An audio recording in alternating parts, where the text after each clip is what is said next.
Good morning, everyone, and welcome to Konsoll 2025. My name is Sylvia Dewar, and I'm the conference director for Konsoll, the general manager for NONIDA, the Norwegian Network for Video Game Companies, and the chairperson of Women in Games Norway. Thank you.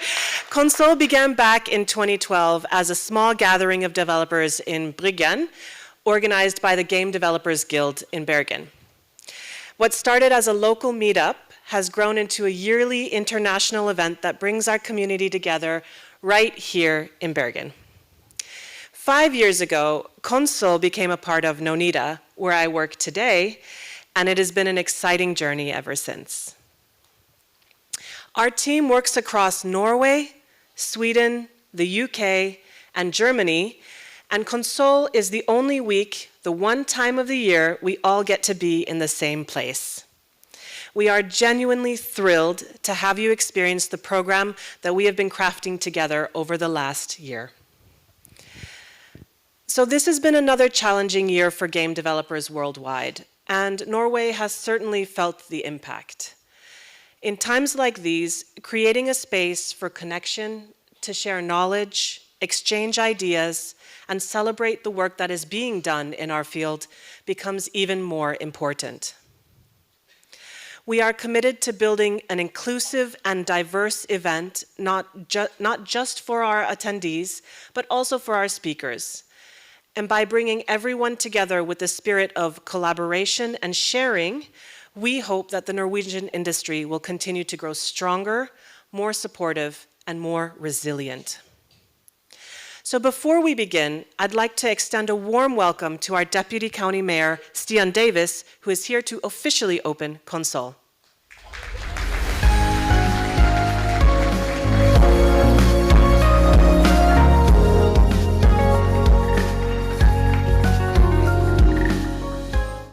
Welcome to Bergen and welcome to Vestland, and of course, welcome to Konsoll 2025.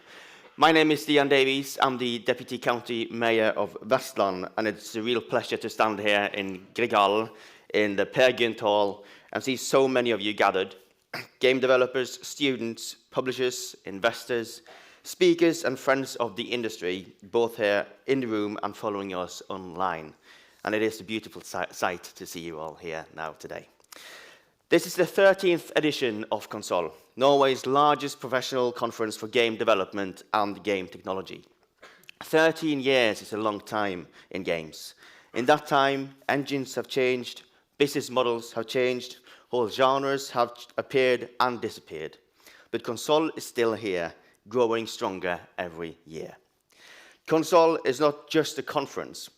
Around it, you now have Konsoll Connect and a whole ecosystem of events in the days leading up to these sessions. You are building a meeting place where creativity, technology, and business talk to each other, where a student can meet a CEO and an indie studio can bump into a publisher in the coffee queue.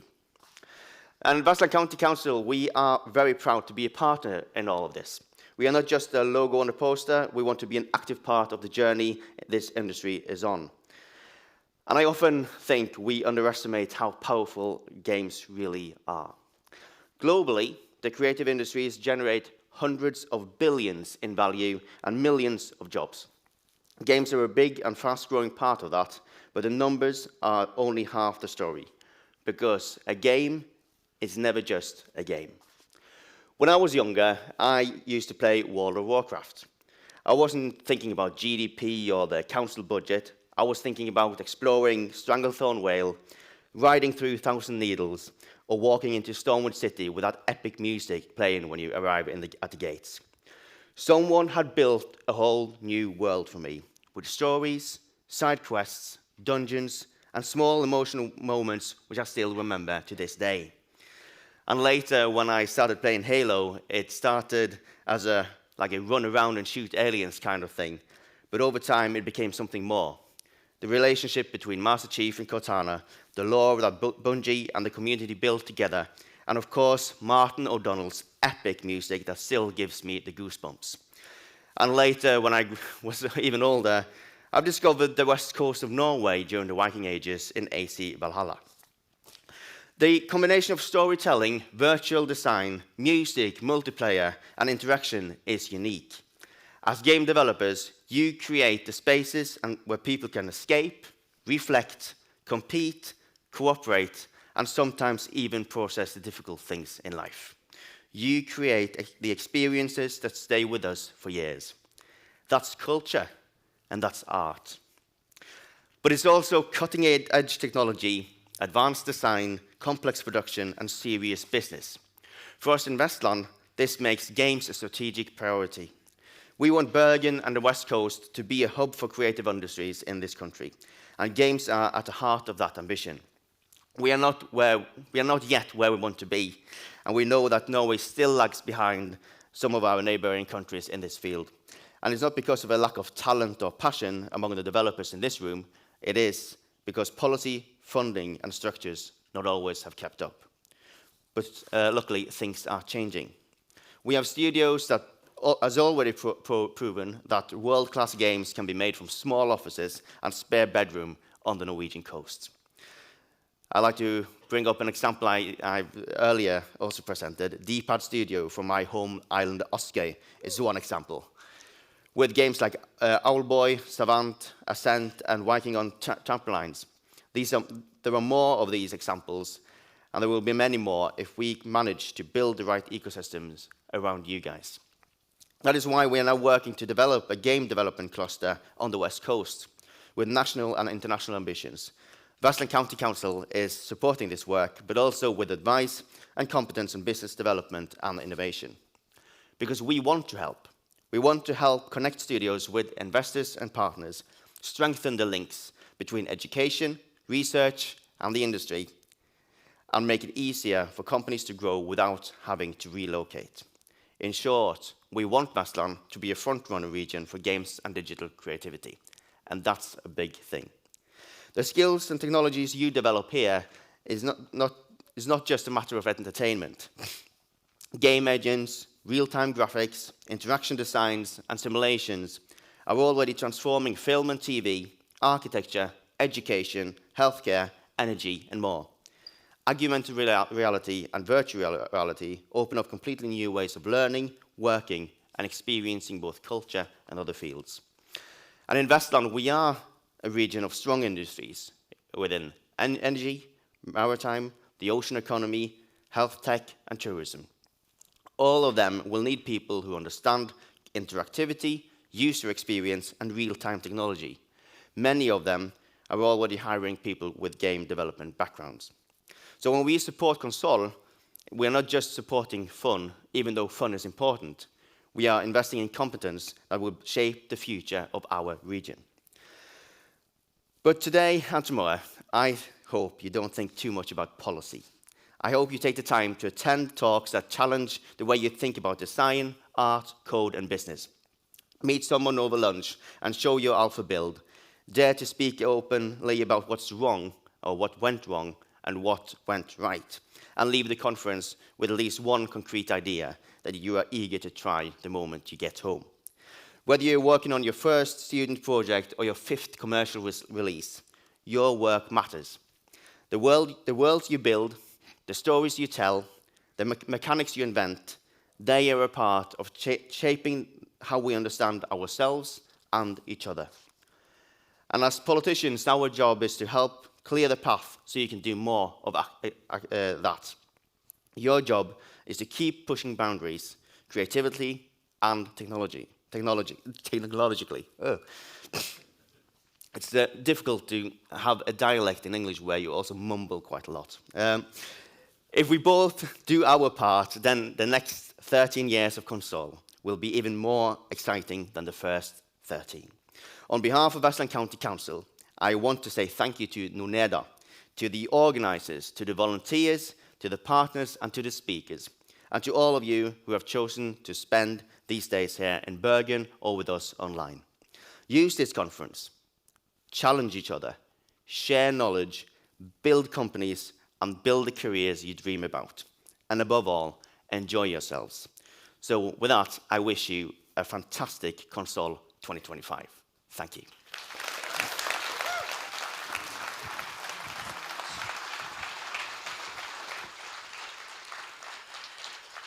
Thank you, Deputy County Mayor Davies, for opening Konsoll.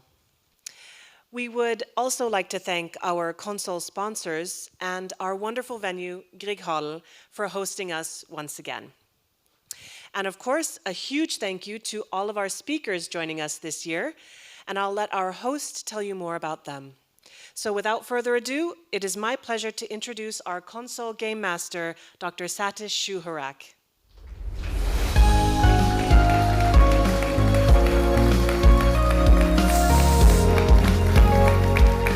Okay, thank you, Sylvia. Good morning, Bergen, and welcome to Konsoll 2025. My name is Dr. Satish Shuharak. I'm a games and animation lecturer from Manchester, which is a city famed for its rain, but I think Bergen kind of has us beat. Just the other day, I think we had like 3 different seasons in 1 hour. But it's a beautiful city, so I'm glad to be back here. As Sylvia mentioned, it has been another kind of turbulent year for the games industry, but it's also been a really great year for games with rich European IP making their mark, like Clair Obscur Expedition 33, Kingdom Come, Deliverance 2, and also some really stellar indie games like Silksong, Hades, and Ball Pit as well. So at Konsoll, we're super excited to share some of these inspiring world-class talks, workshops, and speakers all across Norway, Sweden, and the US. So a really international kind of flavor to this festival. Before we do begin, there are a couple of housekeeping, so there are no planned fire alarms for today, but please look out for the fire exit markings. There is a mentor cafe upstairs on the 3rd floor. If you signed up, just follow the email directions. So, on to our first talk. Our next speaker has become a firm favorite and a good friend at Konsoll. He's a paleontologist and biology professor at California State University, San Bernardino, and he's got over 35 years of experience studying vertebrate anatomy. He's contributed over 100 peer-reviewed publications. He's just celebrated to become the president of the Paleontology Society and hosted his own conference just recently in England. And he's consulted on countless major feature films and huge video games. So here to share some of his insights on human and creature anatomy and locomotion, please give a warm welcome to Professor Stuart Smeeder. Thank you very much. Okay.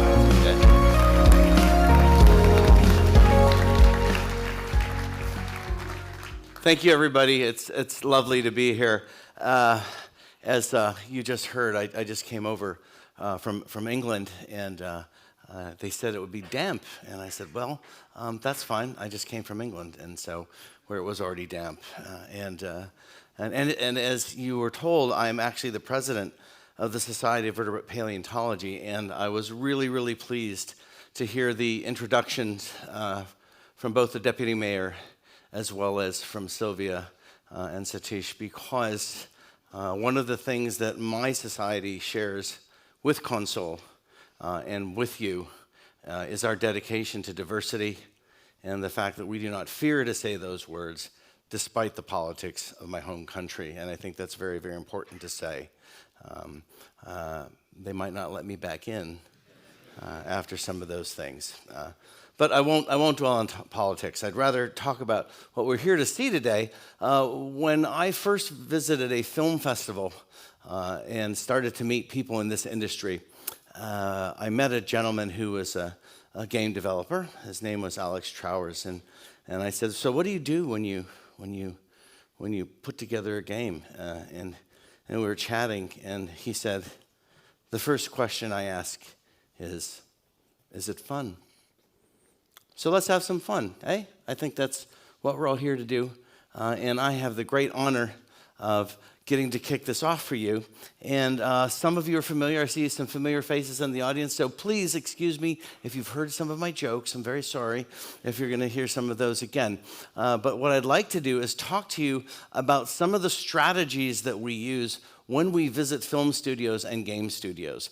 Not everything we do when we visit a game studio is to work on a specific project. I have had the good fortune of working on some very specific projects, some very specific games. But also, some of the time, we simply work for artist development. And a lot of you know that if you can help artists increase their toolkit or inspire them, that means that you've helped them develop professionally. And one of the things I'd like to do is share with you some of those things today, especially for those of you who are students. These are the kinds of things that they expect professional artists who are already employed to take on board. And so if you can learn about some of those strategies now, when you walk in the door for that first interview or that next interview, you've already got some of that information in your toolkit. So let's talk about that a little bit, okay? I'm going to do a bit of an introduction for those of you who haven't heard me speak before, and then I'm going to talk about types of references that we like to use when we work with film studios, game studios, and visual effects studios. And then we're going to focus specifically on creature construction, because that is one of the things that's the most fun, but it's something that we don't always get to start with. Okay? I can't tell you how often I have seen a student's portfolio, and the very first thing they show me is a tiny little creature with cloven hooves, probably incredibly sexy, and a gigantic sword that she or he could never lift. Okay? And I would say to them, so that sword weighs more than that person. How are they going to wield it? Or how does that creature walk? How do they balance? And they say, well, it's a fantasy creature. I said, yes, but that fantasy creature must live in the universe that you've created. And if that universe has, I don't know, say gravity, you must learn to deal with that. And or create a universe in which that particular creature can thrive. So that's one of the things we do. People say, well, what is the anatomy of a dragon? I don't know. But if they existed, what world do they live in, and then how do we match them to their world? That is the question that we ask, or the kind of question that we ask, and that's what I'd like to go through today. So yes, I am a paleontologist. That's one of the animals I study. Why in the world would you listen to a paleontologist? By the way, that's not a dinosaur. I know it's in all the plastic dinosaur toy kits, not a dinosaur. Okay? And Spinosaurus, different animal. This is an animal called Dimetrodon. It's more closely related to you and me as mammals, in fact, than it is to dinosaurs. And it lived about 50 million years earlier, and I'll show you something about that in just a moment. As a paleontologist, I get to work in beautiful parts of the world. Okay? And when people see something like this, they say, what does this have to do with Konsoll and Bergen? I mean, other than it looks sort of exotic compared to Norway, at least, because there's no water in that picture. Okay? This is a locality where we found some fossils, and one of my students called this Grandma Watching TV Rock, which I thought was a great name. And the thing about Grandma, I think she has a bun on her head, and she has a sort of a big bum, perhaps. Grandma does not have a flat screen. Grandma's got an old box television, and I think there's a cat sleeping on top of that old television. And as a paleontologist, I get to go to parts of the world like this, and I have to do things like assess color, texture, lighting. It looks different at every time of day. Oh, sort of some of the things that you all do, in fact.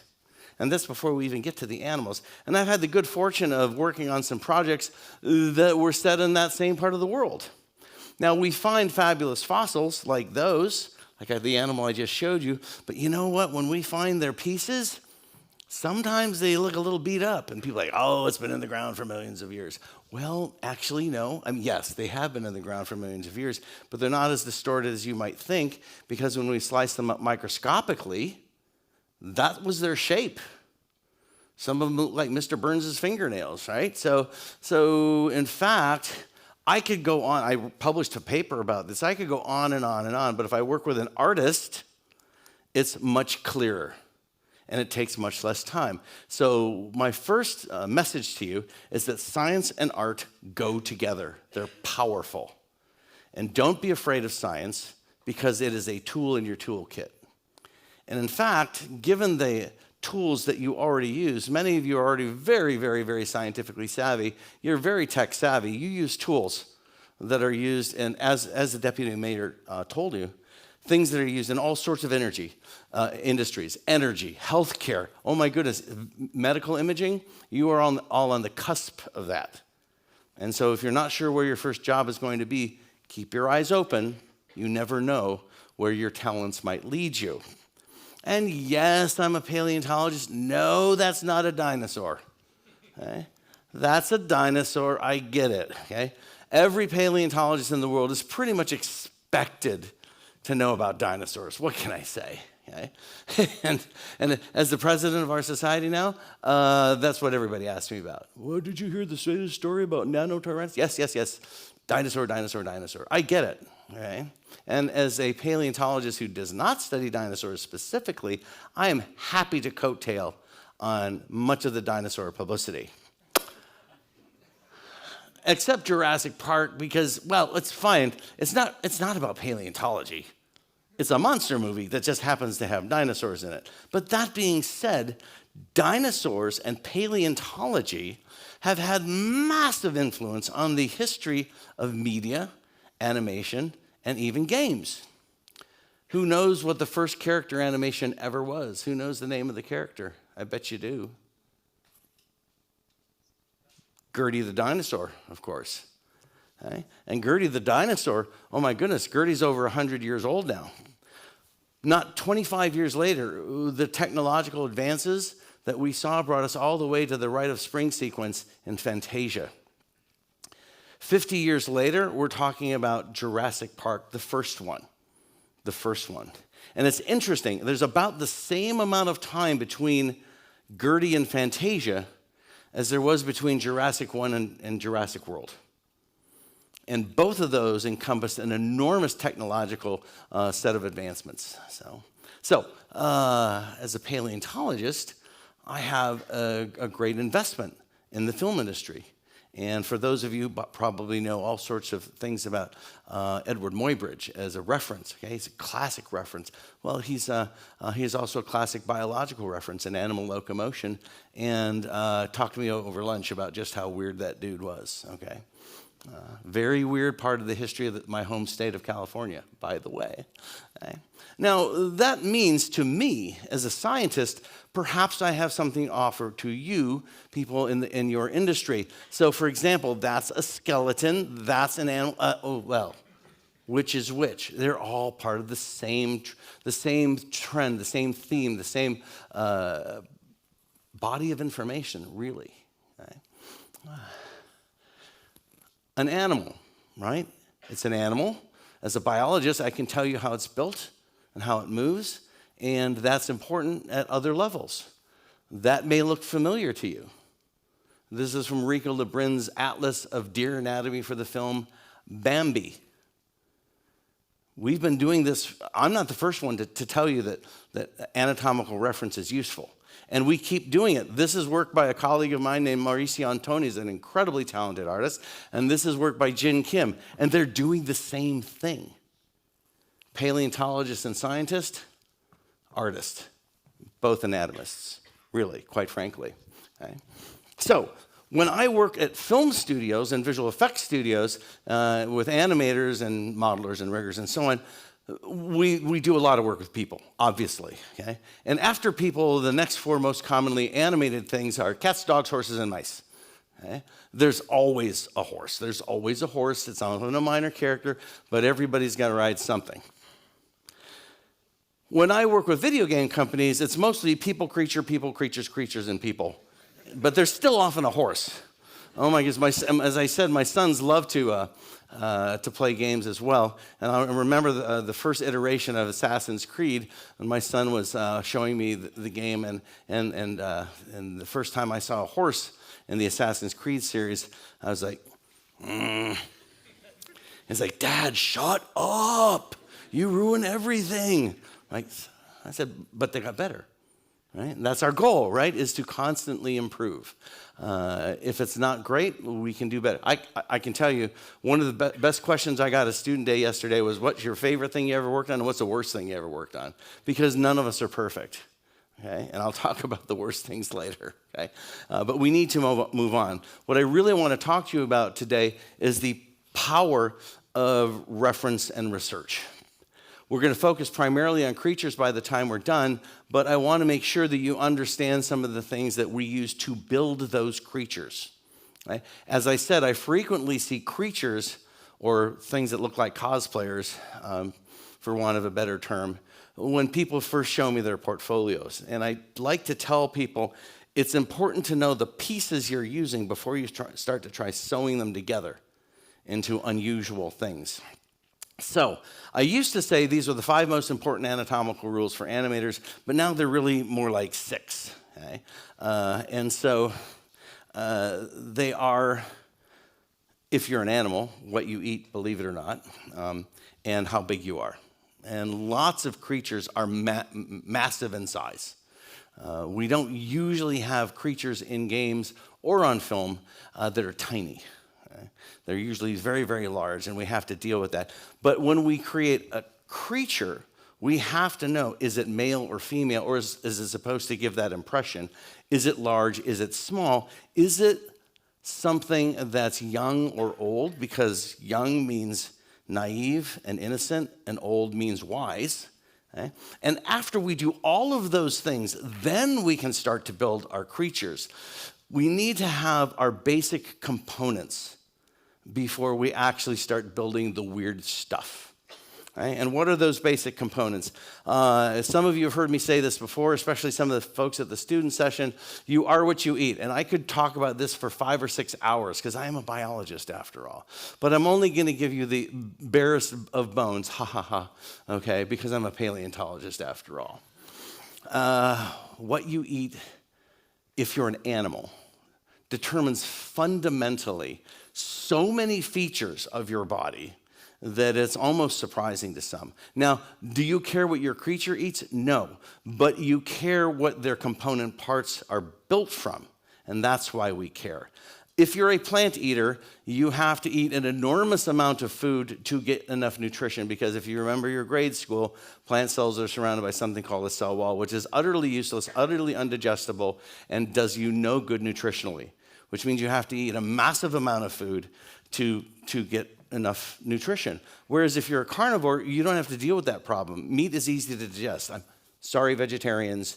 I'm sorry. I know people like to say that meat is impossible to digest. It is not. It is very easy to digest. I didn't say it's good for you, but it's easy. So carnivores have a very short digestive tract, which means they have very bendy bodies and very slim bodies, relatively speaking. What's slimmer, a cat or a horse? A dog or a cow?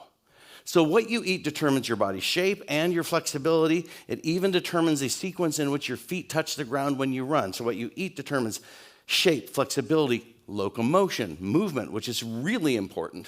And it's really important to me the first time I watched those horses when my son was playing a video game. And he very proudly, by the way, showed me the horses when he was playing Ghosts of Tsushima, because they were better. He says, "See, Dad, I told you." I'm like, so that we started to pick it apart. And suddenly I had a fun thing to do with my son. Okay? Horses do what's called a transverse gallop, and horses and herbivores, whereas carnivores do something called a rotary gallop. They run differently. Do you know that? Do you care? Probably not. But when it's your job to represent them, like you have a hero riding a horse, then it becomes important. The reason you can ride a horse is because it has a stiff backbone, okay? And it doesn't bounce as much because it eats plants. You wouldn't ride a carnivore. It's too much of a bendy, bouncy ride, and they would bite you, okay? But that being said, it does mean that when you create a creature out of something like a horse, like a flying horse, like Pegasus, you're going to do something different than if you build something out of a carnivore. So you are what you eat. The position of your eyeballs is determined by what you eat, because predators have to track their prey in three-dimensional space. If your food's running away, you need to know where it is. If you're a plant eater like that llama on the side, your food doesn't run away. Grass doesn't run away. You don't need depth perception. You just shove your face in your food and you're good. Also, because plant eaters have an incredibly long snout and chewing apparatus, okay, they have the eyeballs stuck on the side of their heads, and their jaw joint is way out of line with their teeth. Okay? Because plant eaters have jaws that act like nutcrackers, whereas carnivores have jaws that act like scissors to slice. Because you are what you eat. For animals, now, people have a choice. Right? So we actually have, I'm an omnivore. I'll eat almost anything that's sitting still. But we have jaws and teeth that are good for both, as it turns out. So the very, very first project I ever got to work on was that one. And I was invited to the studio, and they said, oh, we have horses and wolves in this, and a lot of the guys that used to do animals aren't around anymore. I said, oh, carnivore and an herbivore. Great, no problem. They said, really? No problem? I said, yeah. I said, I'm not an artist, but I can tell you how they're shaped. I can tell you how they move. And if you take that lesson away, whether you're talking about a cat or a wolf or a hyena or a cheetah, they all have the same basic, what we call bow plan, okay? Basic body plan, and that helps. Let's say you've never animated a wildebeest, and you have to stick it in your project. There was no wildebeest class, okay, in your education, but if you know that it's a plant eater, you know where to start. Okay? Those are the first set of notes that were ever taken in a lecture I ever gave, ever. Okay? And there's the cleaned up version that we actually wound up in one of those published papers that Satish told you about many, many, many years later. Might look a little familiar to you, eh? Okay? There's always a horse. There's always a horse. So I've probably worked on more horses than anything else in my life. And that covers about 75% of creatures. Except the really big ones, the really little ones, and the people. And we'll get to those in a minute. Size matters because physics matters. Okay? We're up here on the second floor. You could drop a mouse out the window. It would hit the ground. It would probably be stunned, but it wouldn't die. Okay? Just like if you dropped a marble out, it would bounce and it probably wouldn't shatter. If you dropped an elephant from up that height, it would shatter and explode like a watermelon because it's so massive. Size matters. Physics matters. Imagine dropping a marble, or imagine dropping a sphere of the same material that's a meter across. Same material, greater mass, which is why T-Rex couldn't run 40 miles an hour. Sorry. Because if you're that big and you're running 40 miles an hour and you trip once, you explode like a watermelon, which means you get to trip once in your life and then you die, which is not a really good strategy. I'm just saying. Okay? So size matters. And we do workshops that are day-long workshops just on size. Okay? That covers lots of quadrupedal animals, including things like dinosaurs or my friend Dimetrodon. But we also have to think about what kind of character we're doing in terms of age, because we target all sorts of different demographics, don't we? My son's first game was Legos. Now he's playing Marvel Rivals and Diablo 2. Okay? So the shape of those characters are very different. Lego minifigures are essentially little children. Okay? They are shaped like children. Because look at those proportions. Age matters. If I saw someone like this, 2 meters tall, walking down the street, I would be terrified, right? Can you imagine a 2 meter tall Hello Kitty? Okay, I find Hello Kitty terrifying even at its regular size. Okay, so age matters. These are what we refer to in the industry as the cutification factors. Babies have big heads. Well, yes, they do, relatively speaking. Okay? And of course, we emphasize that when we make certain kinds of characters. Okay? Here's an early picture of one of my sons with his gigantic puppy dog feet and his gigantic head. He is a cartoon character. Okay? My poor kids. In any kind of lecture situation, you're supposed to ask permission if you use someone's images, right? Except your kids. I don't have to ask. So my poor kids are shown in all sorts of illustrations all the time. So there's the same kid. Okay? There he is younger and there he is older. And what I'd like you to notice are the proportions right now. So here he is as a toddler, 1 year old, and here he is as a teenager. Okay? If you take a look at those head shapes, okay, compare the baby with the adult Han Solo and Carbonite there, it looks like the baby has a giant head. The heads are the same size, but the face of the child is yet to develop. Babies don't have big heads, they have little faces. And so it makes it look like their eyes are lower in their head. Relatively speaking, they are, because the brain develops early. Okay? Same kid again, right there. Now this is him doing his John Wick look, okay? This is his brother, okay? Take a look at what happens as his head starts to turn into that of an adult. Okay? We use this all the time, okay? One of the projects that was great fun for me is I got to work on the entire trilogy of How to Train Your Dragon, and building dragons is fun, and we'll talk about creature construction with that project in just a moment. But one of the things that it also teaches us is the difference between different ages. Okay? Here we have Hiccup as a child, here we have him as an adult. And take a look at those proportional differences, the position and shape of the head. He's got a classic Northern European head, don't get me wrong, okay? But the relative position of the eyes is because the facial construction, the face has matured. Look at the size of the head versus the size of the face, okay? And by the way, we also see differences between males and females because, at least in human beings, because male humans who matures earlier. Females, of course, which means their faces quit growing earlier. So men have these big chunky heads and faces. They don't have bigger brains, they just have bigger faces, okay? Because they mature later and they keep piling bone on. So let's talk about a little bit of human anatomy. And we like to say in the biological world that sex matters. And I'm not talking about the act, I'm talking about whether you're male or female. And to my colleagues, and it's, in fact, this was alluded to earlier today, I'm not talking about gender.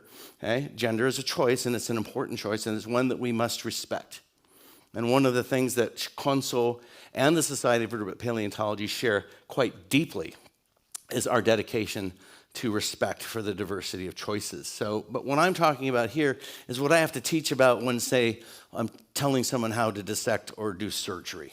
Okay? So sex matters. Okay?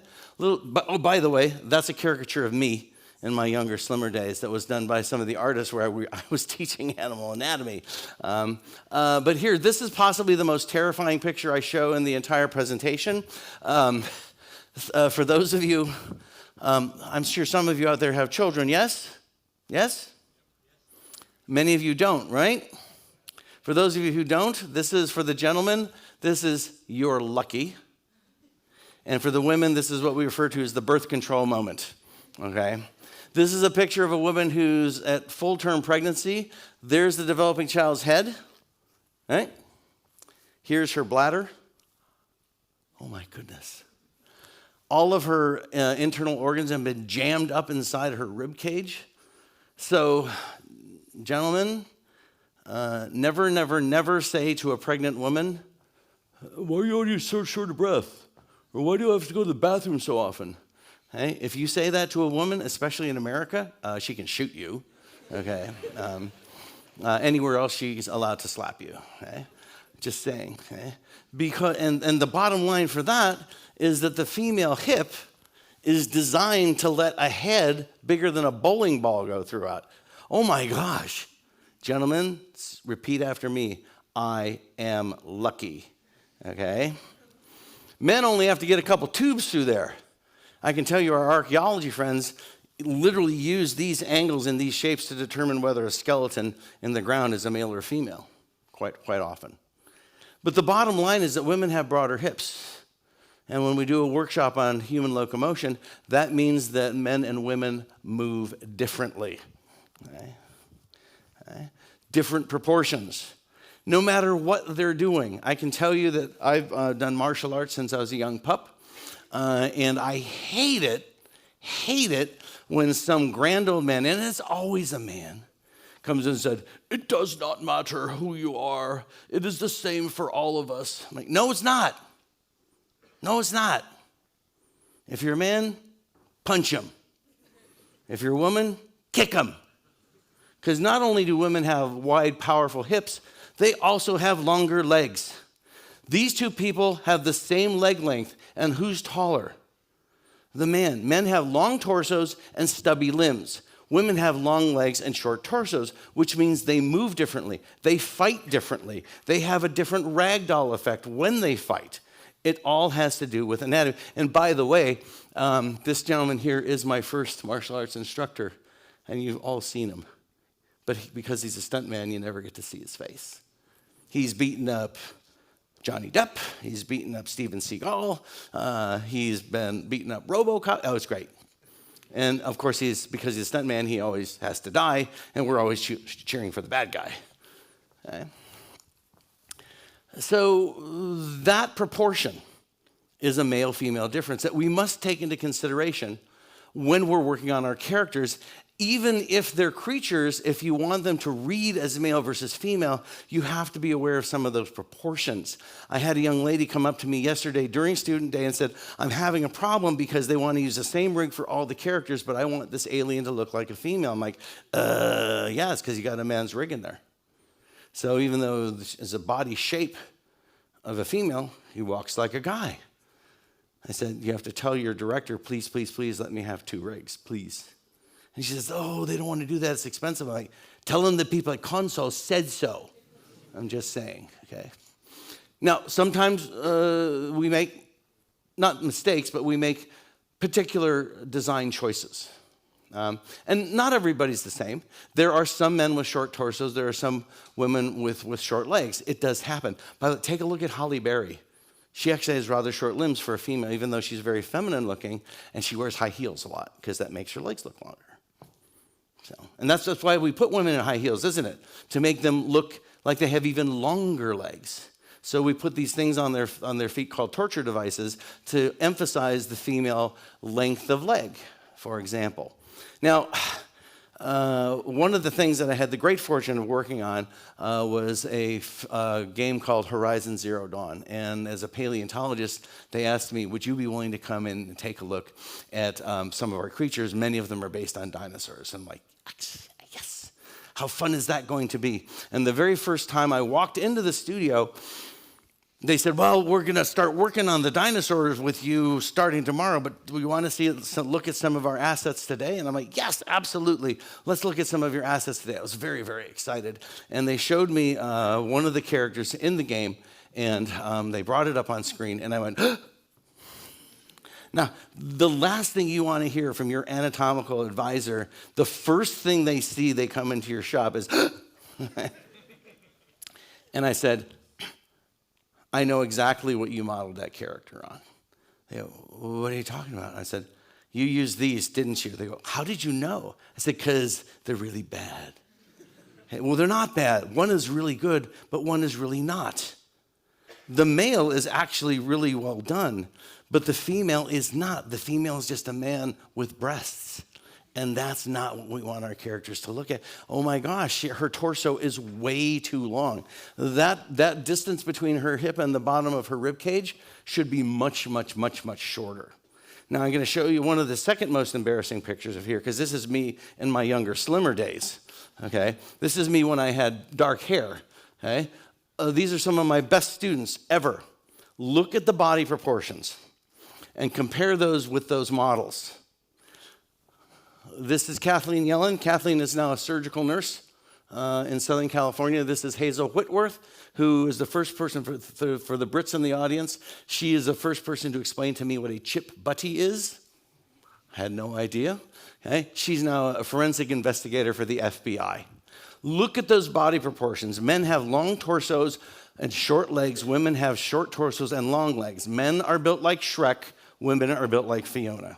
Okay? This happens all too often. We think that if we just put mammary glands on something and that we put eyelashes on them and mascara, they suddenly become a female. The body proportions are key. The body proportions are key.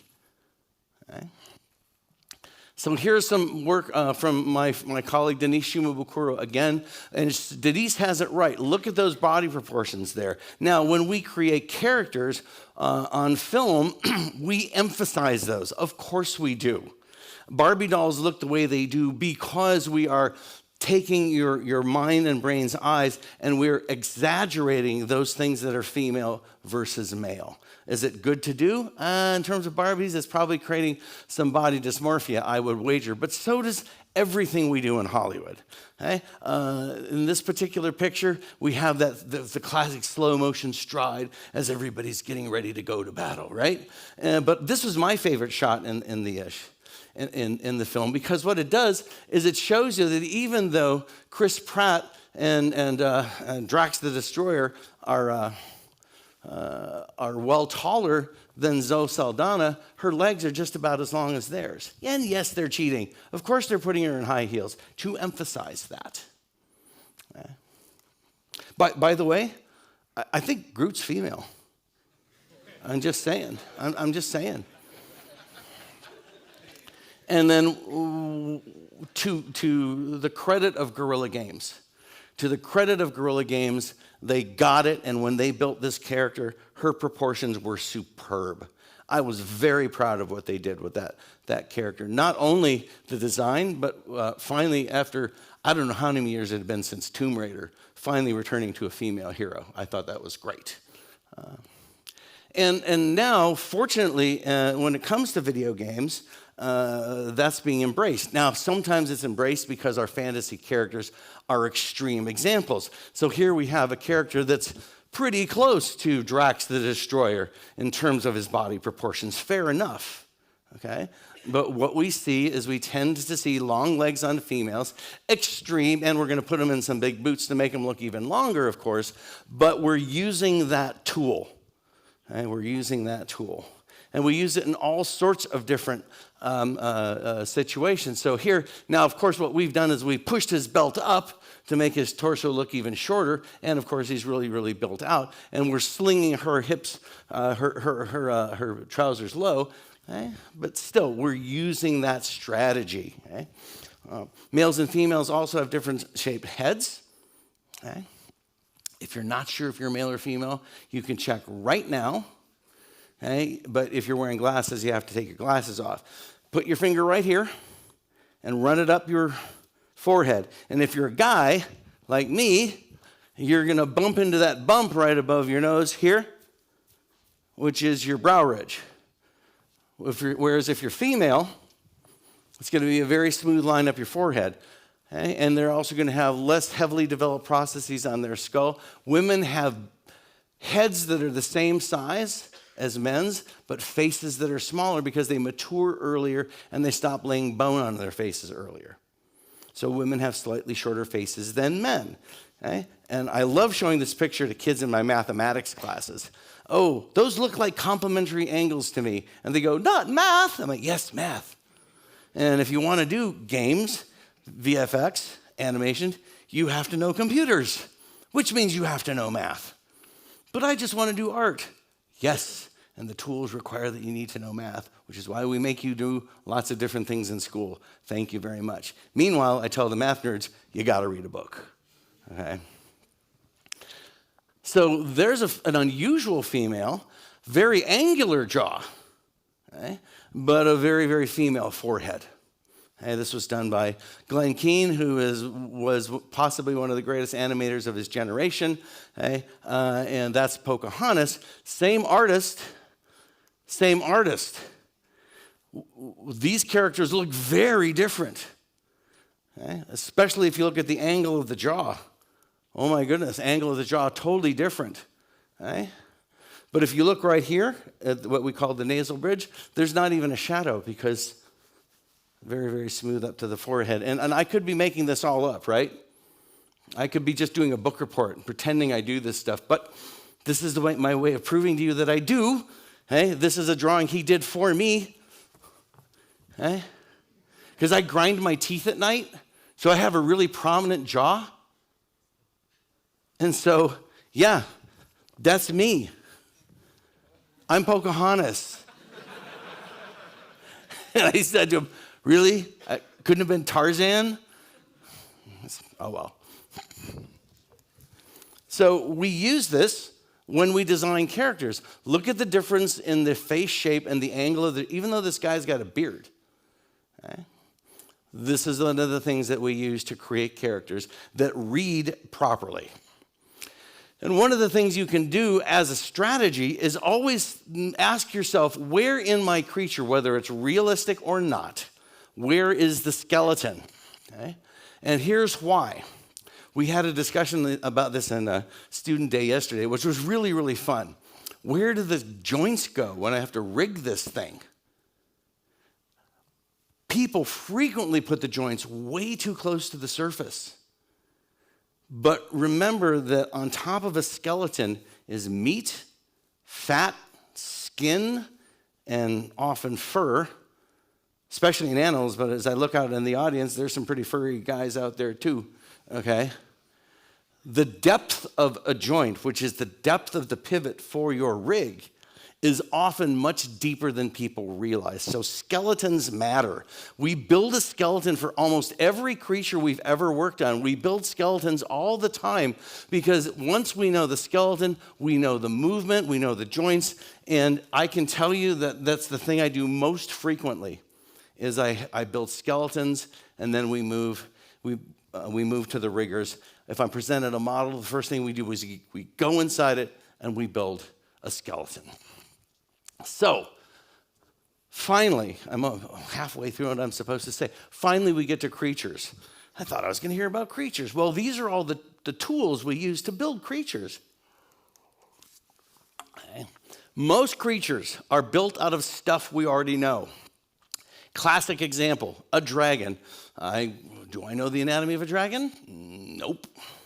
Never dissected one, but I've dissected a lot of things. And I've studied a lot of things. That thing is based on a bird and a theropod dinosaur. Right? Stitch acts like a 3-year-old child. He's proportioned like a 3-year-old child. But Alex Cooperschmidt, the person who designed Stitch, had to come up with a way to retract his middle arms, so he built a skeleton. It was super fun to do, actually. When I worked on a film which was initially called Everest and then was later called Abominable with DreamWorks, I was told that this animal needed to look like a sphere. Like, okay, is it? And it wanted it to look like a sphere so it could roll forward, backward, side to side with equal facility. But the head was still on the front end, which meant it had to have a neck, right? And it had to have eyeballs. So what do? We build a skeleton first. It was sort of like a gorilla, sort of. And then after that, we had to build muscles onto it. And notice that all of that stuff is well deeper than the actual outline of the character itself because it was very furry. Which means that when you're going to put controls into each of those joints, they're not there. They're deep inside. Very important rule to remember. What is that? Oh, humans are just humans and fishes make a mermaid. Not exactly. Because what you have to do is think about if I'm building a creature, where am I sewing it together? Okay, first of all, it's not a fish. It's a mermaid. Okay, fair enough. Fishes swim with their tails like this, side to side. Mermaids swim with their tails like that.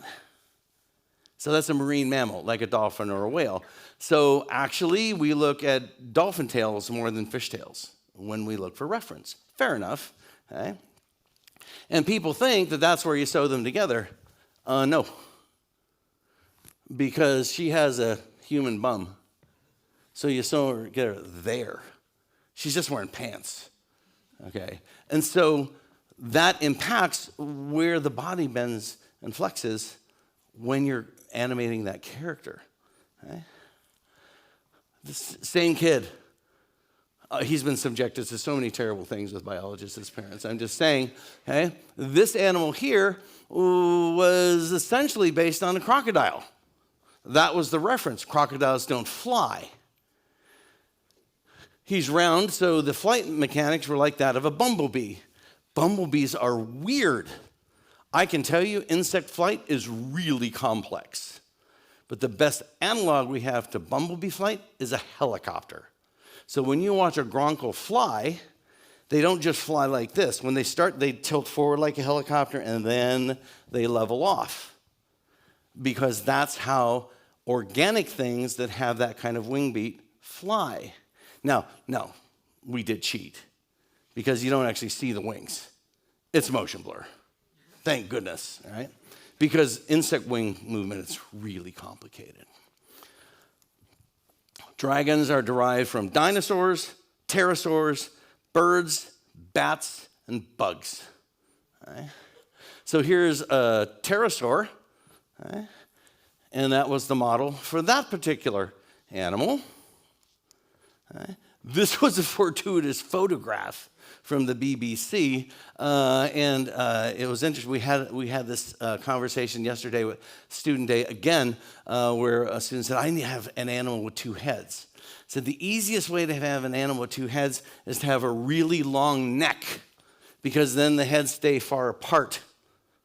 If you try and attach a head right to the body, the heads bang into one another. One of the questions I was asked is, what is one of your projects that didn't work out too well? Clash of the Titans, because the heads kept banging into each other. So it goes. Sometimes it happens, and we learn from our mistakes, and we move forward. Nothing's ever perfect. Sometimes you do things and use reference that is unexpected. You have to have an open mind. Hey, this was one of my favorite examples. Simon Otto was the supervising animator on Dragons 1, 2, and 3, and I was really irritated, by the way. The new live-action film is a pretty film. They did not give him credit, and much of that film was rotoscoped right off of his work. Sorry, MPC, I'm just saying. And they didn't credit him because he did an enormous amount of work on these particular characters. And he came to me one day and he said, he has this great Swiss German accent. He goes, "Stuart, it looks like my dinosaurs have a stick up their arse." I'm like, "Well, that's because you're making them walk like a human, and humans don't have a big tail. Humans are the wrong reference." He goes, "Okay." I said, "Your best reference is a dinosaur. And dinosaurs have a big hunk of muscle back there that pulls their thigh back. They don't walk like we do. They walk with their backbones like that, and there's a big muscle in their tail that pulls their leg back, and that propels them forward." Ah, okay. Didn't have anything to do with flying. So we used a walking dinosaur as our model for the way the dragons walked, but we used a bat for the way they flew. Creature construction is made out of parts we already know, sometimes multiple parts. Okay? So, what is your strategy? First thing you should ask yourself is, can I balance this, as I said earlier, in the universe in which it lives? How does it deal with gravity? Okay? And if you're going to connect extra body parts, like we just mentioned with the mermaid, okay, where do you connect them? So it's useful to build a skeleton, to ask yourself those questions, particularly about the joints. What about something like that? Or something like that? Okay. These things are notoriously front heavy. They look like they should fall forward flat on their faces. Well, the strategy we used on this particular project, which is Chronicles of Narnia, is we looked at a horse, we looked at a human, and we looked at the muscles that line up in terms of the proper angle. So the motion for the torso was natural based on the proper position of the angle of the horse's neck muscles, and that's where we got that particular meld. I love to show this picture, by the way. This is an early piece of work, and if you take a look, then let's add in a few tenths, okay, before we add in the extra animals. But if you look, if you look at the tents, look at those flags, look at those tents, and then look at the new tents, and the flags are all flying in the different directions. I don't know what's going on between that flag and that flag, but they're different wind, I guess. This is why you have a job as a checker. I'm just saying, okay? We, again, younger, older, slimmer days, we take things that we already know, in this case a gorilla, and that helped us build a theme park ride. Oh, you believe in Yetis? No, I don't, and that's a long story. Sorry, there's no Bigfoot. I'm sorry. Okay? People hate it when biologists say that, but I'll tell you why at lunch if you want. Okay? But if it existed, how would we build it? That's the question. How do we build it so it looks like it lives in the universe in which we want to place it?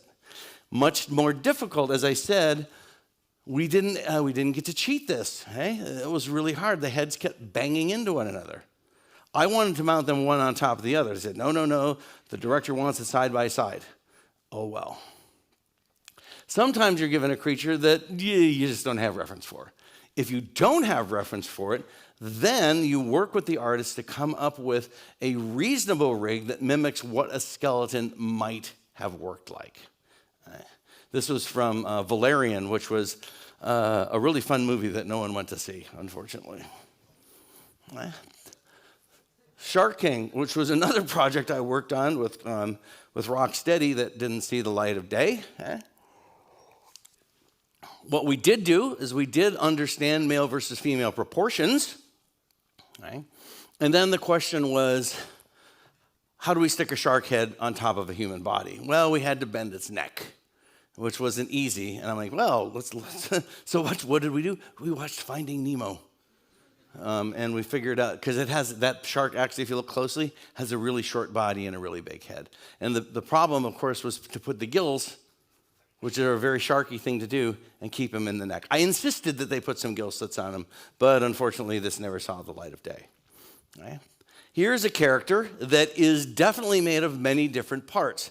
My question is, which is the forelimb? Is that the forelimb, or is that the forelimb? The answer is yes. Okay?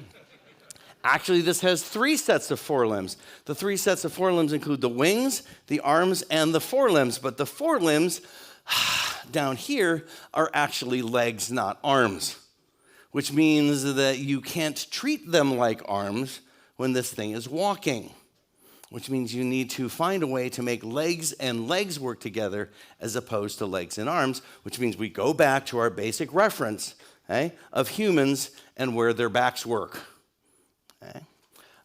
Students love to ask me, what's your favorite set of anatomical references? And this is from one of them. This is from a series called The Physiology of Joints. The author's name is Kapanji. I can give you that later on today if you like. It's massively overpriced and expensive, so for those of you who want it, get the used editions. Totally, totally worth it. Okay? But when you create a character like that, it still has a human torso. So we have all of the problems of human torso movement, and the toughest part is the shoulder blade. These are more of Kapanji's illustrations, and what it tells us is that there is a source material to help us do this. Okay? That thing looks really exotic, but its shoulders are going to move exactly like a human's. Great, we have a reference we can use. Okay? We have a reference we can use. It sometimes gets rather complicated, but we can figure it out. There are people who've already done the work for you. You don't need to reinvent the wheel if you're willing to research your reference. Okay? So this thing has wings. Okay, we know how wings work, but that's part of the dragon story. But when it comes to those are arms, but these aren't arms, even though for a quadruped they are. So there's a leg, this is a leg. It looks like a regular human until we add the back end of this creature on. Okay? This is even weirder. It's got a huge torso. He's so fat he doesn't move much. Fair enough. But what do we do with, he's essentially a crab. And I was really happy that he only had 6 limbs, actually. Okay? And they said, well, how does that work? I say, it's not 2, it's not 4. I said, well, and they said, have you ever worked on an animal that has something other than 2 or 4 limbs? I'm like, yeah, dragons, they have 6. Oh, well, that didn't count, okay? More than 2, more than 4 on the ground, a different number. I said, actually, 1, okay? But in fact, when we look at these things, we just go and look for other kinds of reference. But my favorite example here, now I'm a paleontologist who studies vertebrates, things with backbones, okay? Backbones, this is my gig, backbones, all right? But sometimes we have to look farther afield, okay? That character moves like a crab. And in fact, there's lots of research out there on how non-vertebrates, invertebrates work. We go to it. The people who do this kind of work, is that a crab? Yes. Is a model for a crab? Yes. It's also a model for the Mars rover. We'll use whatever we can get our hands on. We love attaching wings to things. This is one of my pet peeves, by the way. Okay? That's what a wing looks like from that direction. But and I can't tell you how many tattoos I say, you know your tattoos are backwards, right? Everybody who puts angel wings on their back, oh shoot. They frequently put the wrong design, okay? Like that. That's the backside. That's the inside. Oops, okay? Now, does it have to be perfect? Yes. No, I'm just kidding. Does it have to be perfect? No. What I'm more interested in is where do they attach? Okay? And we've done entire workshops called Flight School. How do you attach a wing? Okay? Wings attach to the shoulder blade. And I don't know what it's attaching to there. This is conveniently hidden, isn't it? So we study these kinds of things. We conveniently hide them in these kinds of things. But this poor horse, they just jammed it into his neck. I have to hurry up and finish. One of my favorite projects is based entirely on dinosaurs. So this is Thunderjaw from Guerrilla Games, Horizon Zero Dawn, and the director for this is like, oh my gosh, I love this look. It looks so powerful. And I'm like, yeah, but what happens when it lifts its leg? It's like, how does it walk? But it looks so cool. And I'm like, yeah, it looks like it's taking a dump. All right? We got to pull those legs in a little bit under its body so it can walk. And once we did it, it actually still looked sexy. It still looked good. And I got to tell you, for me personally as a paleontologist, oh my goodness, I loved this project. Dinosaurs, fossils, robots, okay? Models. The part of the world where I work to dig up fossils. Oh my goodness. This is from the game. This is where I dig up fossils. I was so happy. I was happier than a pig in poop. Okay? But the reference was key. Not all of them were dinosaurs, but clearly you can see what the reference is here. Clearly. Some of it is a little bit more subtle. The things that they called searchers were based on a dinosaur called Compsognathus. The Compies from the Jurassic one. Compies are actually only this tall. And by the way, real velociraptors are only about that tall. Sorry. Okay? A scorpion. One of my favorites, this character here, it's clearly a saber-toothed cat. But I live in Southern California where the world's greatest saber-toothed cat fossils come from. They come from a place called the La Brea Tar Pits. It's one of the coolest museums ever. And it has the best collection of Ice Age mammals ever. And when people go to LA, where do you go? Disneyland. Okay? Go to the tar pits. It's so cool. Disneyland, $240 a day. Oh. Tar pits, $6. Just saying. And if you're interested in reference, museums are classic. Classic. So I'm out of time. So why am I here? Besides the fact that it's so much fun to visit you at Konsoll here in Norway. I'm here because that young man that I showed you, there he is when he was 6 months old, no, 3 months old. It was only 3 days after 9/11. And I thought to myself, what kind of world have I brought my son into? He didn't know. For me, there's my perfect life, my son with me out looking for fossils. How lovely. There's his younger brother helping me dig up a dinosaur, actually. Not with a brush. We don't use brushes. That's for TV. Okay. There they are a few years ago. And there they are now. It's outside my home in Southern California. Why? They play the games that you build. They grew up in a world that you aspire to join or are part of. You are building their world. The world that my generation has left is one of environmental damage and political divisiveness. Okay? You are building a world. We heard it from the deputy mayor and from Sylvia as we started. We embrace diversity. We embrace the various environments in which our games are built. You are trying to carry on a tradition and build a tradition that they will embrace. And so if I leave them and you a world that's damaged, one of the best things I can do is help you fix it. You think that you're in the gaming industry for games, you're in for, as the deputy mayor said, for a much bigger investment. You are going to have a huge impact on the planet. He talked to you about millions of employees and billions of dollars. I'm talking about far beyond that. And remember what Peter Parker's uncle said, right? With great power comes great responsibility, and that responsibility is yours, and it's my responsibility to help you. So thank you very much for your attention this morning.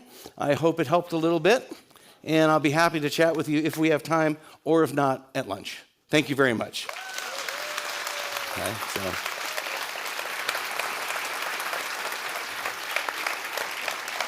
I'm going to take a picture, right? Okay, everybody, say hello to Cal State San Bernardino. Woo! Thank you. Thank you, Stephen. Apologies, so we started a little bit late. So if you would like to mob Stuart at lunchtime, please feel free to do so. And even then, we'll also have a networking event, a party, let's call it what it is, a party this evening that you're welcome to come along to. So just to kind of stay on track, we'll move on to the next talk. Thank you, Stuart. And then we'll have time for lunch and chatting a bit later. So our next speaker is a seasoned game designer with multiplayer titles such as Vanguard Saga of Heroes, Age of Conan under his belt. He's going to bring deep insight into how behavioral economics can shape player motivation and decision-making in interactive worlds. So please give a warm welcome to Peter Rocchio.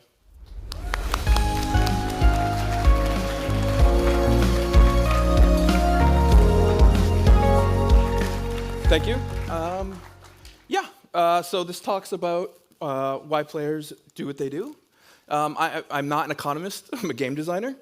So that's important to remember. So if you talk to an actual economist and they tell you what I'm saying is nonsense, they're probably right.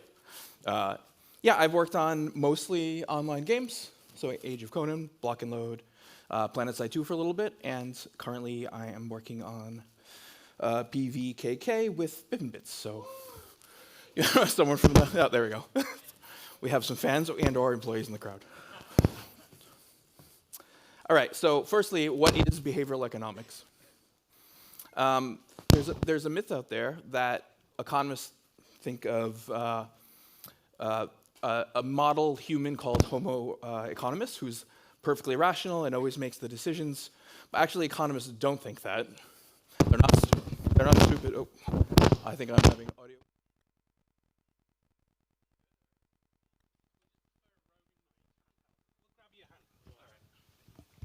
I'm sorry, it's the sweater. Poor choice.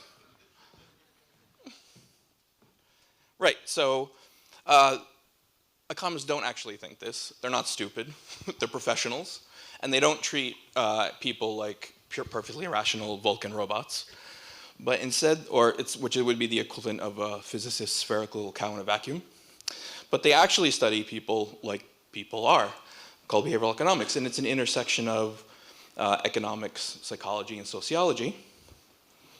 And it considers many things, including how people have a model of the world, like how they think the world works rather than how the world actually works, what those people want to accomplish, so what their individual goals are, not what other people think their goals should be, and also how they, and what biases they have, of course.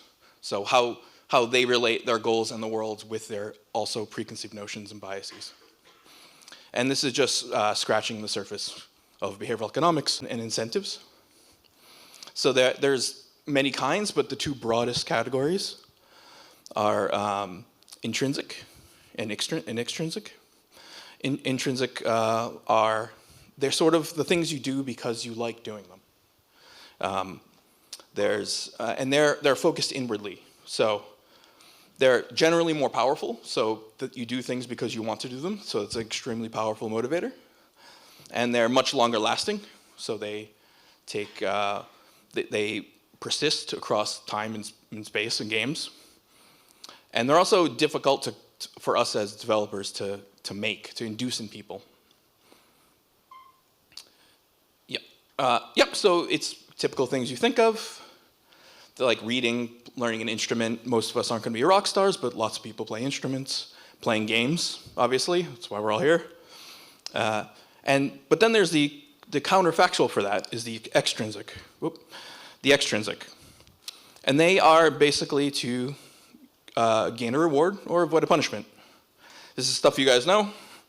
So they're externally locused, and they can be applied to things that people aren't inherently interested in. So, you know, if you often, jail, for example, you punish people for committing crimes. Most people don't like to commit crimes, but, you know, some people do, so you have to apply a punishment.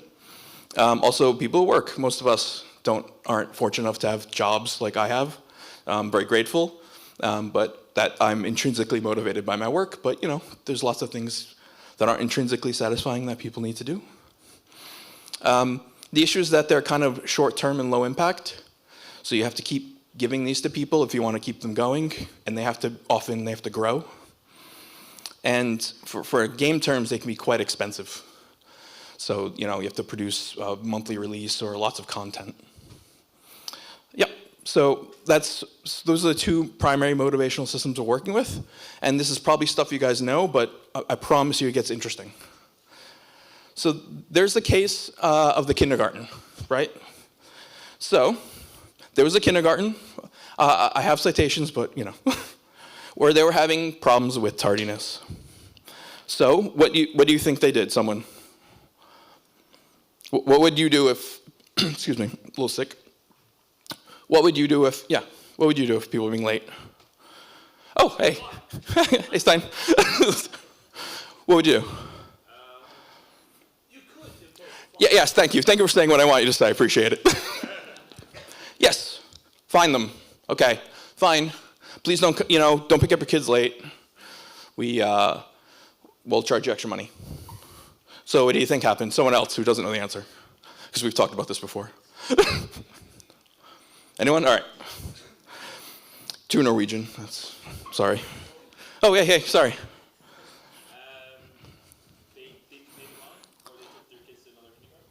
No, actually. Good answers, but what happened was it got later. The people were later more late, it got worse. So they punished them for a behavior, and it got worse.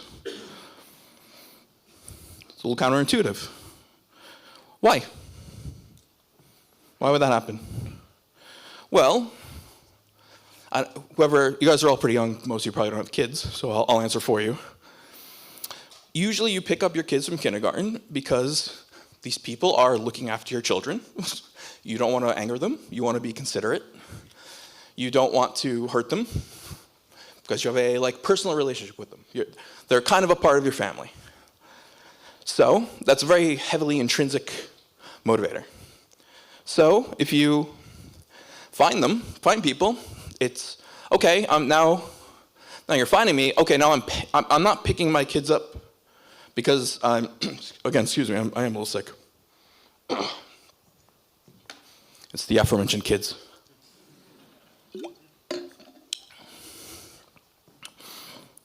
Yes, so now it's extrinsic. You're avoiding a punishment. Well, now you're just buying time. I can, if I'm a half hour late to pick up my kids at kindergarten, how much does that cost me? I don't know. How much can I make in that half hour if I work an extra half hour? Probably more. The incentives don't stack. It's important. And there's actually a behavioral economics concept that explains this, which I stumbled into after. It's called motivational crowding. And that's extrinsic incentives can undermine, replace intrinsic ones. Oh, that was my mistake. Yes. So if you have an intrinsic motivation and you apply apply extrinsic motivations to it, you can actually crowd out the other stronger, better incentive structure. Now that you know this, you have a kid that likes to read. You think, I should encourage how they read. Should you pay that kid to read? Anyone? Anyone? No. What will happen? They will start maximizing for the reward. They will read short, simple books. They will become less interested in reading because the books are too simple. They will lose their intrinsic motivation. And then they will either stop or they'll need a higher and higher reward. So what happened at this kindergarten? Well, oh crap, we screwed up, commence panic. All right, we screwed up. We will remove the fine. What happens? Obviously. Almost. It didn't matter. Too late. The tyrants persisted. I don't know how they eventually solved the problem, if they did. Maybe the people just aged out of it. But it permanently destroyed the intrinsic incentive, even when the extrinsic one was removed. So, unintuitively, giving awards can increase churn and lower engagement. So I should have mentioned before, I'm kind of approaching this from like a live service long-term model because that's where I'm from. So like these are all about like, how do we keep people interested? How do we keep them coming back? And giving rewards can actually ruin that. It can destroy it. And you can make your game worse or make your population worse. It's very unintuitive, but it happens. There's a name for it from people who are smarter than me. And it kind of leads into something else that I have coined. Okay, it's the first time I'm publicly saying this word, so give me a sec. Brachistochrone, I think. Brachistocrone's player. So what Brachistocrone's curve is, I hope that's the way to say it, is that if you roll a ball down a ramp, the fastest path is actually something called a curved cycloid. That is, it doesn't roll straight, it doesn't roll in any other way, it minimizes the action involved. It's called like the principle of least action also, that's another word for it. That's easier to pronounce term. And extrinsic words can actually push people there, and you don't want them there. Unless, because you want the path of least resistance to be the path that they find the most enjoyable. And it's often not the easiest, most fun, or most optimal approach. So there are people who enjoy maximizing, which is fine, that's for them. That's intrinsic to them. There are people who just want to have an easy time, okay for them as well. But people often have like an extrinsic goal in mind, and they'll just move in that direction, even if it's not particularly interesting or fun. And famous example is killing 65,340,285 boars to reach max level. Does anyone remember if they made it or not? Did they? I can't remember. I thought they got bored and quit, or they went outside or something. I'm old, and I saw this episode a very long time ago. Maybe they did make it. We had this problem in Conan. People would, rather than, I don't know, play the game, they wanted to hit max level earliest, so they would just skip. Well, in fairness to them, there wasn't as much to do at this point in the game.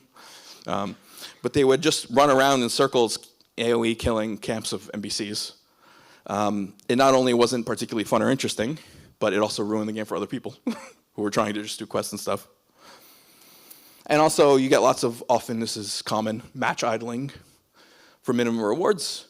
So often you want to give losers or like a reward for something, which is fair, or people who participate, and that's good. However, it also incentivizes people to put in zero effort or minimal effort and get something, because doing nothing and getting something is better than doing a lot and getting something. So you're actually incentivizing people to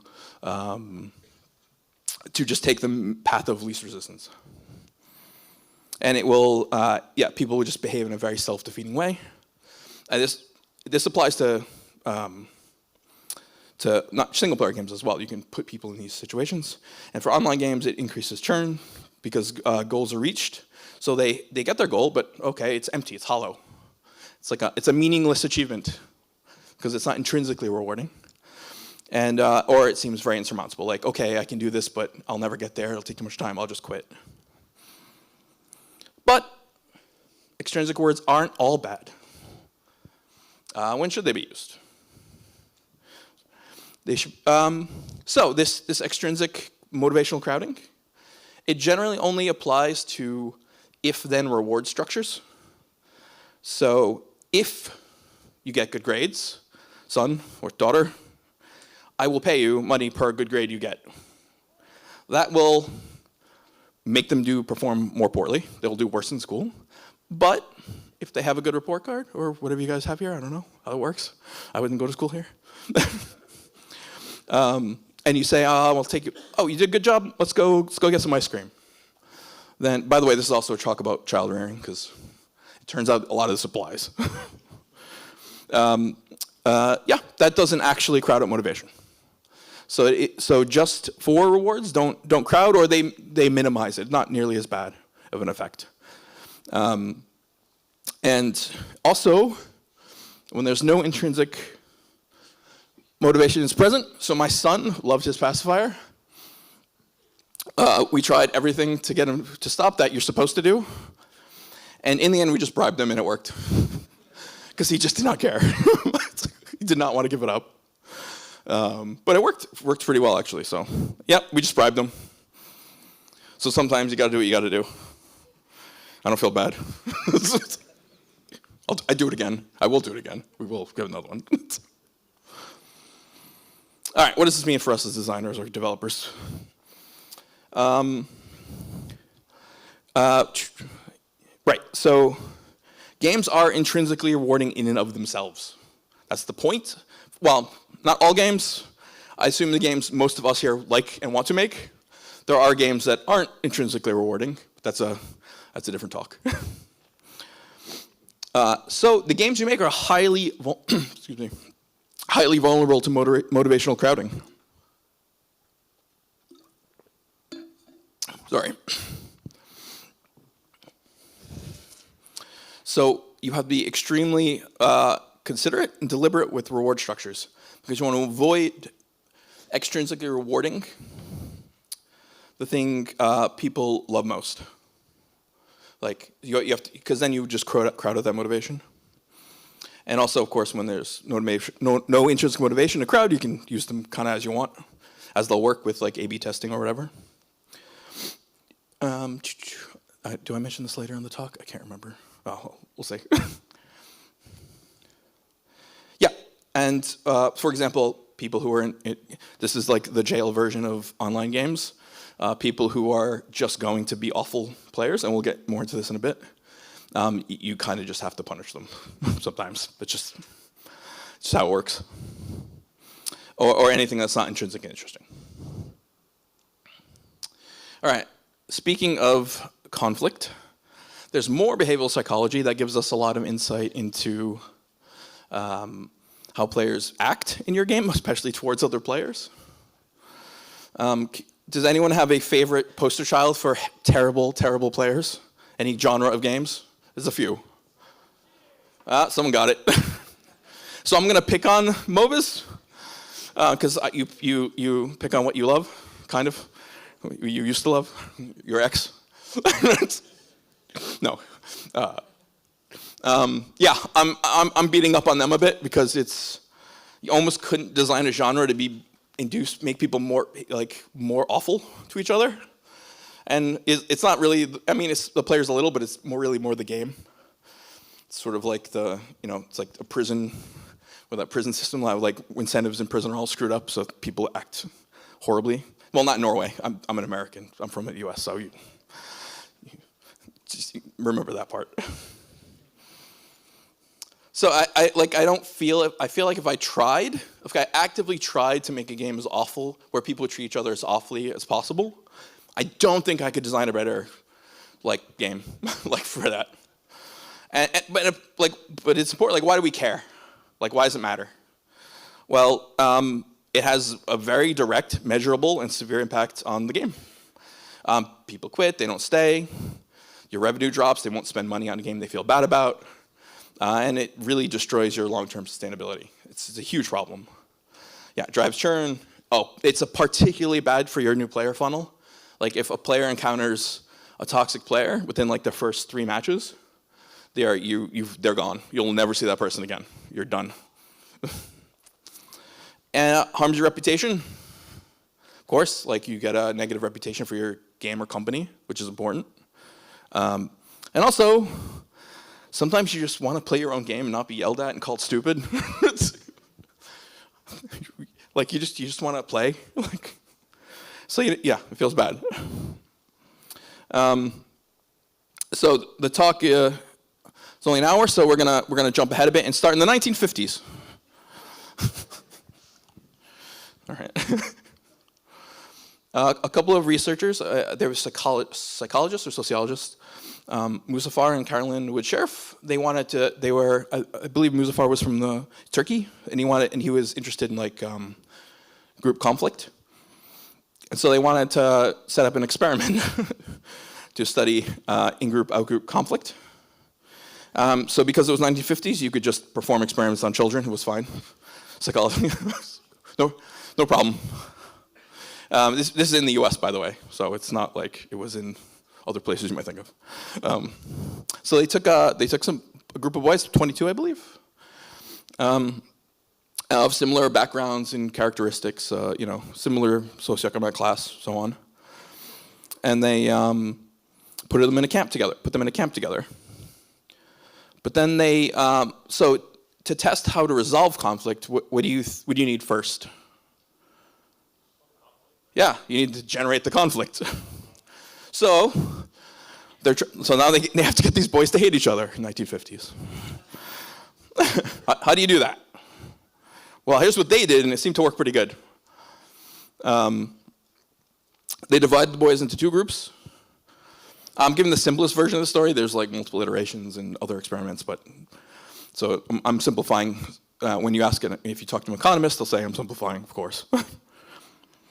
And what they did was they played games for valuable prizes, like team games, like football or whatever. They would have called it soccer, I think.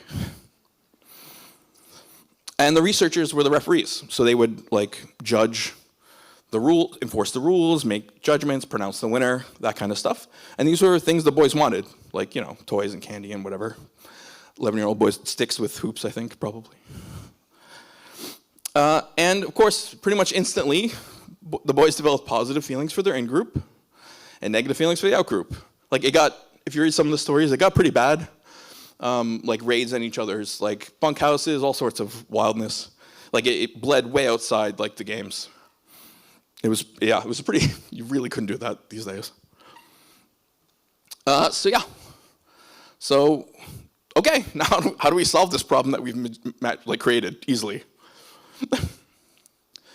What if we just put them together? They share times doing other stuff together, eating meals, playing other games that aren't so strictly enforced, just playing, that kind of stuff. Nope, that doesn't work. They just hate each other still. Doesn't work at all. All right, so what else can we do? Well, we can give them superordinate goals. That is, goals that can only be that go above their current goals and motivations, and that can only be achieved by cooperating together.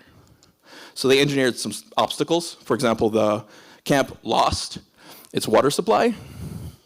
So the boys had to, to carry buckets of water, carry the water back to the camp, and carrying water is heavy and difficult and time-consuming. So they had to work together to restore the camp's water supply. They said, there's this film you guys want to watch. We know where it is, but we don't have the money to pay for it, so you guys have to figure that out together. And because all the boys wanted to watch the film, they were motivated to do so, and they could much more efficiently get the money as a bigger group than a smaller group. Then they were highly motivated to get that done, and they did. So all these problems require cooperation to solve. And you see this in political international relations. That's a whole other talk again. It's my wife studied international relations, so this is one of the things we talked about when we first met. that trade between countries, leveraging comparative advantage. Countries that trade a lot used to, until last year or so, less likely to go to war. They're more likely to cooperate on other things. It's improving the material conditions of your citizens and your for democratic countries primarily, but in general, is a superordinate goal for pretty much all countries.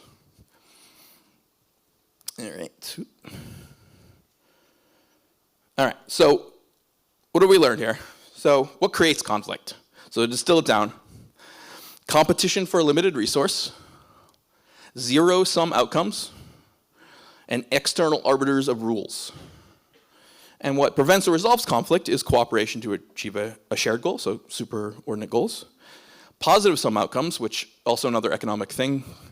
It just means that, this is, I make something, you make something, we trade, we're both better off, because if I tried to make all the things I need and you tried to make all the things you needed, we're not leveraging our specialties as well. Or if we try to fight over it, that's very expensive. And it's better just I make what I'm good at, you make what you're good at. We trade, that's basically society now, which is, good. And internal rulemaking. I didn't talk much about this, but that's almost its own superordinate goal. So let's say, if you think, I bring up children a lot because they're a good test case, honestly, for people who play games. It's very, very similar. It is like raising children. You have 100,000 children who act like little dicks to each other all the time. So if there's a schoolyard game, a pickup game of football or whatever, you have kids of all ages, some big, some small, some good, some bad, but they all want to play a game together. So that's the superordinate goal. So maybe the big kids let the little kids score a goal. Maybe the better kids will go hard against each other, but let not be so rough with the smaller kids. That kind of stuff. So that's part of when you have an external arbiter of the rules. There's no cooperation. They're the rule makers. I need to win. Yep, and there actually is a word for this in economics. It's called realistic conflict theory. It's got a Wikipedia page and everything. Yeah. And is a social psychological model of intergroup conflict. Oops. Sorry.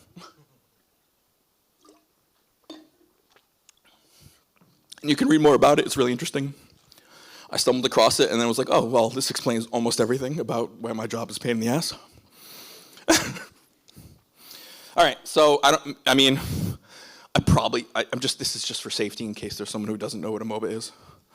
It's called a multiplayer online battle arena, and it's like two cooperative teams are competing to destroy their opponent's base. So it's like a competitive cooperative game, and the members have distinct roles, and they're horrible to play. Just turn off chat if you're going to try it. Just trust me. And what's going wrong? Well, it's a team game, right? Theoretically. Theoretically. What's the most important thing? Does anyone know? What's the most important thing in a MOBA? Anyone? Come on. You all know it. Who's a carry? Yes, kill count. What is that? That's a personal goal. It's not a team goal.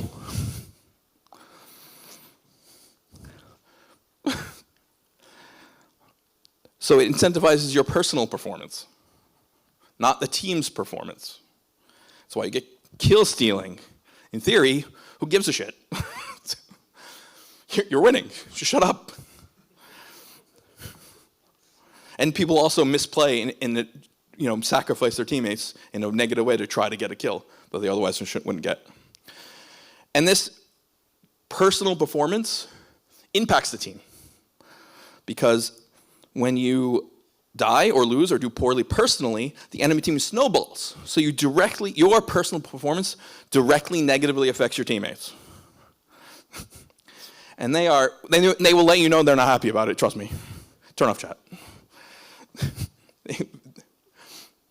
And when it looks like you're going to lose, what happens? The only thing that prevents people from being dicks to one another, they lose, that's gone. We're not going to win. We lost the only thing that was keeping this entire match from collapsing into utter nonsense is gone.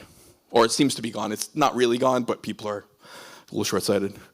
And yeah, and this kind of relates to Goodhart's law, which is another, I think it's regular economics, but maybe it's behavioral economics.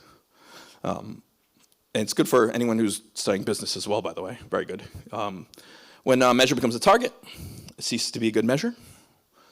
So yeah, it's sort of like with intrinsic and intrinsic motivational systems. They also have misaligned, so this critiques back, they have very misaligned reward structures.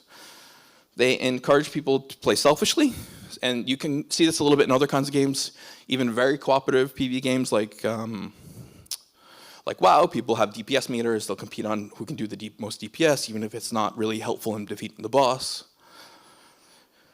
And players feel punished for being selfless.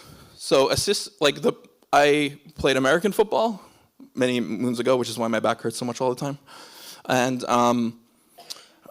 the most important thing was not running the ball or throwing the ball or carrying the ball. It was blocking. So getting in the way of the enemy team for the person with the ball. And amongst your teammates, that's very well recognized and respected, but people don't care in general. So assisting your teammates is not, you're personally punished for it, unless you're with a tight-knit group. Obviously, more professional players, they acknowledge this as well. But just random ranked matchmaking doesn't do that.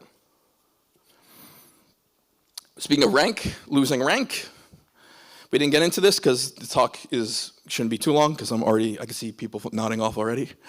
Yeah, loss aversion. People value something they have more than something they don't have, and they regard losing something they have worse than not getting something they don't have, even if homo economists wouldn't care because it's objectively the same thing. So if you have $10 and I take it from you, as opposed to I'll give you $10 if you can take it from me, that's probably not a good example. I didn't prepare one, so I'll save myself the embarrassment and not try to think up an example on the spot that involves math. So many moons ago, I think it was over 10 years now, or we started more than 13, 14, I worked on a game called Block and Load, and this was before some of you were probably born, and also before hero shooters were a thing, maybe Team Fortress. So we were actually, before Overwatch, before all that kind of stuff. And we played MOBAs in the office basically every day. And we were pretty inspired by that, and we thought, well, what if we made a shooter kind of based on this concept of like heroes and kits and more specialized roles? One sec.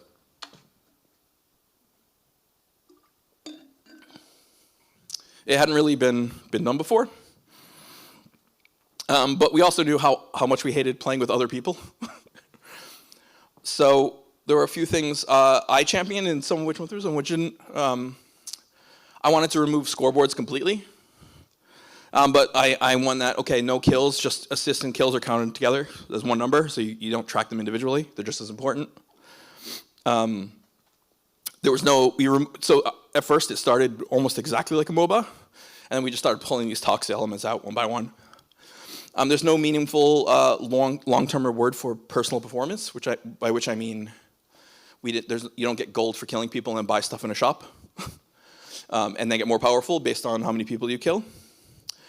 There is a resource, but when a resource gets awarded to anyone, it gets awarded to everyone equally. So everyone benefits when you benefit personally. Yeah, and it was equal too. There was no difference between kills or assists. Objectives were by far the most rewarding thing, and this was granting an in-game resource, not exactly gold, but you can think of it that way. It didn't completely work.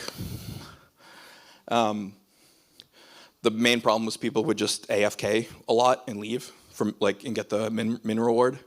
And that I think in the end that's probably what killed the game the fastest. Also, the publisher insisted we put in like a leveling system with metagame rewards and all that kind of stuff. And they kept hopping back and forth between free to play and not free to play. I didn't have quite this argument in my brain back then. It was a while ago, but I knew it was like, this doesn't. I think this is going to backfire. And I think it did. It's hard to prove now, but I personally think it did. And we created like a toxic queue. So if people, so if people had like a lot of like reports, and we had an algorithm to figure out how like extra toxic people, we basically shadow banned them. We just stuck them in their own little hellhole. So this is like jail, basically, I guess. and they could earn their way out by like not getting reported on. And it did help. It did reduce turn and stuff because these people would be they particularly would not encounter new players, which was the worst thing. All right, what can we learn from this?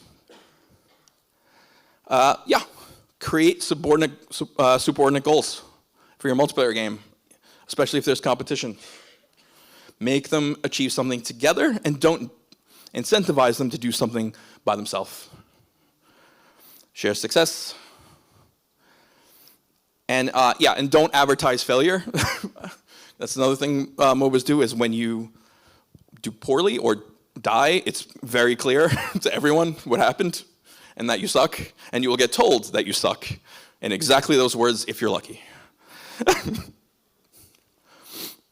Yep, and emphasize positive reinforcement over negative whenever you can.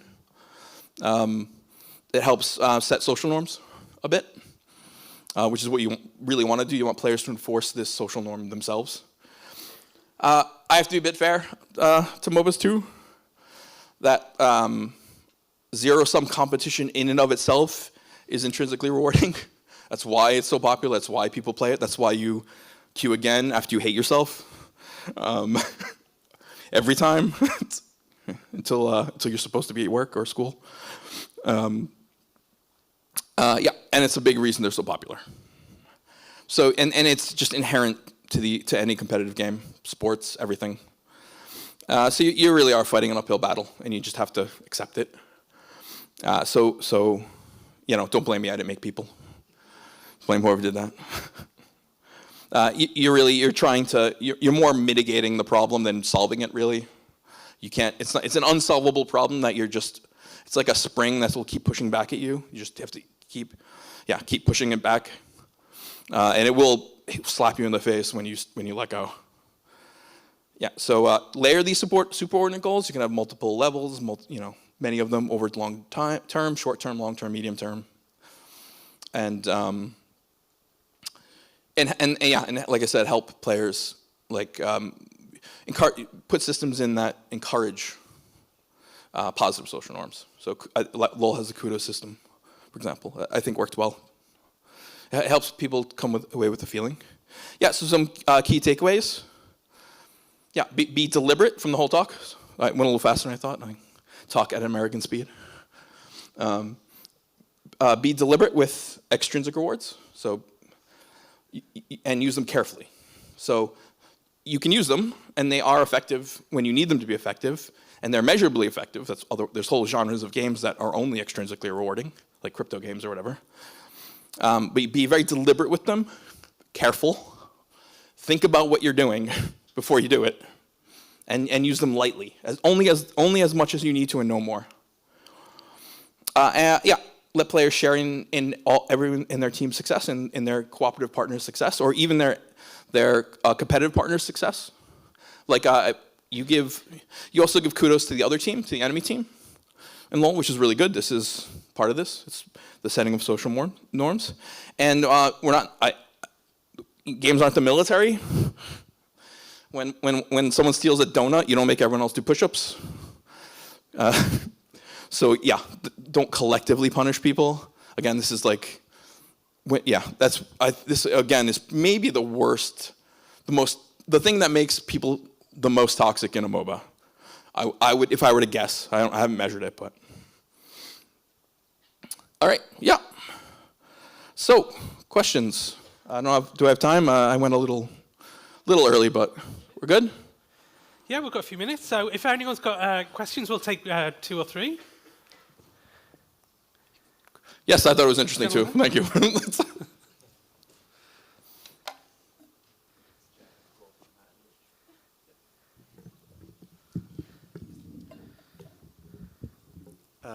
How powerful is the motivational crowding? Can you make like a, you said a slur today, 5 points to stop people from doing things? Well, depends. But that's like an example of something where there might not be an intrinsic incentive anyway. I mean, there are intrinsic incentives to treat people well, but it's usually people you know or have a relationship with. The repetitive prisoner's dilemma, basically. Like games, there's another. Maybe I should have talked about it. But games, when you play multiple games with the same people, then different strategies develop, and that might work better. But one of the other reasons, it should be in the talk. Maybe thank you for beta testing my TED talk. In that case, if there's no relationship, then there's probably not really an intrinsic motivation anyway. So when you punish people for behaving badly in random matchmaking, you're not crowding anything.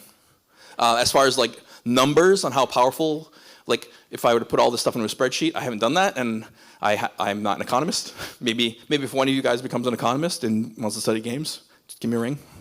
But yeah, so that I would say in that case, for that specific example, there's no intrinsic motivation to crowd.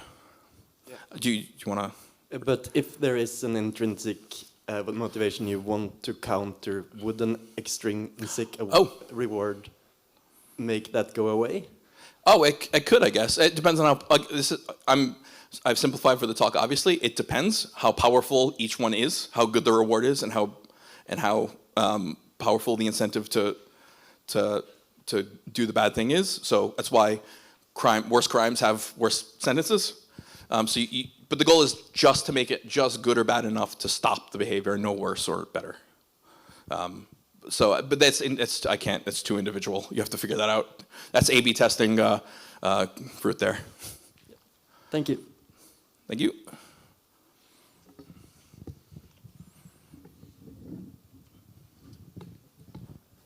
Hi, great talk. Oh, thank you.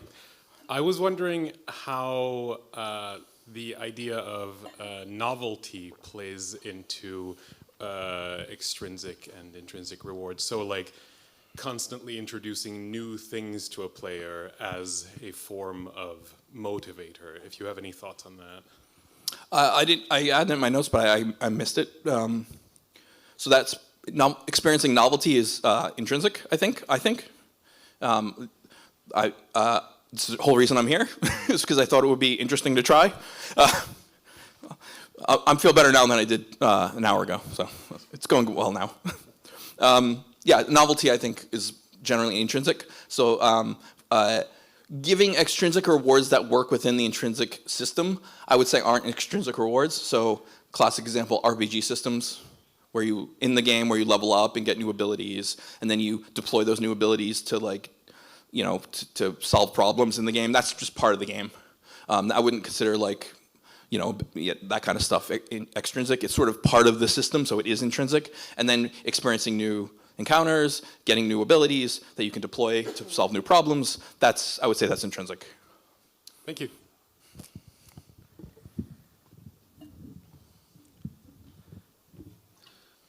Do you think rewarding team play, but also rewarding a bit of selfish play like live service games would motivate people to work together more? It depends. I guess it depends on how. It depends on how you structure the personal advantage into the superordinate goal. Yeah. That's a pretty. I'd have to take some specific examples there, but it as everything in game design, it depends on what you're trying to do. Yeah. Do you have a specific example or? Well, I'm talking a hero shooter, for example, where you get rewarded for kind of staying alive and distracting the enemies while your team kind of takes them out while. Yeah. That would be an example of selfless play, I think. So your sacrifice. So whatever the meta, personal, in shooters, that's usually how much you die and how many people you kill. So by playing against that, that's selfless play in order to achieve the goal. So it depends on a lot of times what the personal goal is often like a social norm. It's not necessarily something the game enforces. Yeah. So it depends. Yeah. Okay.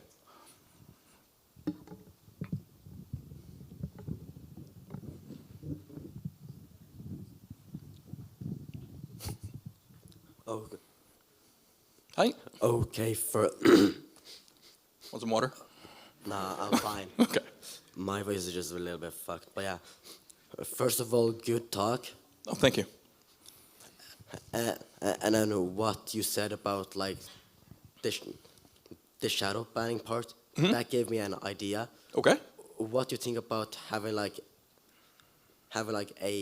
I don't know like a checkbox or something that you can check off if you are like, oh, okay, I want a game where I can be as toxic as I want, and then you get put into lobby with just people who have that on. Would that detour or help like matchmaking lobbies? It could If you they would have, Yep, sorry. yeah, like if they have a place where they can then go and do that bad behavior that you don't want in normal matches. Yeah, I guess it could work. It depends on a lot of factors. People would do that in our game because if you queued with someone, even if you weren't there in the graveyard, but you queued with someone who was, then you would go there, and people would deliberately do that sometimes just to play with their friends. I guess people could self-select. It's like, I guess it's the equivalent of picking, for an MMO, picking a PvP server or an RP server.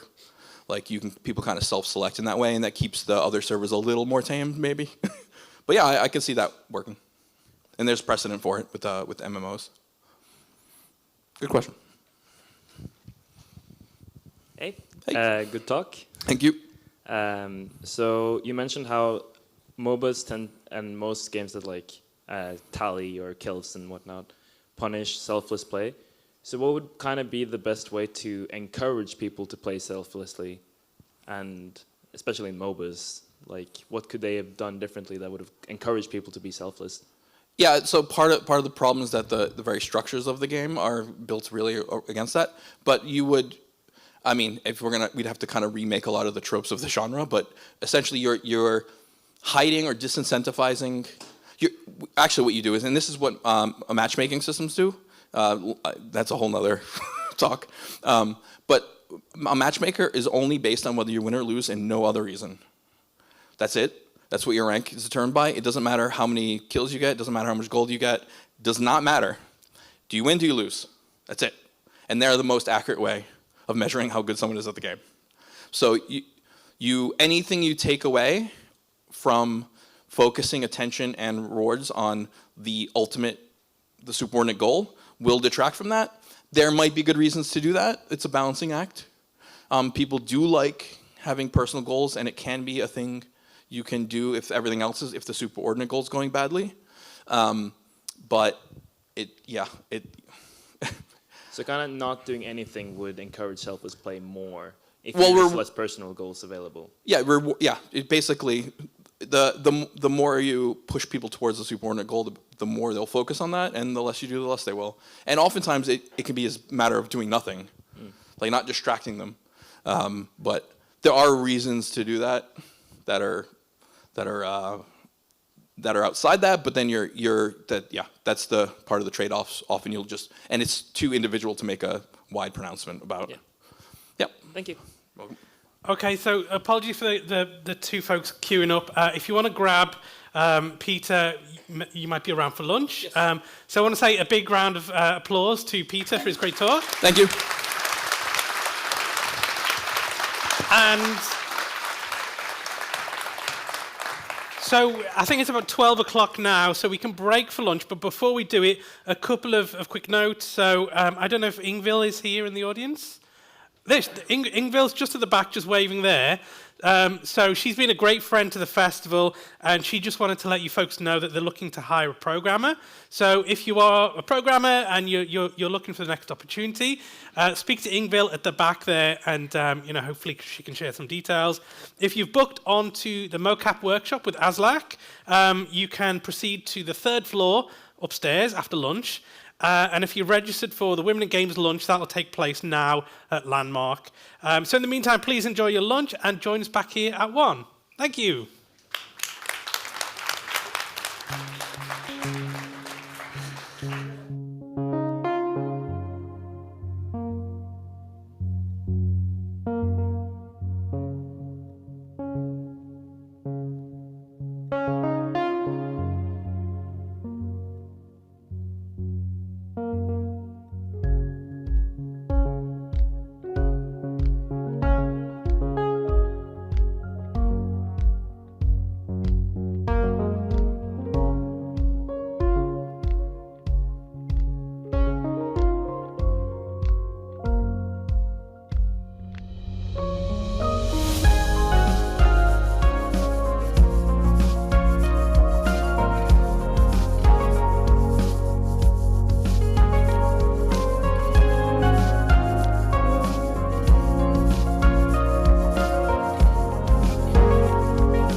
going to go up to the, oh, okay, so now it is working.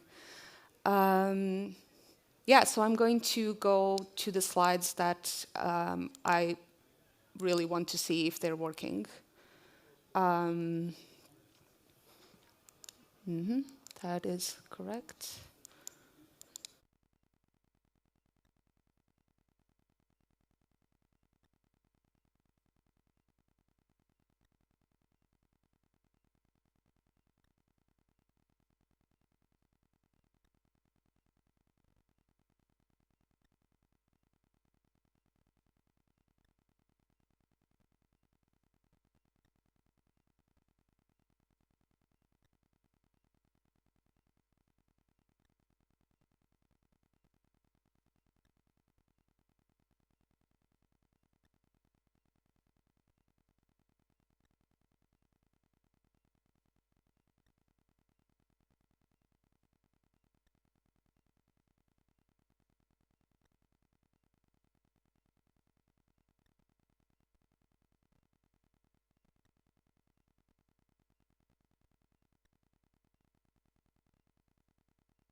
hope you had a great lunch. And now I'd like to invite some of our next speakers for a fireside chat about publishing and all the opportunities and maybe some of the challenges that kind of presents itself.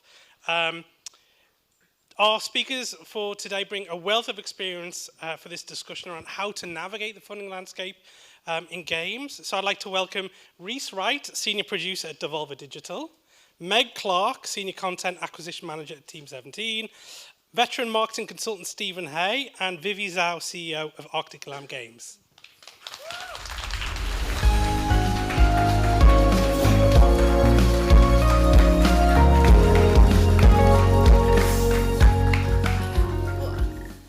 Can I squeeze on there, Stephen, or shall I hover above there? Okay, great. So we'll start off with some easy questions. Well, the easiest one is, would you mind describing yourself, maybe your role, or a bit of your specialism or background? Yeah, also veteran. You've got a few greys in the beard. Not saying that I don't. So I'm old. So I've been in games since 1993, and I am marketing and commercial. That's all I've ever done. Now I work part-time for a company called Radical Forge. So we're a developer based in Middlesbrough in the UK, and we do co-dev and regional titles. And I also freelance, so I do marketing and commercial and educational freelance stuff. So I have had a long career, and in that career I've pitched a lot of games. More recently I've pitched games as well. I've also taken pictures as a scout, not as professional as these guys, but as a scout, which I did for a couple of years for a small indie. Great. And Meg, you have quite a varied CV, I've heard. What about your current role and maybe your background? Yeah, sure. So I've been in the games industry for about 12 years now, as you said, in various different positions. Check it on LinkedIn if you can be bothered with the long story. But right now, I am a senior content and acquisitions manager for Team 17. So my job is to review lovely folks' pitches and to kind of refine down the ones that are most suitable for Team 17 as a publishing partner, and then basically help shepherd the developers through our greenlight process, and hopefully that will result in a match and a signing. So yeah. Great. Rhys? Yeah. Rhys Wright, I've been working in video games now for about 20 years. I've worked from everything from massive AAAs like Sega and Microsoft and Square Enix. I've also worked a little bit in BizDev. I've worked for a small indie developer, and now I work for Devolver Digital. We're an indie games publisher. I'm a senior producer, so my job is to sort of work with teams who are making amazing games and sort of be their snowplow to get all of the pain out of the way so they can just concentrate on making the best games they could possibly make. And as part of Devolver, we get to do some really fun stuff too, like go to events and meet people and meet new developers and look at pitches and get all the fun stuff really of working in the industry, which is great. And you've just helped publish a little indie game called... just a wee game called Ball Pit. I've been working on that for the last couple of years with Kenny Sun, who is an incredible developer. Him and his team have made this very, very fun game. It's sort of a mix between Breakout and Vampire Survivors, which is doing quite well. So if you haven't played it yet, do check it out. But also, don't come to me when you get addicted. There's a help group. No. Yeah. And Vivi? Yes. Hi. How would you describe your current role and maybe your background and experience in this area? Yes. So my name's Vivi. I've been working in the games industry for almost 12 years as well. And my main role is BizDev and also GameScott. And my career is mainly about working for some big publishers from east to west.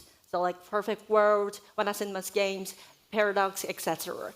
And now my new role as the CEO of Arctic Lamb Games, as a studio that I founded 2 years ago after Gamescom. And we're basically a game business consulting agency. It's like on my hand that we represent a bunch of publishers and also investors to seek for either studios or projects to invest in. And on the other hand, together with our strategic partners, we provide this self-publishing support to indie developers. That's basically what I do. Great. And as a show of hands, actually, this is a panel about publishing. Who here would, at some point in their career, be interested in pitching their own game or their own IP for development? Okay. Quite a lot of you, yeah. Almost great. a full house. So, I mean, like a completely respectable route is to work in big studios, but this is a really creative field. I'm sure we've all got a lot of ideas, and how to get them developed is the bigger challenge, obviously. So, as a kind of like opening, what do you think publishers are there to offer developers? Like, what is their role, and are they all the same? Have their priorities changed over time? I think it's a really interesting time for games right now in that there's a lot more stuff out there for people to be able to self-publish. You don't have to work with a publisher. The tools are all there, and there's people that can help you a bit more bespokely with very certain things. If you only need marketing support, maybe you don't need to work with a publisher. If you only need someone to help with your porting, you may be able to find someone who can help with that specifically. Publishers are kind of a one-stop shop for a lot of things. They will help you with your development funding if you need a bit of money. They can help you with your QA, localization, porting, and obviously the big one is getting the game out there into the world and getting it noticed by people. So every publisher is going to be looking for something different. They'll have a different audience. It's something it's not a perfect fit for everything, but if you find someone, if you're making a game and you're like, honestly, this would just be wonderful to get that little bit extra help so we can just concentrate on making the game and not have to worry about all the gubbins that goes into marketing and building your audience, then yeah, maybe have a wee chat with a publisher and see if it will work out. So they're not just a big bag of money. No. So much more. Has anyone else got any other experience about the different types of publishers, the different services that they offer? Sure. Okay. Oh, you go. Yeah, so I mean, I think there's a whole spectrum now, I think, of kind of services there, and people do different things from, kind of Reece talked about, where you kind of have a marketing service, essentially, where they do everything but give you the production skills and they and those technical things. But then, there's cost to that, and you could go off and buy that expertise elsewhere and separately. I think it's just trying to find, like when Radical Forge, when we're looking for publishers, we're looking for the right publisher for the right product. So a match in that, but also more importantly, probably, is that like a business relationship, because you're getting into a relationship with these people, which is going to last for 18 months. So it's going to last for 2 years. Longer than that. Longer than that, and so it's a long time. So you've got to be really, I think, kind of really aware of what you're buying into. What they need to know what they're buying into. It's a grown-up relationship, and you know what to expect. And you know what you need from a publisher as well when you go out there, because it is not a one service that fits everyone. So there's people who can give you, QA and access to porting and access to the platforms that have good relationships with those.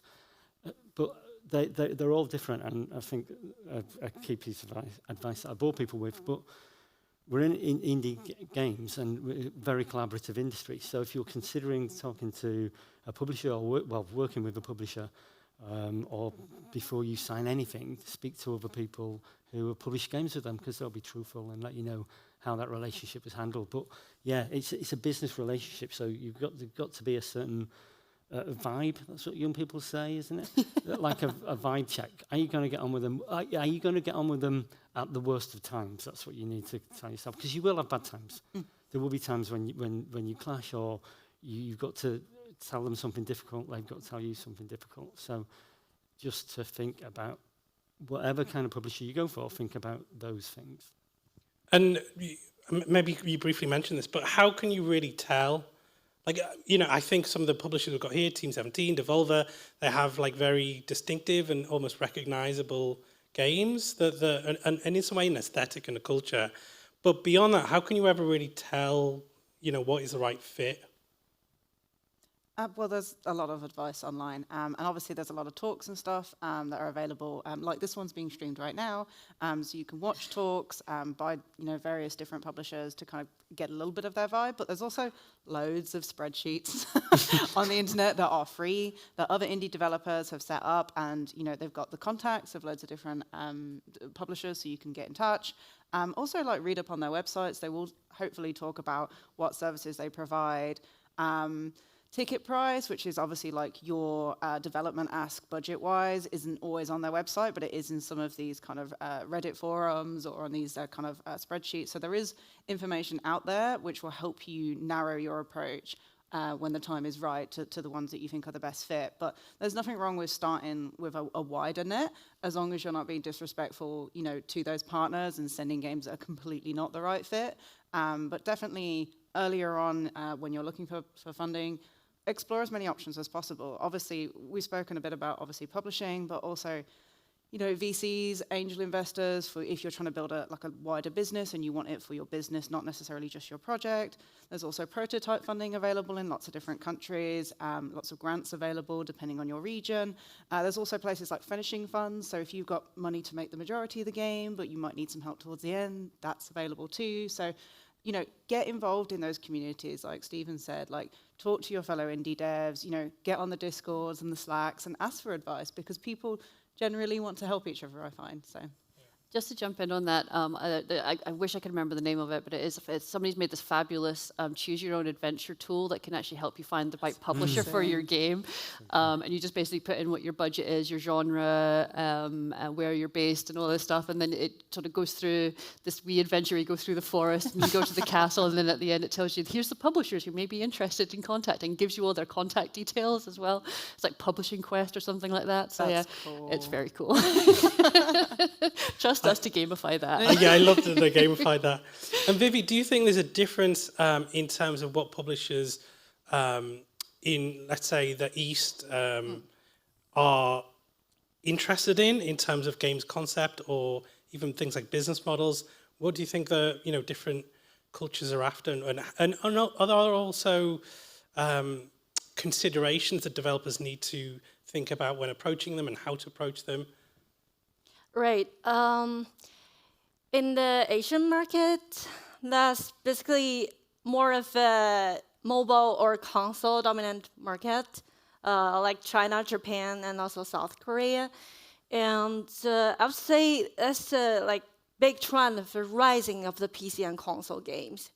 And I would say the taste in general, there's no difference in a way, because the hit games also performs really well in the Asia market. But it's like if your game have a clear, unique selling point, and you have either some culture resonated to the local audiences, or you have your exotic culture and this little exotic accents that you can bring to the audiences, and they're like very welcoming, more than you can expect actually. So there's not really any point in trying to appeal to, let's say, a Japanese taste or Korean taste. You would recommend if people have great story to tell from Norway or Sweden or UK. Yeah, that'd be so cool. They should lean into that. Right, yeah. Okay. Yeah. They should lean into that, okay. And then in terms of publishers worldwide or the UK or Norway, do you think they're looking for like particular concepts or genres? Are we looking for more friend slop games, like, or has that trend reached its peak? I see what you did there. I think every publisher looks for different things. There are definitely publishers out there that are trend chasers that are like, this is the hot thing, we want more of this. At Devolver, we tend to be a little bit the opposite.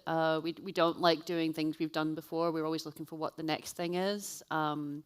And really it comes down just to playability. Like if we try it and we're like, we love this game, we have to throw more money at it so we can keep playing it. We're entirely selfish like that. That's how people get signed. But every publisher is looking for something different, and that's really key when it comes to when you're looking for a partner to work with, is that you understand your game and you understand what they're looking for, so you can make sure that relationship will make sense before anything gets started with them. And There's one thing listening to feedback for a pitch, you know, like how to make something more refined, how to communicate your idea better, how to show the type of information that a publisher needs in order to make a decision. But do not bend your game and your design to fit a publisher, because that's not your authentic voice. And whilst we all care about it as people that provide funding, the players care about it even more. So if you're doing something for the wrong purposes, people will be able to tell. So make something that you would want to play, that you're excited about. Sure, like taking the occasional bit of advice about how to tweak a bit of a design and things like that, but it's a big danger zone to go up to someone and be like, tell me what game you'd fund. I'll make that one.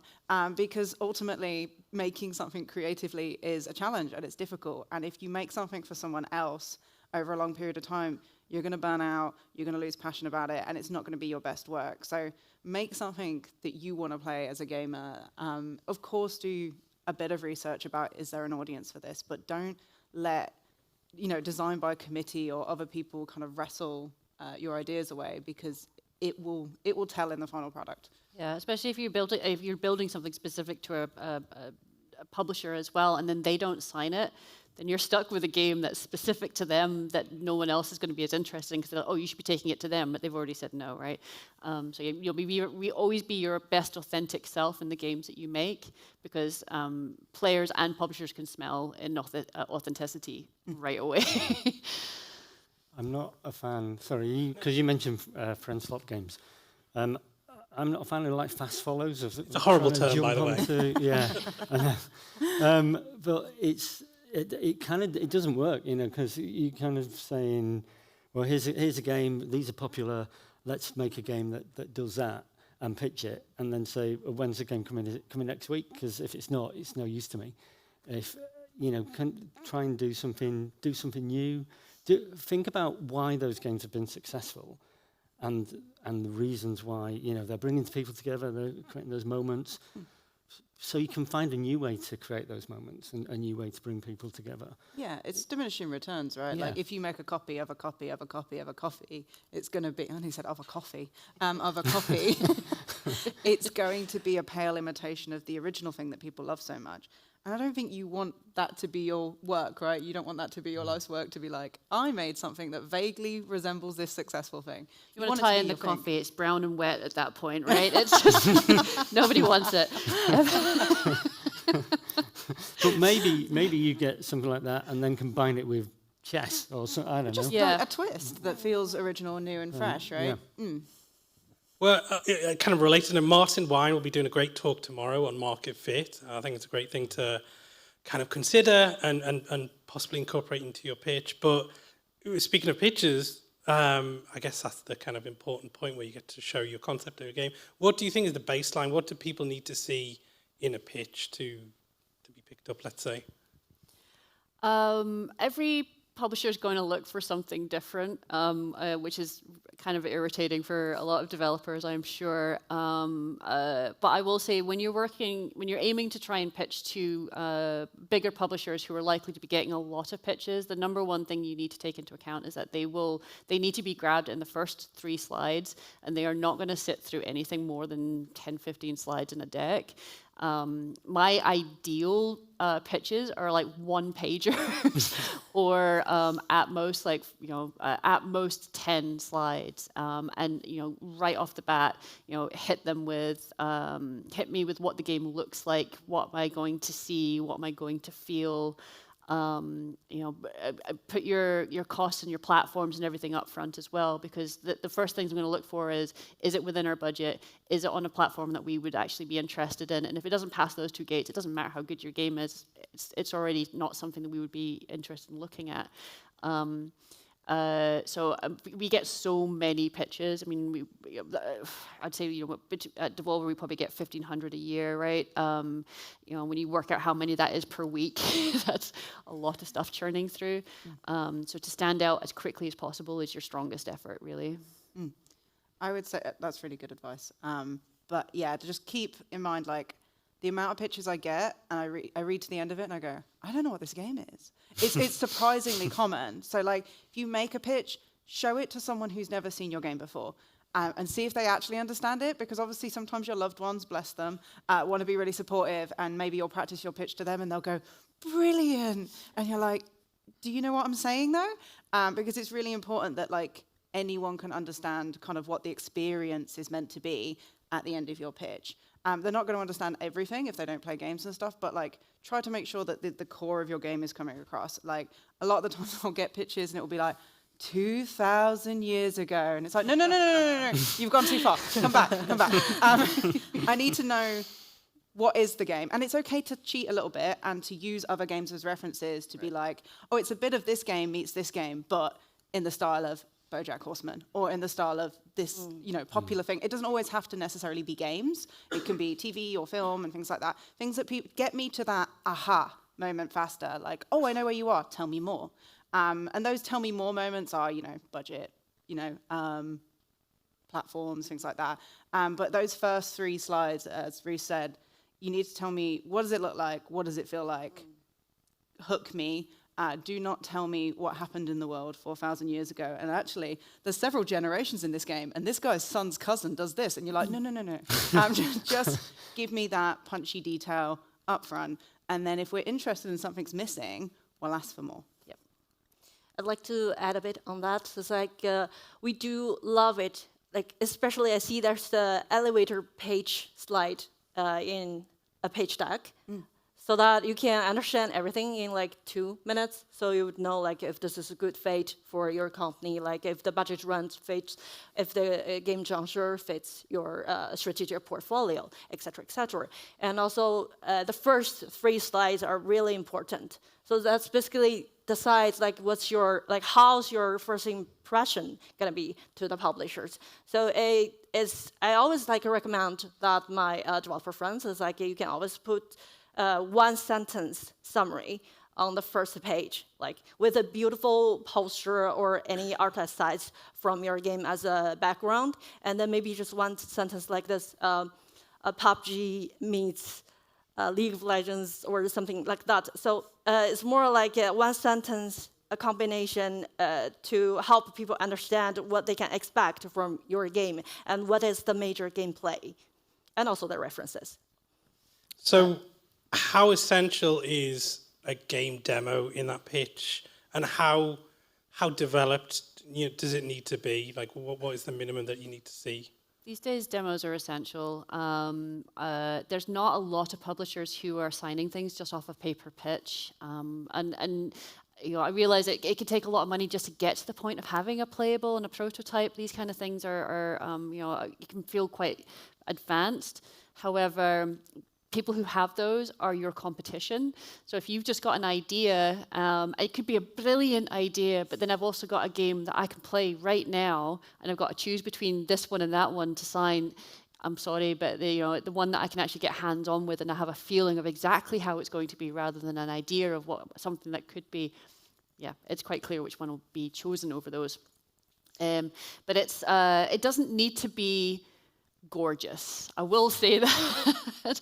A Devolver, as I said, our big thing is if we want to keep playing a game, we can feel the fun. Then that's what will change our minds. That's what will bring us in. It's you find the fun really, really quickly, and you've done half the work. You've already got yourself most of the way to being signed. Yes. We've actually sent offers out to games that do not have a completed demo. It's more of a prototype, and there are whole systems missing from the game, but they've just done like a splash screen when it gets to that bit to go, we're going to add this bit in, this is what it's going to do, and then you go back to like the core loop and things, and you go, cool, okay, I understand that. This is fun enough. We're interested. Let's go. I know a lot of people come to me and they're like, oh, do you need a vertical slice? And I'm like, no, not necessarily. It is harder for like systems-based games because depending if your selling point is like, oh, it's really deep and epic and things like this, and you're like, well, I'm going to have to see some of that in order to believe that. So yeah, there are demos or prototypes or vertical slices that are harder to make than others. That is appreciated, but as Ruth said, like, you've got to find the fun, and if the fun is detail and the detail's not there, it's quite a leap of faith that the funding party is going to have to do. And a lot of time people don't accept like necessarily your previous games as always proof of this new idea. So do keep that in mind as well. You can, as far as how it looks, you can show all of that in your deck as well. I always say if you haven't got to the point where you have skinned the game and all of your art, then it really does pay to get a concept artist in to show what the game will look like in your deck. And you should be making your deck as pretty as possible and showing, the whole experience of the game in there. You don't need your playable to be that. But as long as we know, okay, this is what it plays like, this is what it'll look like. These two things don't need to be the same thing, but as long as we got both those clear, then you're golden. We are so used to see game page, the builds from different stages, like really, really early stage as well. So it doesn't matter if it's too early stage or not, as long as there is something for us to test. And the small tip for the builds in the very early stage, if you don't have a tutorial in your game yet. So it'll be we really appreciate that you can write this really short, brave instructions on how that we can play your game. So that can make our lives so much easier and make the whole testing build going more smooth. And if I can be a spoiled brat here, which sometimes I am. No, if you can do skippable cutscenes, that's great, especially before a boss fight. If the person who's reviewing it really wants to get to that bit sooner, having skippable cutscenes or having a build where you can jump ahead to certain bits is great. It is a luxury though, so obviously if you're tight for time, please ignore me. But more importantly, having a video playthrough can make it more accessible to other people within the company who make decisions that may not have the time or necessarily the machine that can run the build. They can quickly skip through, get a gist of what the gameplay is like and give the thumbs up sooner. So if you're able to do a quick run through of bits of the game and record it, that's a really useful asset to have. Sorry. Just a tip, and maybe it's just me because I'm terrible at games. But one of the things I used to cringe is when I'm in a face-to-face demo and people would just put a laptop in front of me and say, "There you go, you play it," and I'm like, "Oh, I don't know," and then or it goes wrong, and so for me it was always about you could ask people or just kind of demo it live and then leave it with people so they can play it in their own time because you don't want to put people in an awkward position when you pitch into them. So if studios have created this great game concept and maybe it's more developed than others, do you think it's better to present a game concept before anyone has seen it, so you've got that kind of sense of exclusivity and something to kind of launch and promote about? Or is there advantages to having already shown the game at conventions, building up a community and a wish list? Is there a kind of preference of when is a good time to show publishers your game concept? I think it could be either, honestly. One thing that if you haven't announced a game and it gets signed by a publisher, then that gives them another marketing beat to be able to do the big announcement and make a bigger noise than maybe you would have been able to do by yourself. So that can be quite good to get the ball rolling, but at the same time, if you've announced it and you've started doing that work, if you've got someone on your team who is able to start that community building early, then that also creates something that's quite attractive to publishers because they can be like, oh, we've already got an audience to build upon and we've already got people who are fans and are going to be crowing about the game and just even more excited when they hear that we're involved. So it can be either way. There are certain games too, though, that if it has been announced too early, if it's something that we're really excited about, but it's now we have to start worrying about clones and things like that as well. That could be something that if you've announced quite early and suddenly we're now racing against the clock to make sure we can get it out. Yeah. Oh, interesting. It's mostly on the mobile side, but yeah, we're seeing a lot of mobile clones coming out very quickly. Based purely on a video. Just from demos from Steam. Yeah. So sometimes you got to kind of consider how copyable is your game. How original is my game? Or Roblox. How quickly can people knock it up in Roblox? That's another concern now. But, so talking about pitches, do you guys have a memory of the most effective pitch, like a particular example, something that really hooked you quickly and why? What was it about those games that really hooked you and pulled your whole team into it? I can go with one, which was, the pitch wasn't amazing. So this team of people came in and they pitched this game where it was kind of like a management game, but you were a giant, so you could kind of move people around and stuff. It was quite good fun. But it was a very complicated pitch deck, and I think lots of people spoke, and it was quite bamboozling, and also because it was not like GDC when you're seeing like 8 pitches, well, more than that, you're seeing like 16 pitches a day, and then that's without people at shows and bars and showing you stuff, and on escalators and things, which they have in America, moving stairs. And I thought there's something there, but I'm not getting. It's not speaking to me, my inner soul. And then they were kind of getting up, and I went, I do like the idea. I really like the idea of what you come up with here. And one of the people said, "Oh yeah, it's great when you've got people in the prison, and you're the mayor, and you can shake it up, and they're all like falling apart, and then put it back down." And I went, right, sit down, tell me about that moment, because that moment is the fun in this game, which I've not got so far. And I sort of bring it back to that, because I'm excited now, but I wasn't before. You know. How about the rest of you? Any game pitches or demos that really hooked you instantly? Yeah, we've already mentioned Ball Pit earlier, but I will say when the pitch for it was very simple.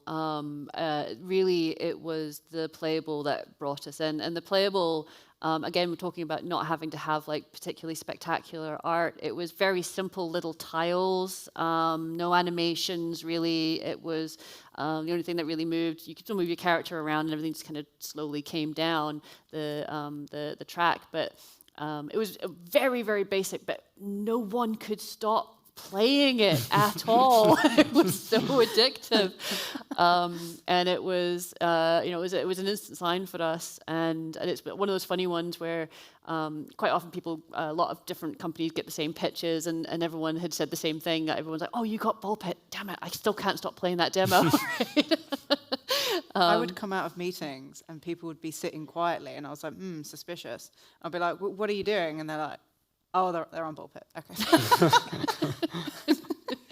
So earlier we were talking about social faux pas. Are there any kind of like things not to do in a pitch, or do you have any horror stories, things that maybe people trip themselves up in pitches to kind of doing? Meg, with the emails? I have a few. Give me the big mic. No. Do not quote other feedback from other publishers in your pitch deck and send it to other publishers. It doesn't add anything for us. Like I've definitely had pitch decks where it's like, Reese from Devolver said that this was their favorite game, and I'm like, why have you done that? Like that was confidential feedback. Or it shows that you can't keep your mouth shut. Also, like, no offense, why do you think that would change my mind? So yeah, it just shows that you can't really have these individual relationships and take feedback and things like that. So don't quote other publishers or other sources as like, it's okay to take stuff from public forums. Like if you've put out a demo and there's loads of great feedback, obviously screenshot that and put it into your pitch if you want to, but don't take things from confidential conversations and put it in your pitch deck. That is something that's happened very recently, but it's happened a few times. I have a bugbear about only using incredibly successful games as your benchmarks. When everyone's like, my game is simultaneously Slay the Spire, Hades, whatever the top game selling right now is. And I'm like, how? And it turns out it's because they want it to be successful. And I'm like, that's not how you pick benchmarks. You pick benchmarks that are very specific to mechanics that are in your game. So don't do that either. And yeah, just generally be like respectful. Like remember that like, yes, whilst you want money from this organization, there are humans on the other side of it. And harassing them and chasing them around events is also not good. So yeah, I've had a few instances of that. Obviously a lot of events, there's like meet to match. And you will get fully booked back to back in meetings. And you might see like a scout or a publisher going from one meeting to another, and you might be tempted to, based on various podcast advice, to take the moment, get them now. But please respect them when they say, I'm really sorry, I'm actually really busy. Because I have had people waiting outside the toilets for me to pitch, which is a huge no. Well, it's better than pitching inside the toilet, no? You know what? I wouldn't have put them past it at this point. Sliding an iPod under. It's like, can you just play this? No, You got some it. time? No. So yeah, just remember that this is, it's a really kind industry, and people will hopefully try to respect you and treat you with kindness, but please don't take advantage of that. I know times can be tough when you're looking for money, but please try to respect everyone, because we all talk and we all chat. So if you're rude or not respectful to one of us, other people will find out, just like indie devs talk about other things as well. So yeah, remember to respect the community. That was a lot, sorry. Vivi, have you got any advice of things not to do, or maybe not trip up on? Right. I was just thinking that that's the cases. It's like that's too many. But it's like one of the basic one. I hope like everyone can avoid to do this. It's like super basic. It's like if we can find out in like 1 or 2 minutes, your page is totally irrelevant to what we are looking for. That means you don't even bother to click into our like official website to see the titles that we've published during the past like 5 to 10 years. That means you don't even to try a little like efforts into this. So that's basic Google. Very basic, yeah. I said I made a woman cry in a pitch. Yes. Go on. I worked at EA, EA studio called Chillingo, and we were doing mobile games from the indie sector, and it was at GDC, and it was obviously some people you get that when this is the big pitch, this is the one I really want. This is the 17. moment. This is your 8 Mile moment. Yeah, and they sat down and they put some standees up and stuff, and they said, okay, so beginning, and we're all nervous, and we tried to put them at their ease, and then one of them just said, okay, begin, and it was like Dragon's Den, our game is for 3 to 10-year-olds, and we just, I have to stop you, we don't do children's games because of compliance and all sorts. And one woman just looked very disappointed. The other one just burst into tears. You monster. I know. So mean. Levi Buchanan spent all weekend just saying, you made a lady cry. But we gave them advice and went through the pitch deck. But they just hadn't, I don't know why they'd not seen that we obviously don't publish games for kids. And pinned all their hopes on you. Yeah. Yeah. And do that. That's tough. So again, do your basic research. Yes. Don't forget to put your name on a pitch. Don't address everyone as Meg in your emails. Yes, I've heard that's a thing. That's something in the UK games industry. Everyone in the pitching circuit has had an email addressed to Meg. I've been called Meg a couple of times. I don't know why. But it does, like, obviously we know, we hope actually, that you are pitching to multiple people. Yes. But when you just Control F, select all, change, Meg to Reese and Team 17 to Devolver. Because the amount of times they're like, hey, Meg, I've got the perfect game for Devolver. And I'm like, that's not me. Do you want me to forward it? And obviously, like, they're embarrassed and they didn't do it on purpose, but it's not the best first impression. And it's something easy to remedy. So, like, just whilst you're doing this en masse, totally understand using a lot of the same body of text, but just change the people's names and use the right pronouns if you can. The amount of time I get called sirs or him or all of these kind of things, it's like, I know there's a lot of guys here. I'm aware of that, but can we just, if you're going to send me an email asking me for £1 million, can you just get me right? That would be a great start. So yeah. Awesome. Well, we've got a bit of time left, and I kind of already wanted to open it up to you guys. If you have any burning questions or anything you'd like to ask our panelists, now is your chance.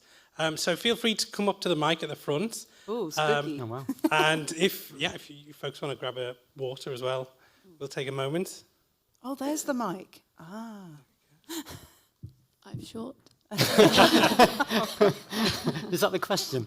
It's a statement.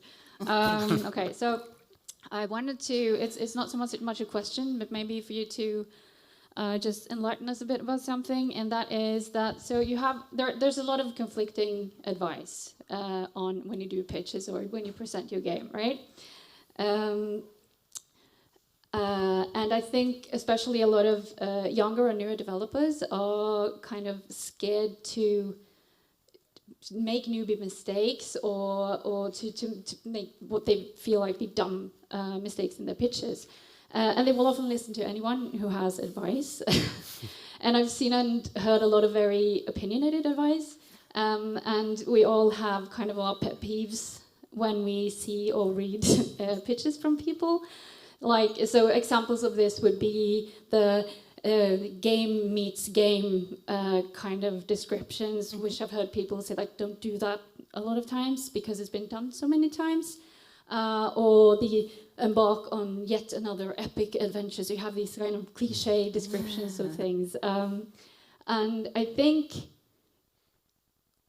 if you haven't pitched a lot and you take all this advice in, it's easy to kind of have your spirit broken. Yes, to completely freeze up. Yeah.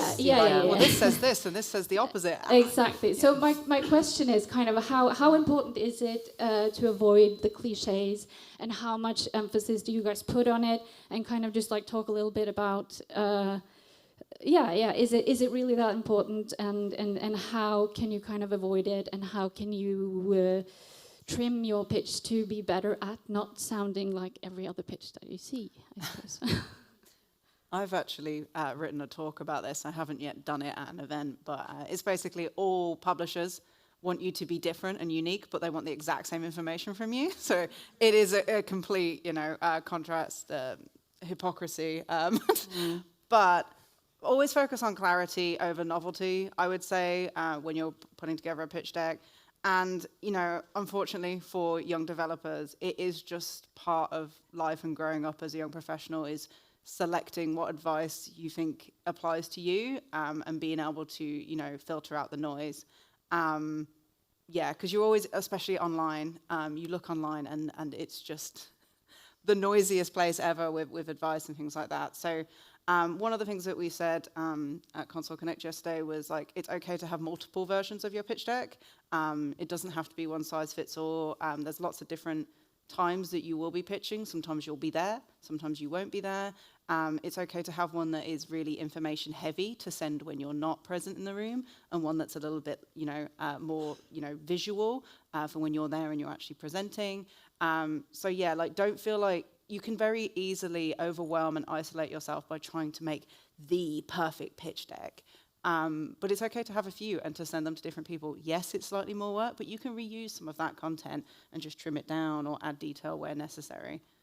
Yeah, and never be afraid of making mistakes. That's how you learn, right? You can always ask for feedback. Unfortunately, some publishers don't have the capability to be able to, or the capacity really, to respond to feedback to everyone, but it never hurts to ask. If they've said no, you could try and find out if there was something they could have done better as far as the deck goes, or it may just be a case of it just doesn't fit their schedule, or it could be any number of reasons. It's always nice to at least ask. And it's okay, it's video games. It's not the end of the world, right? If things are slightly off kilter, you'll figure it out. Just don't be afraid to try. And for me, a deck has it has two main things to win hearts and minds. So I think everybody's kind of said that early on. Grab people emotionally and go, right, this is interesting. I want to play. I'm engaged. And then prove why you can make it, how you can make it, all the facts afterwards. But for me, it's like grab people by the heart first. Yeah, I think some other scouts that I know have always said, like, if I'm interested in the game and it fits my budget, I'll ask you for more information. Most good publishers will do some form of due diligence anyway, and that's when they'll ask for more in-depth detail. So, like, focus on clarity, getting that message across. And if there's anything missing, as long as it's not what the game is, what the budget is, or any like super essential information, like we can always ask for like a full budget breakdown later, or like tell me what happened 2,000 years ago in this story. We can always ask that later.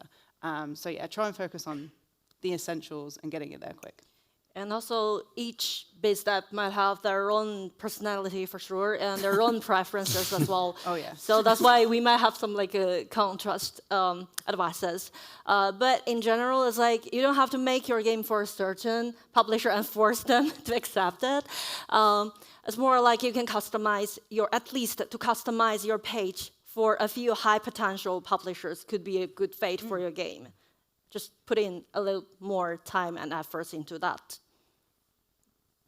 Okay, great. Next question. Hello. Hello. So you talked a lot about like efficient pitch decks and that sort of thing, like information that you find relevant. But what is something that you commonly see included that is more or less just a waste of time, or something that is included when you'd rather they just not talk about it? I've seen decks where really like are just way too long, padded out, where they've spent they spend 2-3 slides on every single game that they previously worked on before they even start talking about the game that they're pitching right now, and you're just like, why? Right? If I want to know what your game is now, and if I want to know about your previous games, I'll look them up. You don't need to tell me that before we've even gotten to what the game is. So I think the biggest problem I see is just people putting too much information in, and then people start talking about the tools that they're using, or by like going on about what versions of Unity they're trained in. It's like, cool. Yeah. What's Will that make the game more fun? I think one that's maybe a little bit controversial right now too is AI, and whether they're using AI in their workflows. Some publishers will be happy about that. Some publishers will not. I think it's probably, if you are, maybe just don't mention it in the pitch, just in case, because some publishers will have a real problem with it, because it can create IP issues as to whether that is trademarkable, or can those assets actually be copywritten, right? Because they've been designed by an AI. So yes, generally I would say don't. I would say commonly with, obviously, unfortunately, our industry has been through a really tough time with like industry-wide layoffs and things like that. And a lot of these teams are pitching for the first time. Like, they've come together, they're veterans, they're pitching for the first time. They spend 6 slides talking about that and talking about how amazingly experienced they are. I believe them. I don't need 6 slides. Like, I genuinely, I like to see a team slide. I like to know who I'm working with. I like to see a photo of them, just because it's a human thing. Like, ooh, face, creative person, yes, nice. But I don't need 8 slides of like, in 1999 I did this, and then I did this, and then I went on to do that. And I don't need that right now. So yeah, definitely have a slide that's about your team and maybe a little bit about your values and the games you've worked on. Don't need 6 slides about it. Don't need how you worked on World of Warcraft for 12 years or any of that stuff, because it's not necessarily directly related to making an indie game. And I do think I see that as a very common practice amongst teams that are starting to pitch an indie game for the first time, but are really experienced. They feel the need to prove it so much. Prove it with the game. Like, have a slide, and then even have a link to your LinkedIn if you want. But don't put it all in the pitch deck, because it's a bit much. Thank you. Thank you. Hello. Hello. Thank you so much for the talk. It was very interesting, just hearing the discussions. One thing that I have thought a little bit about is the aha moment you guys talk about, the capturing the publisher or investor with the, oh, my game is a bit similar like this or a little bit like that.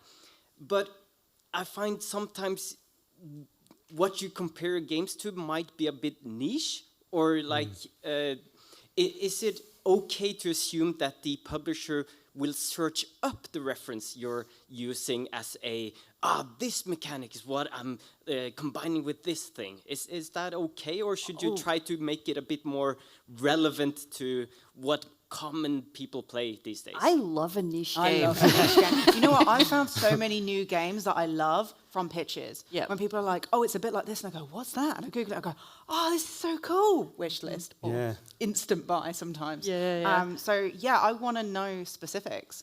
Like, be as clear cut as you can be. And like, if we have to explain it to somebody within the company that has perhaps more, mainstream taste, like, we can pull that. Like, the person who's looking at your pitch decks should be that person that Googles it. And I think most of I would say pretty much all the people that I know that do this sort of work are that person.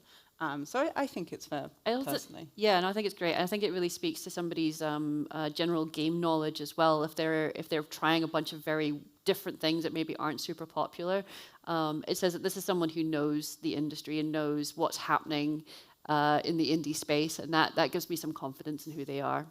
Sure. If people can only name super common games, it does give me a bit of concern that they haven't played a lot of games and they haven't got a lot of references to pull from, and that can be important when you come across a design challenge later. Like being able to look at what other devs have done and been like, they've worked that out. I could be inspired by that to fix this problem. I think that's a really important skill to have. And maybe say why, just to give a little line, right, it's this mechanic from obscure game X, and then you're referencing, okay, it's that part of it, which they do really well. You can even do a GIF of that moment, yeah. right? So if you're like, oh, it's this niche game, and then you do a little screen capture of that moment happening, aha, oh my God, yeah, I get it. I don't even have to buy the game. I can see exactly how that works. Yeah, because it could be a positive, that, because you're going, oh, wow, that's a great mechanic. Not as, that's going to be really fresh to loads of people because this game hasn't really done the numbers. Yeah, so. yeah. Thank you so much. Great question. Yeah. Yeah, and also before you run, so if you consider your game as a very niche genre, you can always try to find like publishers who's really good at publishing this so-called niche genre as well. And also, despite the geographic vision, so not only in the Western market, but also like in the Asian market, because of the user base like super big, you can, no matter how niche your game genre is, you'll always be able to find a very solid cohort of the audience for your game. Hi. So I wanted to ask about people that have, for example, stage fright, and when they're pitching, how much does that affect, like, the likeliness of you accepting the pitch? It doesn't affect it in the slightest. Stephen? No. You made someone cry. You could see through, so you could kind of see past that. Yeah, to a degree. I didn't make people cry on purpose. I think people, people like Meg and Reese and Vivi and me, but we used to working with people, and we can see we're not expecting great presenters. That's not what we're buying. We're buying concepts and games and passion.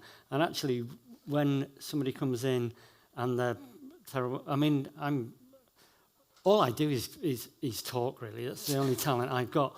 I'm massively in awe of people who come in and go, I've got this thing in my head, it's the whole world, I can do this in it. And they don't have to, be great talkers, because you can feel it in the room when they're really communicating well, I think. Right. And also, there are different scenarios in pitching your game. It's not like every time you got the chance to pitch your game on the stage. That rarely happens. And usually, it's like either you can meet us in person, you can grab us, one of us, at the lobby in the game hall. But it's like most of the cases, it's like you're pitching your game via email first before you can meet us. I would also say if anyone is ever unkind to you in that situation, you don't want to work with that person. Yeah. They should have empathy towards you. At the end of the day, you're being incredibly brave, putting your idea out there into the world, and that deserves a huge amount of respect. And also remember, you know this, you know it, right? And the person opposite you is just a person who also is a massive nerd and loves games. And it's okay, and you can both just nerd out about your game. Like, you don't have to make it into that moment that happened with Stephen. It doesn't have to be, this person can change my life. It can just be like, okay, I'm going to tell someone about my game idea. I know this better than anyone else, and just be comfortable with it. It takes practice, and it's okay to get it wrong. And if anyone is rude to you about that, then that's a them problem, not a you Yeah. problem. Yeah, the games industry is absolutely full of awkward ducks, and we all understand that. It's okay. Yeah, I do a games pitching workshop where I do a really terrible. Have you seen where I do a really terrible pitch? No one buys my game, but the thing is, it's all about. I walk in and it's all about me, and I'm like, oh, I'm really tired. I'm at this show.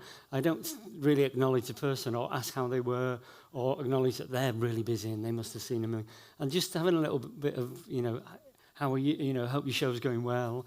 And also, if you can establish that little bit of rapport, that person might go, okay, even though they might not like that game, or that game doesn't fit their portfolio at the moment, they'll remember you, and then next time or say, have you got anything else to pitch? Or so you'll see it as the beginning of, see it as, this is not my one pitch for this one game.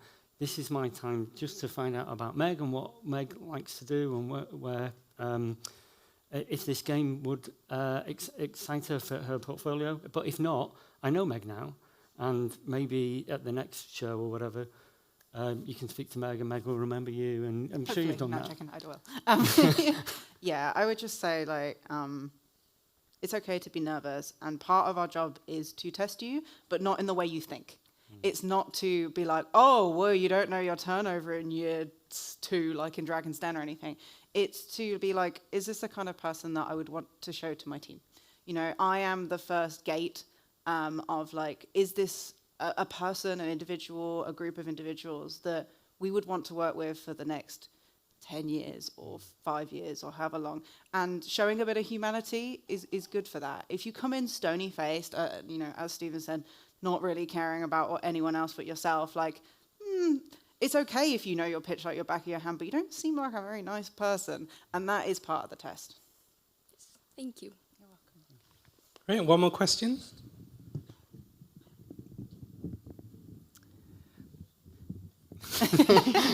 Got a tall person. Thank you. I have a question regarding some pitches. Is there a pitch that you've seen that is very impressive, that stands out from other pitches that you've seen, but they aren't as they're kind of underrated in other pitches that you've seen, like you don't see a lot of other pitches speak about their game in this way, and you would maybe like you would like it if other pitches could pitch their story in that way, or pitch their game in that way, but you don't see it a lot.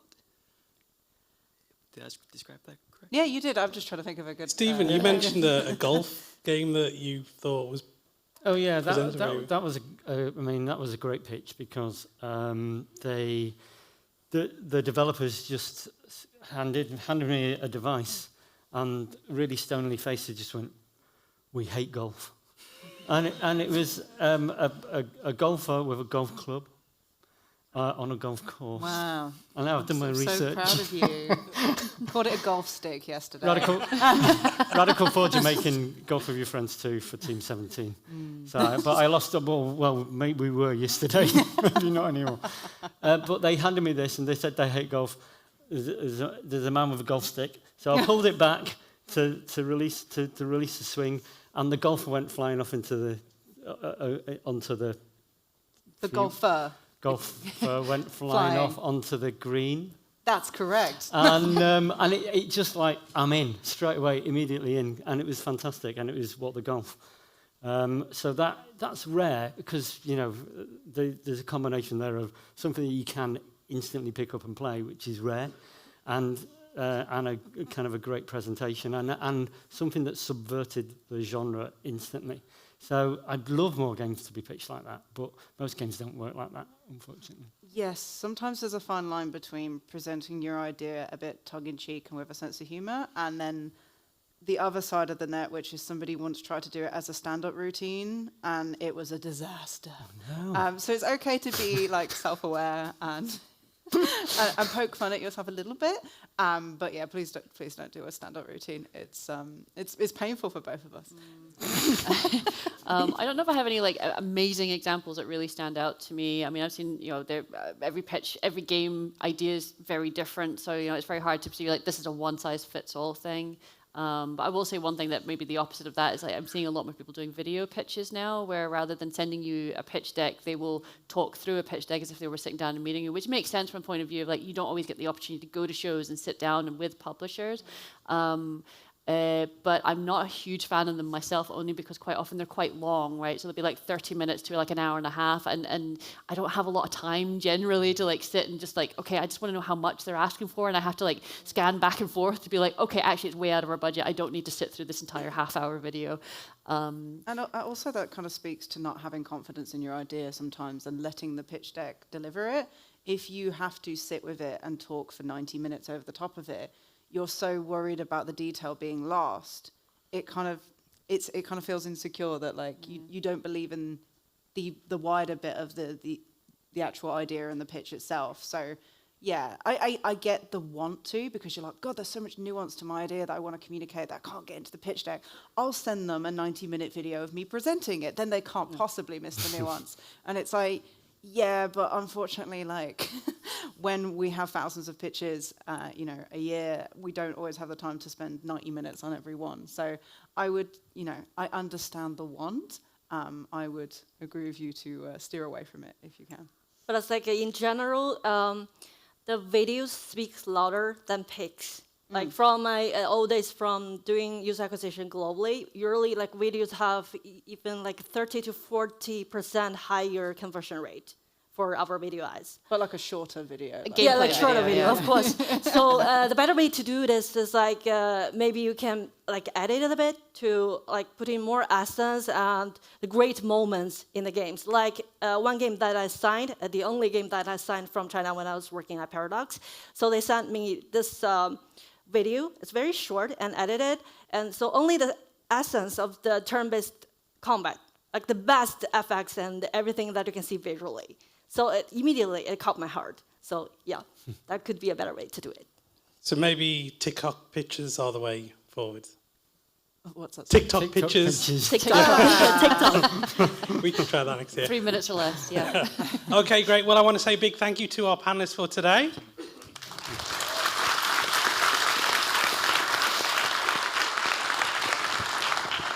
So yeah, okay, great. So we'll just take a moment and set up for our next speaker, and then we'll kind of get started again.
Okay, so I think we're all set up. Next, I would like to introduce you to our next speaker. He's a senior game designer specializing in systems and experience in crafting play experiences that stretch beyond traditional screens into real-world and even hybrid formats. So here to discuss crafting gameplay experiences whilst considering real-world play context, please welcome Sofia Romaldo.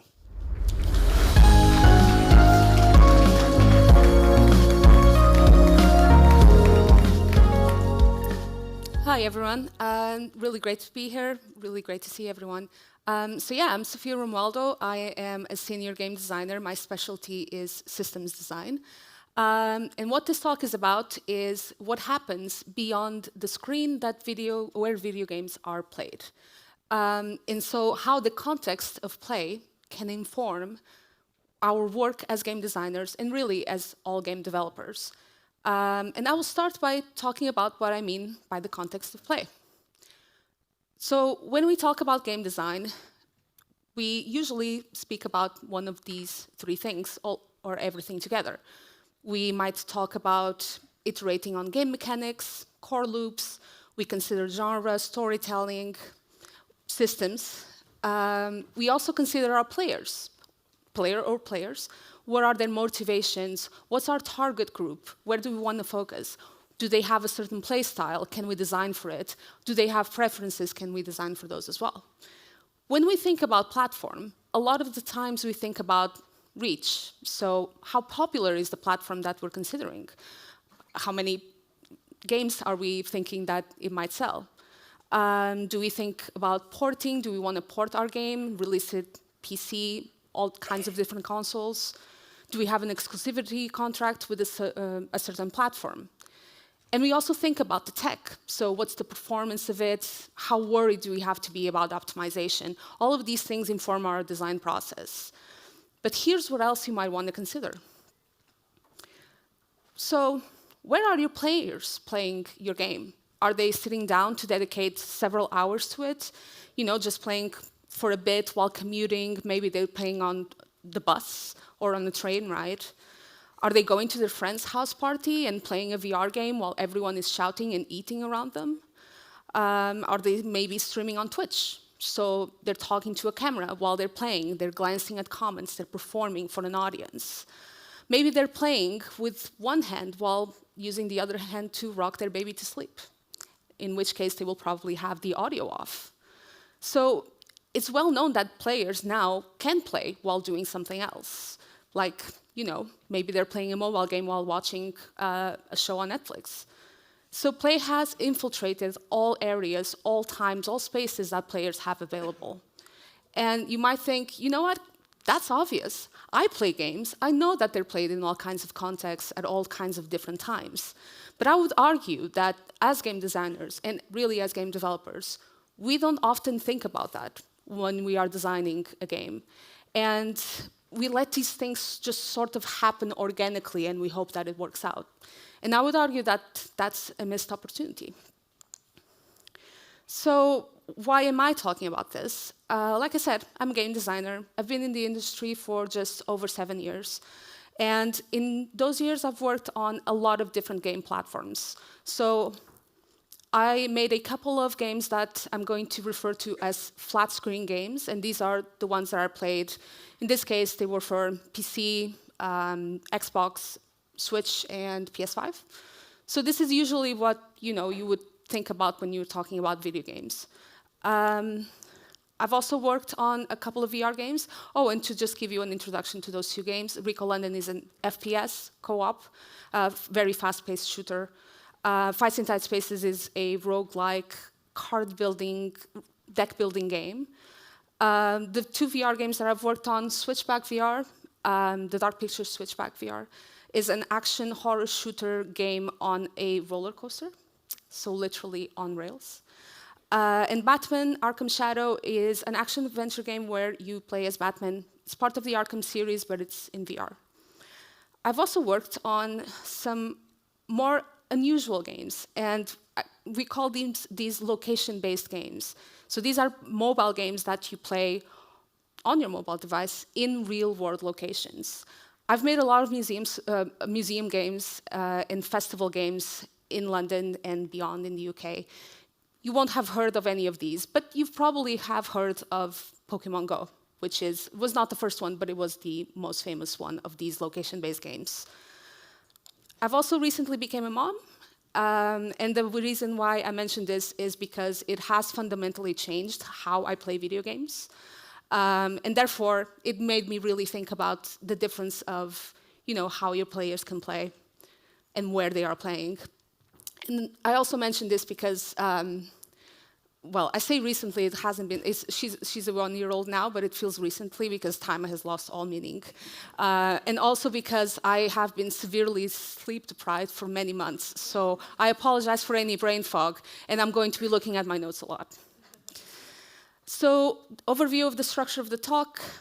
designing for location, so what is the physical space where the game can be played? Designing for the play session, it's when does the play happen? Designing for socialization is who is the player with while they're playing? And finally, what device is the player using? We're going to go through these questions and talk about how you can use them to consider the context of play for different platforms during the design process. And I'm going to give examples of learnings from some of the games that I've worked on, and I'm also going to show you some of games that I have not worked on, but they're really good examples of this. Just a caveat, this is not a design framework. This is just some considerations that you can take into account while designing. But hopefully, they will help you make a better experience for your players, and also maybe even, who knows, create entirely new types of gameplay. And you might also be thinking, is this just, excuse me, UX design, or is it just accessibility? And a lot of this does fall under these umbrellas. If you're a UX designer or an accessibility expert, you have definitely thought a lot about these things. But I would argue that as game designers, we should always keep this in mind. Because, you know, game design is by nature multidisciplinary. You have game designers with all kinds of backgrounds, and that is for a reason, because we need to know about all parts of game design. Because you're crafting the framework for the gameplay experience. You're championing the player. You're not building systems and mechanics in isolation. You are designing an experience, and that experience only comes alive when your player is playing your game. And so everyone should be thinking about what actually is happening while your player is playing the game. And so user experience accessibility, something you need to keep in mind at all times. But that's not all we're going to talk about. So this talk does go beyond that. So let's get started. Location. So this question refers to the physical environment in which the game is played. So I mentioned a few examples before, but to reiterate, the answer can be all kinds of places: living rooms, bedrooms, bathrooms, public transport, museums, city streets. All of these places have their own rules, existing rules and limitations, and also opportunities, which, depending on the platform you're building for, they can be taken into account during the design process to make your games better. So let's start with a dedicated, non-portable play space, like a bedroom or a corner of the living room. The experience of play here is ideal. So there are minimal distractions depending on who you live. The environment is largely predictable. Tech tends to be more stable. So, for example, you can probably assume, or safely assume, that the internet connection is going to be relatively stable. So you can design for that. And this is usually the space that most people think about when designing flat-screen games for PCs and non-portable consoles. And let's give you an example. You probably all know this game, Outlast 2. Say you are building a horror game for a flat screen. You can probably expect that your players are going to be playing at home. Maybe they dim the lights a little bit because the game is really dark. You made it really dark.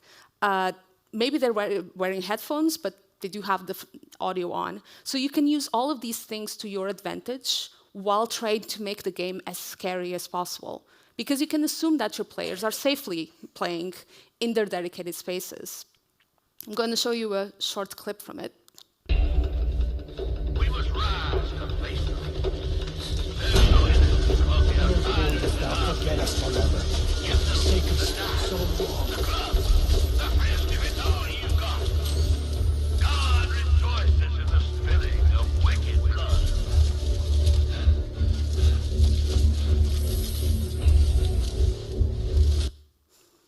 So what you saw here is everything working together to create tension. So you have the atmospheric low lighting, you have the sound of the heartbeat, you have the sound of the character breathing quickly, you have the tense music that's sort of creating that tension as well. You can use silence, they didn't hear, but you can use silence and then build up your tension and trigger a sudden sound or animation for a jump scare. So everything works together, and you can expect that everything will be working together in your game.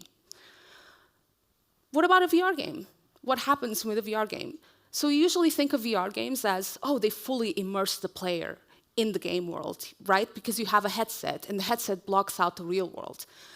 Actually, VR play still happens in a physical space, and paradoxically, it can be much more physically involving than a flat screen game. To give you an example of Switchback, which I worked on while I was at Supermassive Games, it was a launch title for the then new PSVR 2. And during development, we quickly realized how physically demanding gameplay could be and how much space it could actually take. I cannot tell you the amount of times that I knocked something over while testing or nearly got punched in the face by the person testing next to me because we were just doing this. And you completely lose sense of where you are, but that doesn't mean that the space where you are stops being important. It really impacts play. And this can be a concern when you have wires connected to your headset, things around you that can turn into hazards, cats that might get worried about you and jump onto your lap and give you the jump scare of your life. So a lot of your players are going to live in cramped spaces. I live in London. We all live in a cramped space. None of us have space to, exist.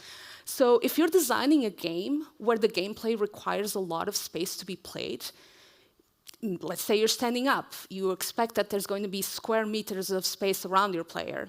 You might be creating a game that not a lot of people can play. Or they can play it, but they're not going to have the intended experience that you're hoping that they will have. This can be an opportunity. For example, on Switchback, we took advantage of the fact that it was in a roller coaster. So we were just like, okay, we expect our players to sit down and not move around a lot while they are playing. And as a player, this felt completely natural because you are sitting in a roller coaster.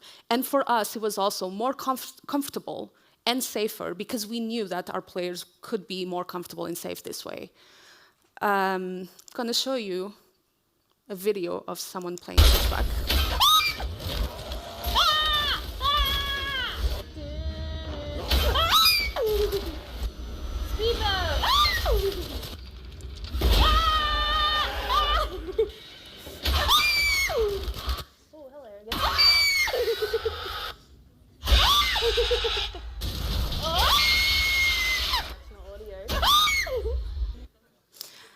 So if we were doing this and she was standing up, I would be seriously concerned about her falling over. And we also had, even sitting down, we also had people falling over sometimes with jump scares. So, we were just like, okay, we were playtesting when we were having people falling over, and like, that's hilarious, but we don't want this. So how can we, minimize this and make it safer while still making really scary moments?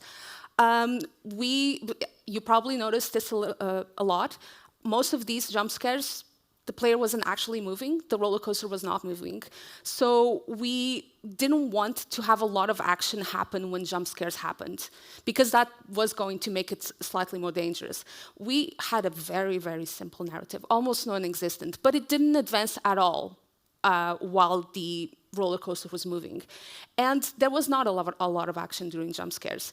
And yeah, that did minimize a lot the possibility of them falling over, not completely. There's some interesting videos, but this one is enough. So what about, mobile games? What happens when your players are on the go? Maybe they're playing on a mobile phone or a portable console. To start with, you have way less control over the environment. You now can no longer assume that your player is going to have uninterrupted internet access or even internet at all. There's probably going to be sunlight or, deferring, rapidly changing light conditions, which is going to affect how your player is going to see the screen. There's going to be people talking around them. And your players are actually going to be listening to the world around them. They might be wearing headphones, but they still need to check on, cars, their next stop. They might even completely turn off the audio in your game. A lot of people actually do this. So you always have to assume that there will be distractions to your gameplay. There will be interruptions to your gameplay, for sure. It's going to be a lot harder to achieve immersion. So, how can you design for that? So there's a really interesting game that is a great example of this, called Sarah is Missing, which one thing that it does is to leverage the things that people already do on their phone while they are on the go and get that into gameplay. So basically, the premise of the game is you find a phone belonging to a missing person, you investigate her phone to try and find out what happened to her. And you do these things like chat through text messages, watch videos, look through a lot of photos. These are things that people already do anyway on the go. So if you have to suddenly stop because of your surroundings, it's completely fine. You've designed the game so that people can do it on the go, and they can stop and pick it up at any point without it damaging the gameplay experience. It's still scary, there are a few jump scares, but this is mainly created through the creepy atmosphere and how real it all feels. Here's some screenshots of some of the actions you can do in the game. So, location-based games, just in the name, physical spaces of the paramount importance. This can include gameplay specific to the location where it is played. Like I told you, the museum games that I made, you have to go to a specific museum to play them. You can't just go to any museum. But it can also be generalized and applied to all kinds of different locations like Pokemon Go. So if you're sending your players to a specific place, you need to know that you are enhancing the experience of that place, not fighting against it. You need to respect that that place already exists and that a lot of people there are not going to be in on the game. So you want to respect the rules and expectations in a location. Safety, big concern. If you're sending your player to play Pokemon Go, part of a street may be under construction. Maybe if you are sending them to a specific place, you're not familiar enough with that space to know that it's in a shady part of town, so you're actually putting your player in danger. And you need to balance how much attention your player is going to be paying to your phone, versus how much attention they're paying crossing the road, for example. Some players will go to great lengths to play your game, because they're very dedicated. And in the real world, that means they can put themselves in danger. So how can your design minimize that? Maybe you're just, if you are designing for a location, maybe you're putting all of your interesting points of interest away from roads. And if you detect that your player is in the main road, you don't have any actions for the players to do there, for example. So these are limitations, but also, they could be opportunities. Real-life locations already have a lot of layers of meanings. So they have history, they have a historical background, they tell stories to their architecture, for example. Your players might have already gone there, so they have a lived experience and they have already memories of that place. And this is great. It's an opportunity to make them feel invested in your game from the get-go. And you can add another layer of meaning and purpose through your game. So, and if you take advantage of what your player is doing in the real world and making that into a game mechanic, you might create an entirely new genre of games. This is a very old reference. I mean, you can still play it, but the game actually came out in 2012. It's called Zombies Run. And if you don't know it, this is a running game. You play it hands-free, audio only. You listen to audio narrations. There's a story. You collect items and you complete missions while you are running in the real world. And every now and then, the game warns you you're being chased by a zombie, so you need to run faster. And it tells you, yes, you've outrun the zombie. Great work. And you can now go back to another pacing of running. So the design is super clever. You play in the real world, but you don't have to do anything you wouldn't normally be doing in the real world. And so you're running, and you're playing a game. So moving on to our second question, designing for the play session, or when is play happening? How much time do your players have available to play your game right now? Are they sitting down and dedicating a couple of hours to it? Maybe more, maybe a lot more. Or are they picking it up to spend some time while in a waiting room to see their doctor, for example, in which case you can expect or hope that they're going to just be a few minutes playing your game. Let's say, again, the ideal. You're designing for a dedicated play session. You want your players to spend a few hours fully immersed on your game, not paying attention to anything else. You've designed for a dedicated play location, like we talked before, and you expect your players to stay put and play your game. That's amazing, that's great. There's a bunch of things that, the bunch of impacts that this is going to have on your design. It means you can spend more time onboarding the player. I just realized that I'm actually in front of the text. It means you can spend more time onboarding the player. You can have longer tutorials, more complex gameplay. You can get away with using a lot of text, for example, or have very long cutscenes, or designing really long boss battles. You still need to consider pacing. Game designers always need to consider pacing, all game developers. You need to think about natural points in your gameplay where tension melts away and your player can take a break. This is one of my favorite examples of this. This is Crusader Kings 3. If you haven't played it, it's a really good game, but it is probably the longest tutorial that I've ever played in the game. I spent several hours just reading all the tooltips, reading through all of the text. There's a lot of information to go through.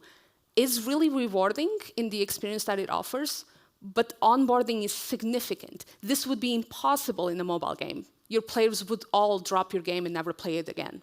But they can get away with this because it is not a mobile game, and they can expect you to, play for longer sessions. These are some examples of how the game looks. Now, what about VR? You also need a dedicated game session. Making the decision to play VR requires you to prepare with a headset. You need to check the boundaries, reset the boundaries if needed.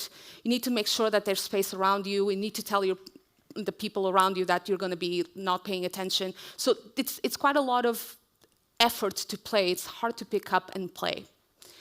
But that doesn't mean that your play sessions are going to be very, very long. Actually, a lot of people can manage hours in VR, but most cannot. A lot of people cannot. Because you get headaches, you get fatigue. It's heavy tech. So you can't expect your players to be playing, like 4 hours. Also, when you're playing in a flat screen, even an immersive one, you're not shutting out the real world around you. Not as much as when you're playing a VR game, because this is not available to everyone. Let's say you have kids. You maybe don't want to, put a headset on and put the headphones on and not be aware of anything that's going on around you. And also, if you get taken out of the game in VR, if you have to interrupt your gameplay and then go back to it, this is a process with a lot of friction, because you need to take off the headset, you need to adjust your eyes to the light around you, and then you need to put the headset back on again, readjust the straps. Maybe it lost track of your surroundings, it often does, while you were pausing. So there's a lot more friction involved in VR games than in flat screen games. So when making Switchback, I'm going to be talking a lot about Switchback, by the way, we made a conscious effort to not create levels that took longer than 15 minutes on average to play, and before giving players a natural point to stop playing. So that was the number we reached through playtesting. Actually, we reached the number 12 minutes, but we wanted to put a lot of things into the game, so we actually was like, we can push it to 15 minutes. And another thing we had to learn quite quickly was a lot of the time in VR, you won't just be teaching players how to play your game. You will also be teaching them how to play VR. Even if you've played VR before, even if you're not new to VR, if you're playing with an entirely different device, it is going to feel completely different. And so you need to teach them about the technology as well as about playing your game. So the onboarding gets more difficult, because in flat screen games, usually you're not teaching your players that if they click on the left mouse button, things happen. But in VR, you have to. Now let's see what happens when you're designing for mobile. So you're not dealing with the dedicated play session. Usually, play is embedded in everyday life. So you need to adjust your design accordingly. Onboarding should be quick and easy. No hours-long tutorial in mobile games. You need shorter play sessions with lots of natural breakpoints for your players to drop your game and pick it back up without losing progress. That's a very important thing to keep in mind. You need to expect interruptions, we already talked about this, and things competing for your players' attention. So when doing pacing for mobile games, one thing that we do very often is adopt a natural timeline. So maybe you get rewards for logging in every day. Maybe you have daily missions. Maybe you have a timer with the actions and they're saying it's going to take 5-10 minutes. Anything that feels very natural for people's timelines on their daily lives. Maybe you use weeks and months to create time-sensitive content. You can also use this outside of mobile games, and a lot of games use this to really great advantage, but it must feel coherent with the context of play. So mobile game, quick to pick up at any point in your life. If you're doing a daily mission, you log in and you play a little bit and it's done. If you have a daily mission in VR, nobody's going to do it. Because if they have to log into your VR game every single day, it's going to feel like work, not fun. And in location-based games, this gets interesting because if we're talking about something like Pokemon Go, maybe people are playing it while they're on their way somewhere. So that's embedded play. But a lot of people are going out of their way to places just so they can play your game. So it's a dedicated play session. But with the games that I worked on, like the museum games that I mentioned, just to give you an idea of what they're like, you play them on a mobile game, but you combine them with, I think a good way to say it is immersive theater. So you have real people, actors, in character, acting as characters in the narrative and acting as quest givers. So you can go and talk to them while you are playing the game, and they will give you a puzzle or something, an escape room thing to solve, and you can solve it on your mobile phone. So this is a shot from a game that I made called Spitfire Academy for the Royal Air Force Museum in London. Like I said, combine mobile game with interactive theater, but also escape room puzzles. So you play the game on your phone, but every so often you would interact with a quest giver. You could sit in the pilot seat of a historical airplane. You could decode enemy intelligence, and you would compete against other teams.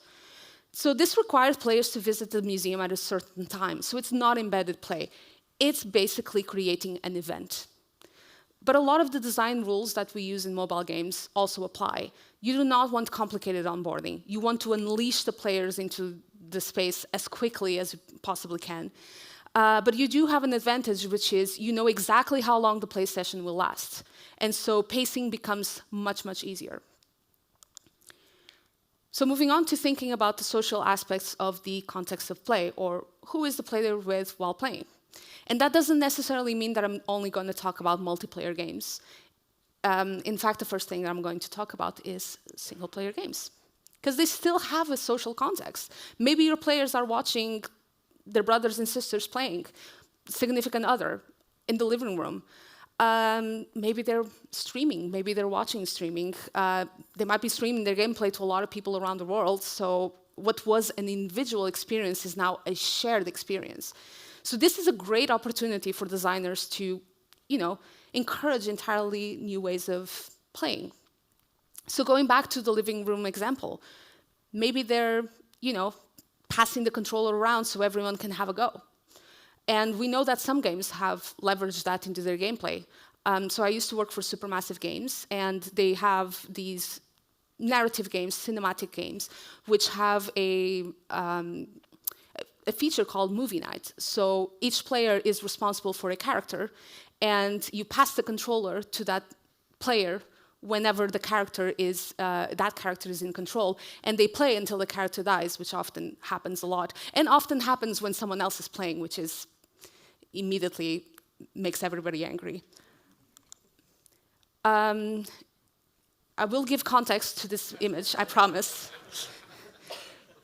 So this is someone playing Switchback VR while there's two of our game designers dressed as characters in Switchback VR sitting next to him. He didn't work in the game, just waiting for him to take the headset off and see the characters around him. So if someone is watching you play often becomes performative. So you know you're being watched, and so you're just exaggerating certain things. It's funny and entertaining to watch other people reacting to a game, like, for example, watching them get jump scared. So this is definitely the case with VR, which is really entertaining to watch, particularly with horror games. And we definitely kept that in mind with Switchback. And I'm going to show you an example. He shouldn't be standing up, by the way. But Tyler, you're my hero. Shake it, shake it, shake it.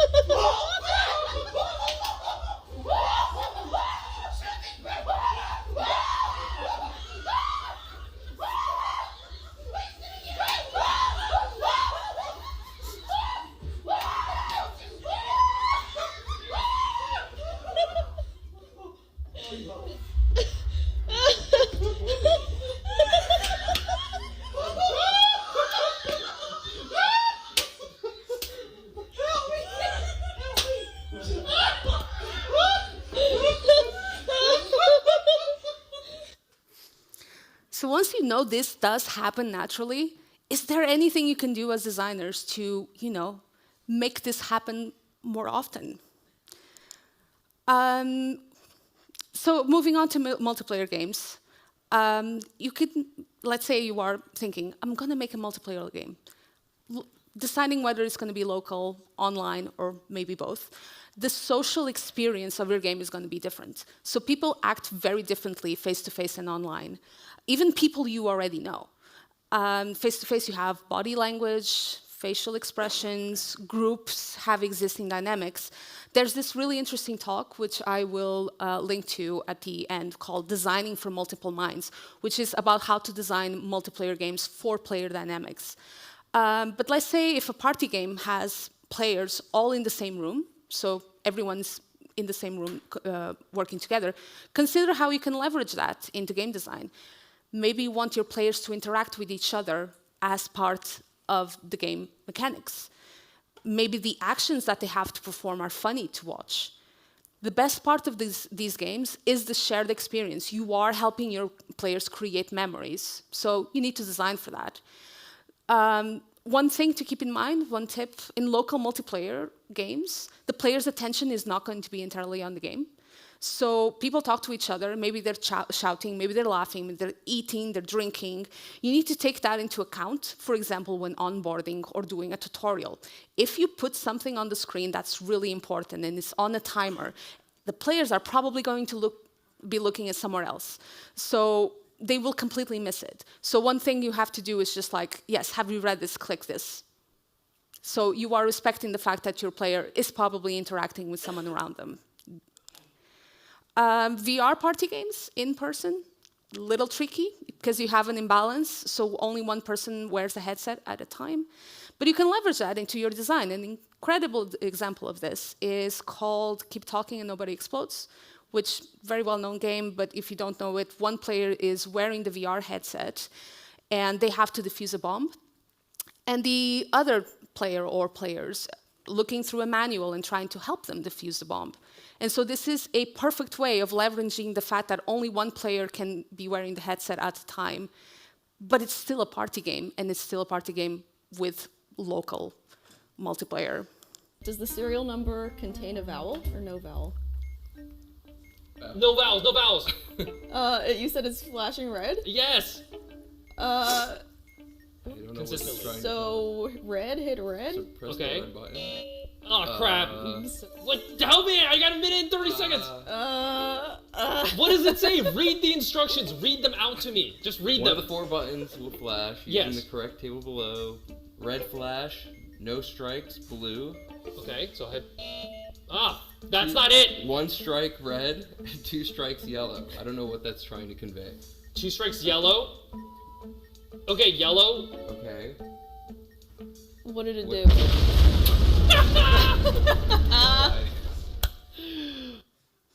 So in this case, friction actually works for you in the game design. So the fact that they don't know, they can't see what he's seeing. So they can't actually say, no, look around, look, do this. All you have to do is communicate really well. And that becomes very fun. So a lot of these considerations also apply to online multiplayer games.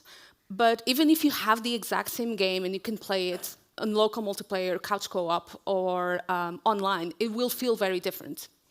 So, or maybe you're working on a game that only has online multiplayer. So the possibilities for being social expand. You have a lot more people who can potentially play your game together. You lose the face-to-face interaction. So you need to think about how that's going to impact your game. But it can also make it work for you. I didn't bring a video, but for example, Phasmophobia uses proximity-based voice chats, so players can hear each other when they are close in the game. And the ghosts can also hear you, so it leverages the fact that they're not together into the design, and consequently feels very natural and immersive. And in location-based games, you get the face-to-face back, sometimes. So socializing in real life and in real places allows you, it's an excellent way for your players to build their local community and make friends. They don't have to necessarily, so you can play Pokemon Go without talking to anybody, but the social features are there for you to use, and they might help you, make friends and meet people. In our museum games, they were multiplayer, so players were in a team. You can see a team here. You could be in a team by yourself, but this was very uncommon. You're competing against other teams, and most people use this for relationship building. So almost everyone played with family, friends, significant others. Team building with their companies was a big thing for some reason. And through the gameplay, they created memories with their people tied to a specific place. And we fostered this feeling of belonging because we created an overarching story and characters that players could return to. So basically you could, I'm sorry, I clicked and I shouldn't have. So basically we had like a society of explorers that would go from museum to museum in London. And there was an overarching story. And we had, I think, something like 80% of our players came back for different games. So players felt very invested in the game community. All right, finally, we reached designing for the device, or what device is your player using to play your game. So I separate this from platform because the device is more specific. It refers to the specificity of using the technology, how the act of play physically feels. So what do I mean by that? Let's say you're making a cooking game or a cooking minigame. Your character is making soup. You can bind the action of making soup to a click of the left mouse button. Player clicks, an animation plays of the character stirring the soup, and it's done. Or you could ask your players to press down on the left mouse button and do a circular motion, which is reflected by the player character animation in the screen. At its core, this is the exact same action with the exact same result, but physically and psychologically feels completely different and much more immersive. This becomes interesting when, for example, you're porting a game. Let's say your cooking game can be played on PC with a mouse and keyboard, and you've designed this very interesting action.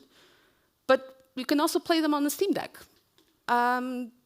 The physical actions of the players are going to be totally different, and you need to keep this in mind because the act of stirring the soup might be very easy and feel good while holding down the mouse button and doing the movement. But if you're asking them to hold down RT and using one of the sticks to rotate on a Steam Deck, it might feel very, very wonky. So you need to think about this when you are porting your game, or even just knowing that it's going to be played in a different, like controller versus keyboard and mouse. Caveat. You should always think about accessibility. You should always give your players option to remap their bindings, because game feel is important, but less important than having more players able to play your game. So to give you an example of a horror game, this is Until Dawn, Supermassive Games. And if you don't know it, I guess this is a little bit of a spoiler, but the game is quite old. I apologize. There's some places where you are asked to hold still. So physically hold your controller perfectly still to avoid being detected. And if you move it, you are moving your character in the game and you will be detected. This is a great way to create tension, to use the physicality of play to create tension, because most players hold their breath while doing this, and it just makes it feel more intense.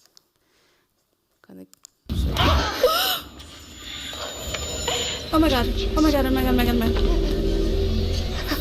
Which way? They're fast, so hide. No! Come on, Jess. I'm done for.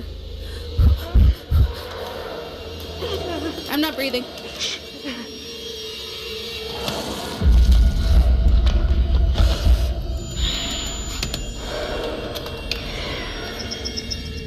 I almost messed up.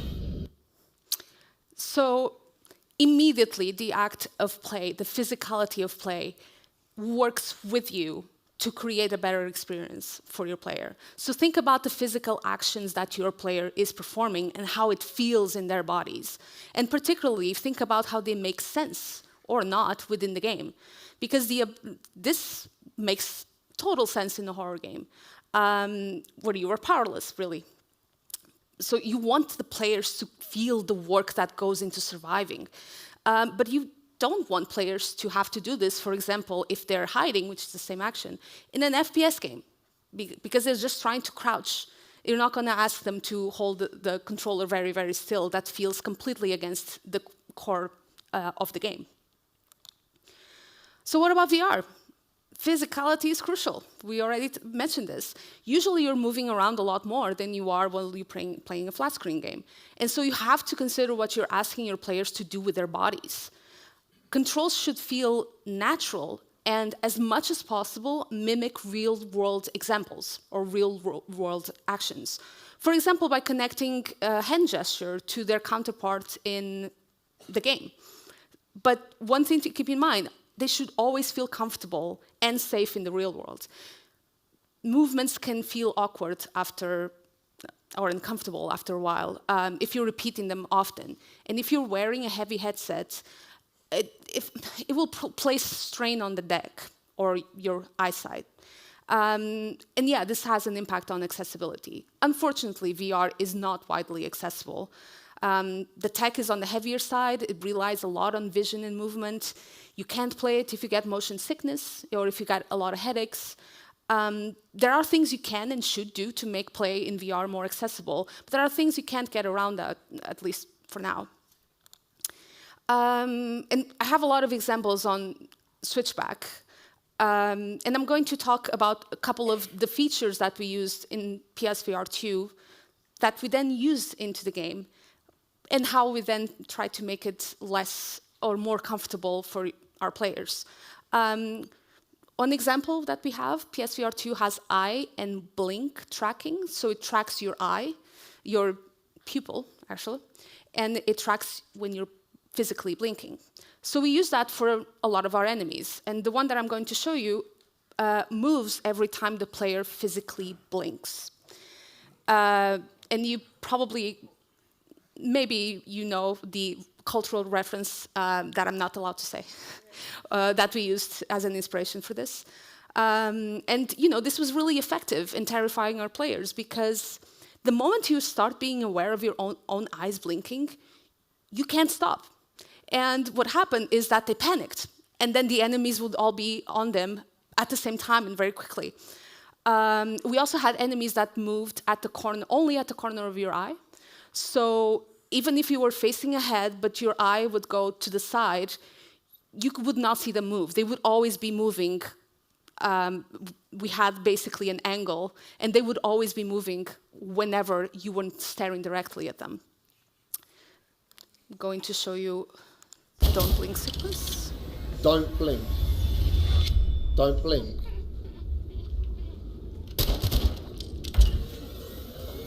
Oh shit, I blinked. I'm sorry, I blinked. Oh, mate. Ah! No! Go away! Oh no! I can't stop blinking! No! Oh my god, I got my eyes. Please go away! Ah!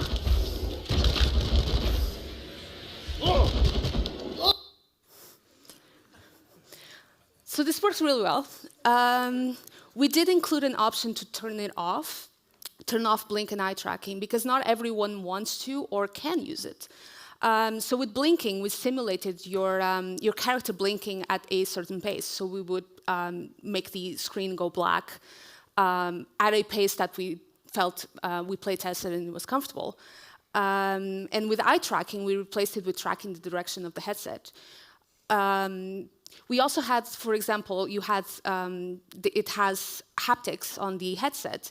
And so in the game, if you had to duck and you didn't while you were on a roller coaster, you would feel the impact on your head. And this worked incredibly well because it made you feel like you actually were there. But it also was not great for headaches and stuff, so we did turn that off. Like I said, accessibility, try as much as you can, even if what you're doing is not very technically accessible. Try as much as you can to give players options. But yeah, when something you're doing with your body in VR has a natural counterpart in the game world, it's really, really effective. This is one of our villains. I'm sorry. She's very nice person. In VR, everything also feels more visual, so jump scares can be really hard to create, but when they do work, they're terrifying. And while making Switchback, we found, we worked on flat screen games, but you can easily translate the experience from flat screen to VR. One reason is, for example, in VR, you can't control where you're playing is looking at. So in flat screen, you can, because you have cutscenes.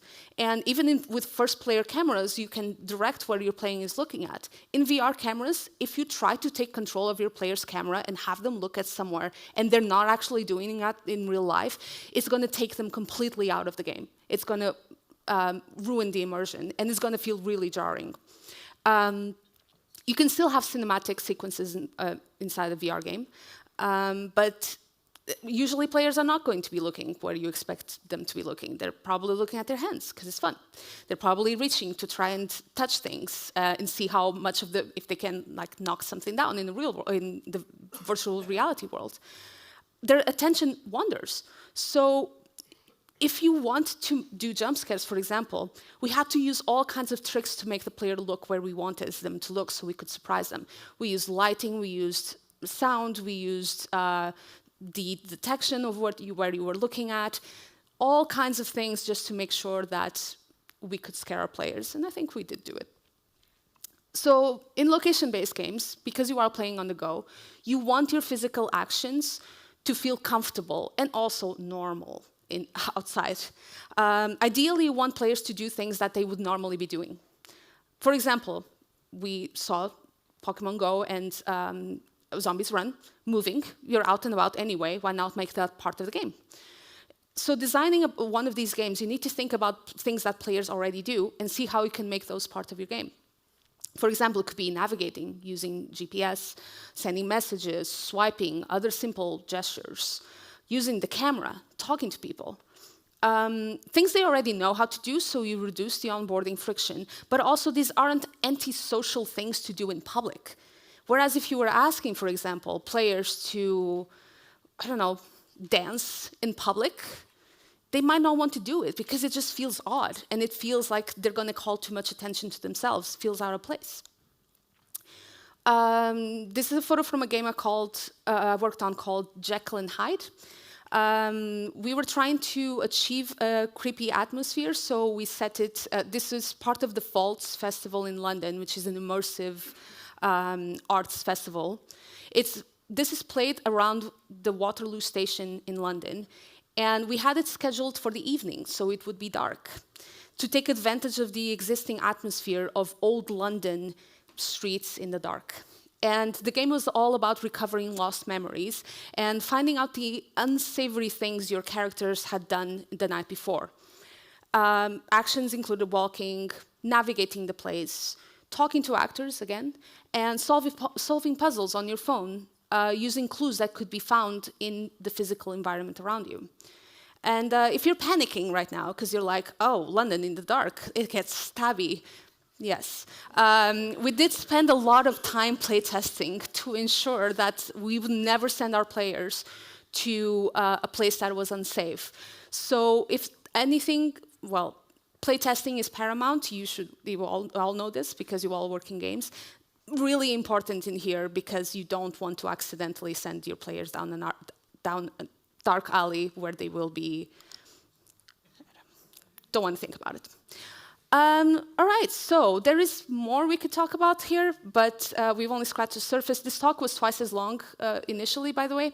But we only scratched the surface, but hopefully this gave you some things to think about, food for thought, maybe kickstarted your creativity in how to consider the context of play when designing your games. The benefits boil down to these. So when you consider the context of play, it helps you respect your players and support your players as human beings with real lives and limitations. And it helps us as designers to champion accessibility from the beginning. And it might even allow us to create entirely new types of gameplay. Think of games made for Twitch, with audience participation, or think about how popular Pokemon Go became. I will end up with saying, as much as we want to, we can never make a game that is everything for everybody, and that is okay, as long as we're making decisions fully informed with a clear understanding of how they're going to impact our player, both inside the screen and beyond the screen. And here are some references that are worth watching and reading, and here is where you can find me. I'm not online much, but you can reach me on Blue Sky or through my website, and thank you for listening.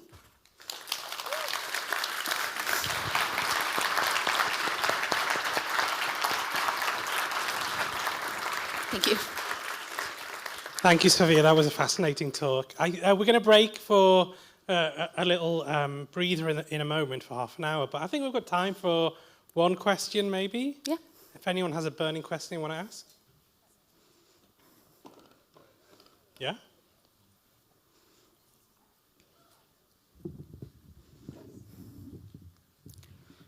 In VR, there's a really big issue with forced movement. Mm-hmm. Did you encounter any issues with that in? I don't remember what it was called. Switchback, do you mean? Yeah, yes. yeah, Switchback and the Batman game. Did you encounter any issues with the forced movement there? So I will give you an example from Switchback. So we had our players sitting down in a roller coaster cart. So the cart was right in front of you. So we had to decide what to do if the player would do this. And in a flat screen game, you would stop the hand or the model. Otherwise, it would clip, right? In VR, you cannot stop the action, because if your playing is moving and the hand stops there because it's tapping against the roller coaster cart, it's just going to feel, again, very, very jarring. So one of the things that we did is, if you are putting your hands through something, and that you're not supposed to, that we don't want you to, your controller starts vibrating and kind of like shows you that there should be some resistance to it. But we had to accept that it's going to clip through, and that we would rather it feel more natural and not take the players out of the action, rather than force the hand to stop and to, make the player feel, oh, actually, I'm in the VR game. In terms of forced actions in Switchback, we didn't really do that, because what you were doing was just shooting, and you were in the roller coaster. We did have that problem in Batman. I don't know how much I'm allowed to talk about in Batman, but actually, hopefully, did that answer your question, sort of? I meant more of the locomotion, because in Switchback you're on the roller coaster cart, so and that one's moving constantly. And I've also worked in VR, and I know that when you're moving the player in VR like that, they very often get motion sick, regardless of whether they have a tendency to already be motion sick in VR or not. Yeah, you're absolutely right. So, for example, in Batman, with the combat system, so we were trying to, transfer the combat system from the Arkham games to VR. And if you're familiar with the Arkham series, combat is very, it's almost like a dance, right? It's very fluid. Batman uses punches, kicks. You can't really use kicks in VR. But it's very, very fast-paced. So one of the things that we did do is you can, if you do a certain action, you will just jump to the character in front of you. And it's almost like you're teleporting. If this was real life, you would be teleporting to the person in front of you. This doesn't feel unnatural, because you are in the context of combat. And the combat is supposed to be fast-paced. That's your expectation as a player. And so it doesn't feel unnatural in that situation. If you were doing this outside of combat and you would just do this and the character would just fly, you would go, whoa, that feels a little strange. But because you're in the combat and you're thinking of something else, you can get away with those things. So like I said, in VR, gameplay is very visceral, and so you can trick your players a lot because you are using their own bodies to trick them. And so, like I said, that felt very natural. Roller coasters, you were sitting down, but a lot of the times when you would just go very quickly down in the game, you would feel the sensation in your belly, and your brain would be telling you, I'm actually going down, and a lot of players will go, oh God, because you can trick players' brain. And so it's all about context, I would say. So I guess the short answer is it depends, which is a terrible answer, but it really does depend. So thank you very much for your question. Thank you. Okay, big round of applause for Sophia then. Thank you very much.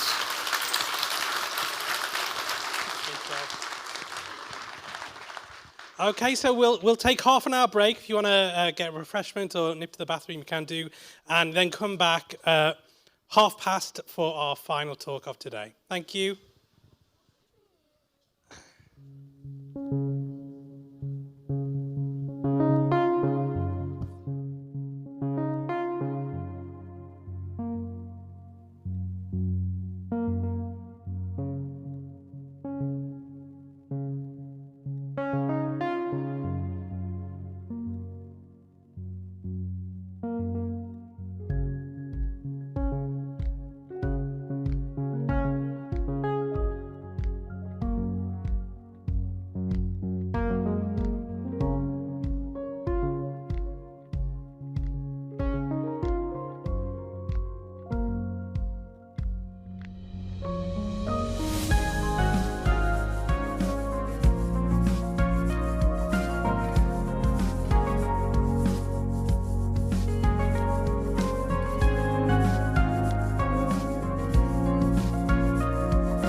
9.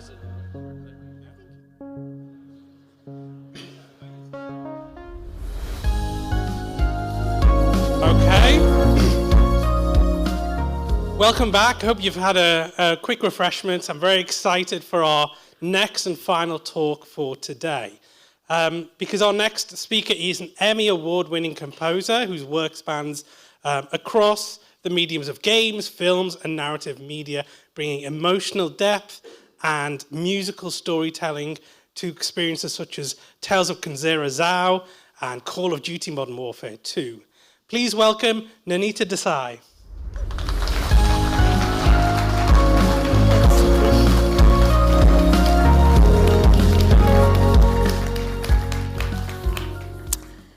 Hello, everyone. I'm Nanita, and I hope you've been having a really fantastic day today, end of day one, yeah.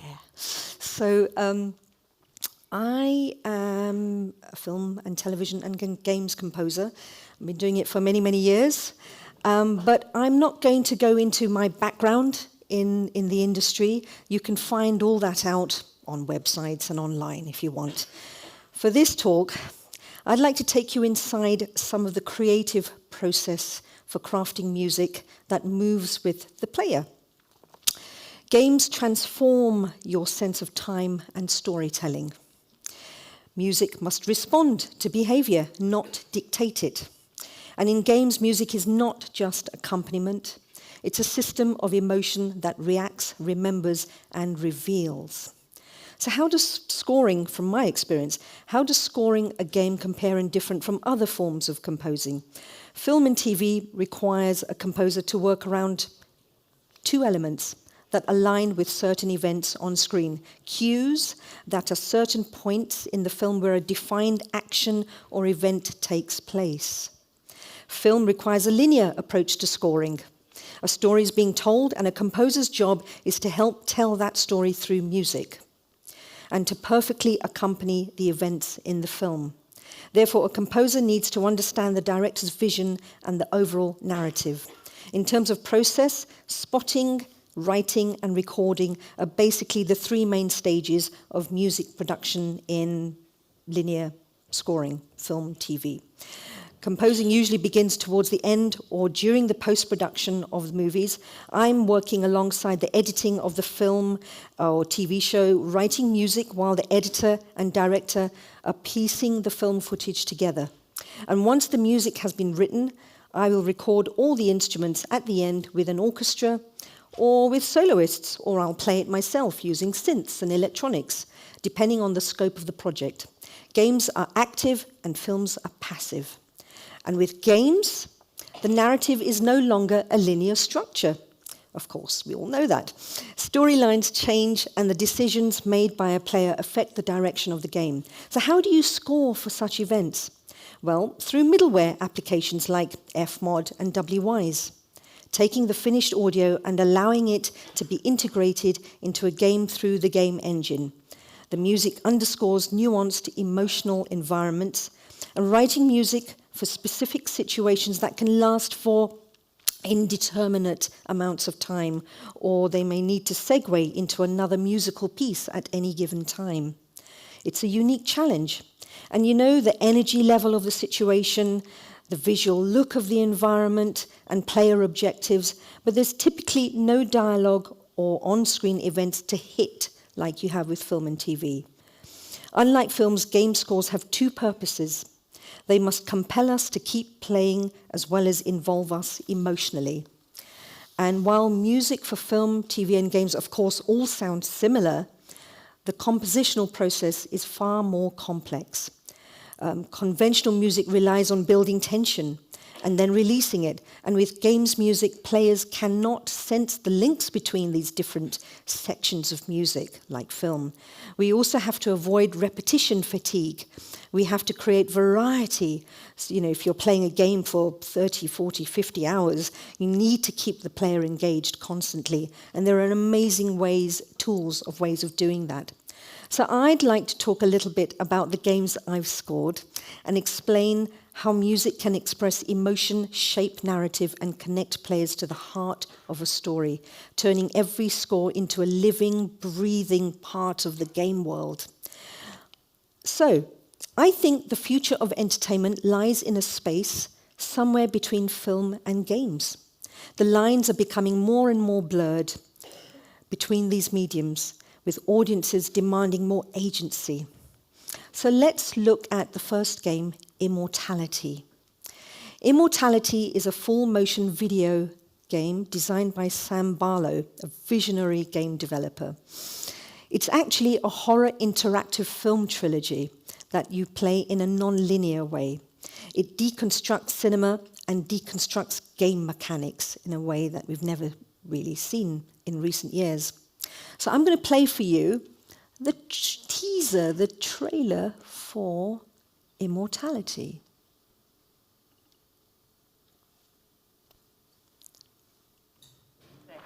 All right, well, we've got to take a short break here. Do you mind reading this out for us? Now, marvelous magic will turn the next 60 seconds into a commercial.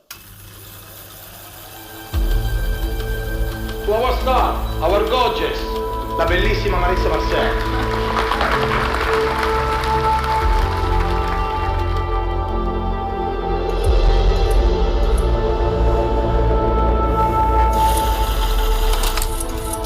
What is your name? Marissa Marcel.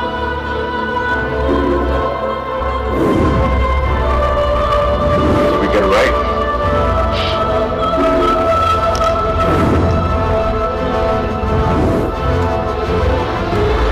Give us a chance.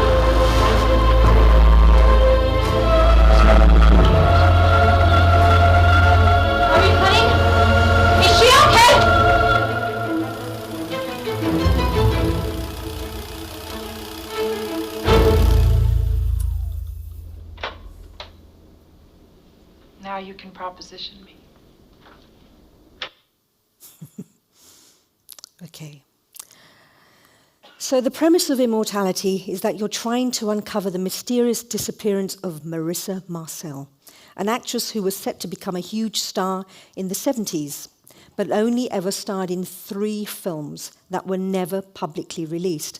To figure out what happened, players have to sift through the lost footage of those films with collections of footage from 1968, 1970, and 1999 to explore.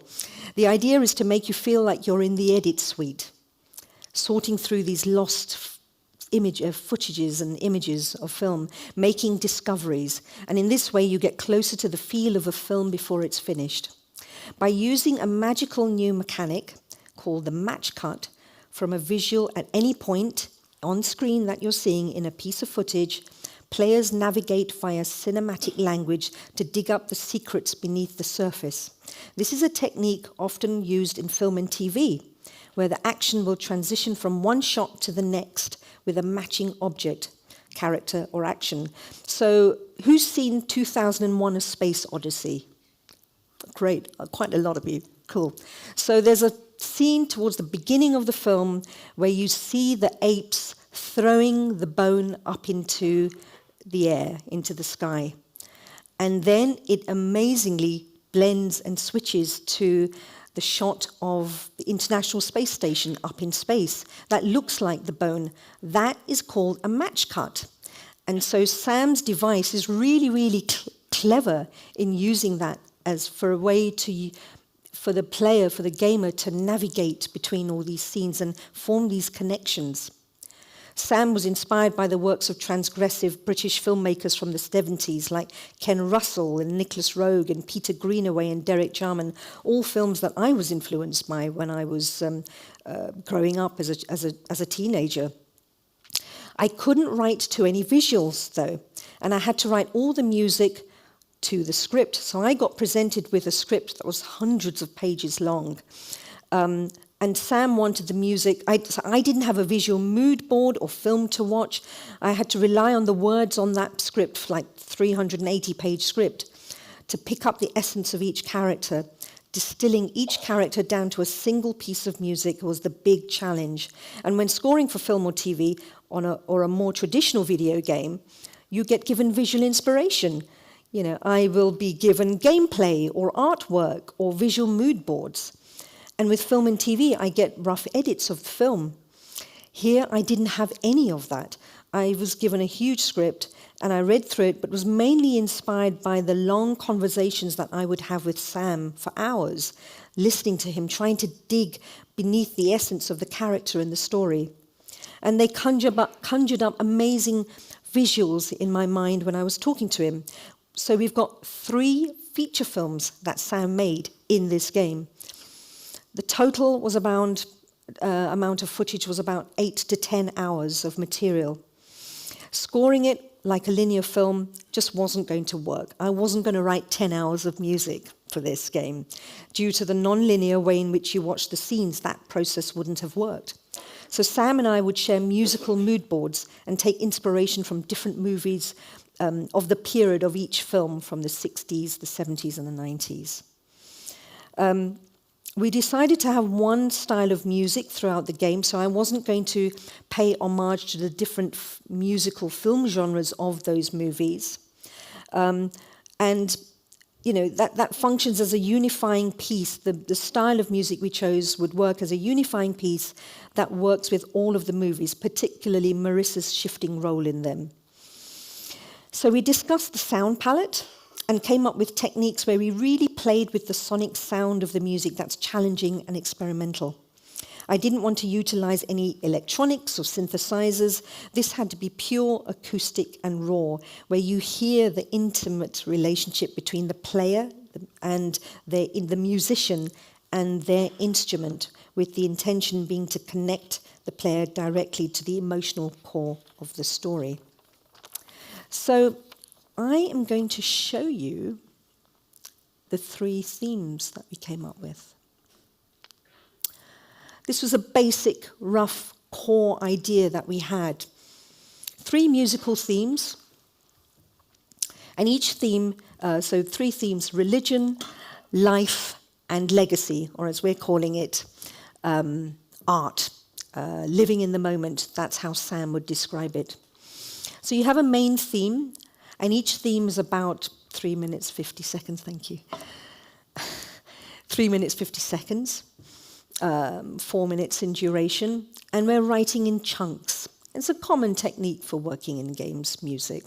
You know, I'm writing in chunks, and each theme is connected to a film with Marissa's story and her grappling with how she engages with immortality.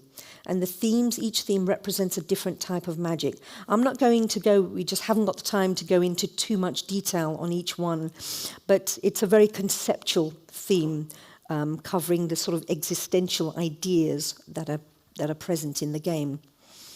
And mapped with each theme is a subverted theme, which is a sad form of the theme. So I'm going to play you. Let's see if I can find it. Here we go. I'm going to play you a little bit of the main theme, one of the themes.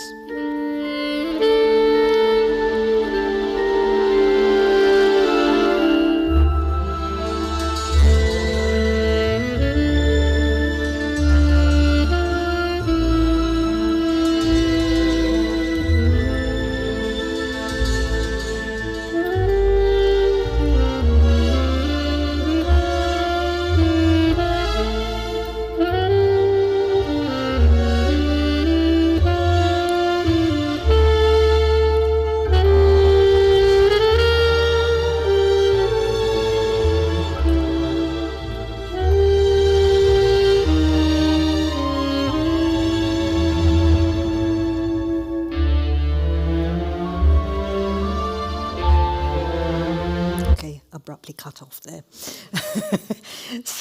So there's an example of, and actually what you heard was the transition going into the next chunk of music. So there's a seamless transition, feeling that it's smooth and fluid. But as a gamer, you're not going to really, hopefully, notice that too much when you're playing the game. So mapped with each theme is the subverted theme, which is a sad form of the main theme. So here we've got living in the moment, subverted, there we go.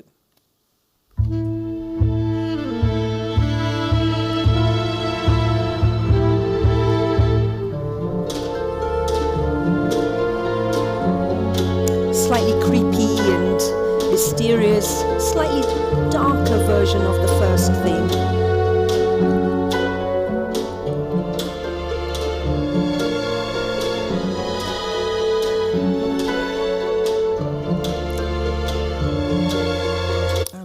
Cut. So you've got the main theme and the subverted theme for each of those 3 themes in the game. We then have something really cool. It's the supernatural versions of the themes, which add another twist to the music score. So these are a retimed version of the main theme that feels alien and distorted, that's beyond human, something digital and slightly threatening to us. And they are mapped 1-to-1 to the main themes, but feel slowed down to a quarter of the original time duration. And the best way for me to describe that, to illustrate that, is to show you a screenshot. So the music has been written, okay? And then I take the regions in chunk, in pink at the top. If you put 1, 2, 3, 4, 5, 6, 7, 8, 9, if you put them all together, that forms the main theme, okay? But just for demonstration purposes, I've chopped them up with gaps, silence between each one. And each of the chunks, if you like, have 3 layers, layer 1, layer 2, layer 3, separated into different instruments and levels, which you can, so we're looking horizontally and vertically, sort of looking at the composition. But what I did, so I'm going to zoom in on one of these, the pink and the blue and the green, and show you a more zoomed in version. Okay, there's one chunk. You can see the main theme at the top with the 3 layers.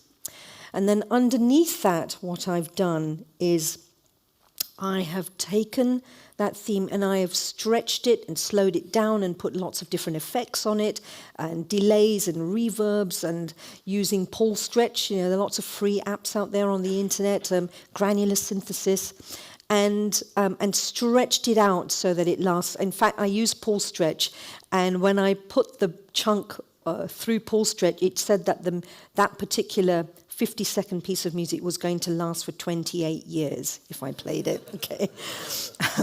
I'm not going to sit around for 28 years. I'll probably be dead by then, But what I did was I took a little chunk of that stretched version and played it. You've got it here in the turquoise blue region, and you can see how long it is. And I then wanted to map in the green, I wanted to take this end result here, the green, supernatural, twisted, warped version, and have that mapped underneath the main theme. So I would take out chunks, I would take out those little blocks that you can see every now and again, and then join them all up together. And that would then cause a bit of abruptness, so I would then smooth it all out using my software tools. But so the best way of describing it, who's seen Stranger Things? Yeah, nice one. I can't wait for season 3 to start soon. So as an analogy, imagine the upside down world from Stranger Things. Here you've got the main theme playing along, the normal world. And then you've got the supernatural theme playing at the same time in parallel. And every now and again, when you hit upon something in the game, because of the meta tagging and the data tagging, you switch into listening to the supernatural theme. So suddenly you're switched into the upside down, which is the same as the main theme. But you flip it and it becomes inverted and it's all twisted and mangled. So it sounds very creepy and unreal. So I'm going to play you the supernatural version, let's see, of what the main theme that you heard and the subverted theme. Here is the supernatural version of it.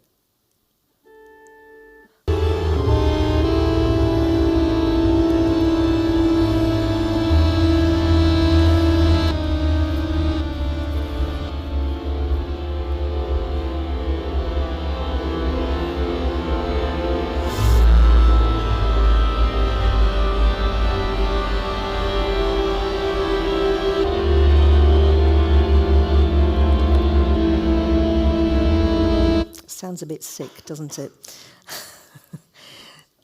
So, when you hear it in context of the game, I'm going to play you just a little bit of an excerpt from the game. Let's see, about from here. Heavy love scenes in this picture. Is that something you find uncomfortable? Well, I think those scenes are there for a reason. It's a part of the plot that feels important. It's not gratuitous. I think the way I enjoy them.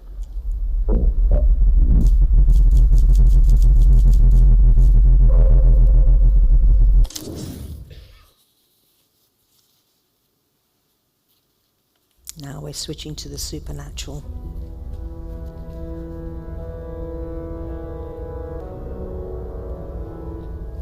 Would you like to meet me?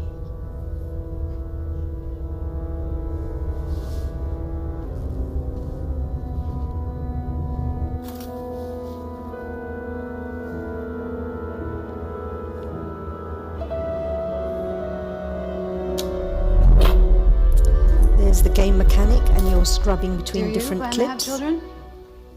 Maybe. First, I'd have to put some money aside, find the right guy. You can scrub forward and backwards.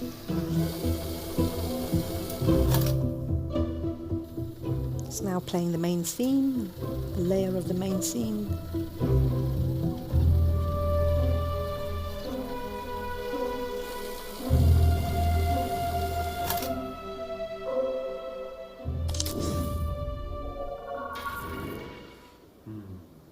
Cue the music. That next scene is a teaser for you. I had to write a pop song That was a version, well, it wasn't a version, it was inspired by Britney Spears' Hit Me Baby One More Time. So if you go to Spotify, check out the song, because I'm really, really proud of it. And it was written specially for the game. Sam wrote the lyrics, and I wrote the music. We sort of co-wrote the lyrics together. And it's so every second of music you hear in the game, in the song, is connected to the to Marissa and her narrative journey through the game. So that was really fun. That was really fun to work on. So it gives you a taste of immortality. I want to move on to the next type of game that I scored, Call of Duty Modern Warfare 2 Season 3. Here we go. So, Call of Duty. Call of Duty is a first-person shooter, in case you didn't know already. I had to work within an established Sonic universe, established by this well-known franchise. It's instantly recognizable, militaristic, yet cinematic. I work very closely with the music director and within the technical parameters and brief we set ourselves. We are building intensity through rhythmic design rather than melody, shaping player focus and pace, creating musical tension that sustains replayability without fatigue. We have two main characters, Alejandro and Valeria, who have their own themes. And I was very inspired by the Mexican location of this game. I wanted to bring in sounds inspired by the region, but not use traditional instruments from Mexico. I mean, come on, mariachi music's not gonna work in Call of Duty, you know. So each 2.5, 3-minute piece of music that I was commissioned to write, the intention was it to have variety with different sections. So I might write 32 bars of a piece, and then we're going to go into another new, fresh-sounding section, and so on and so on. So the music can build within a section instead of it being totally flat with no movement. So that's how I inject variety within a piece. So let me see if I can find. Here we go. Hold on to your ears. I'll forward a little bit.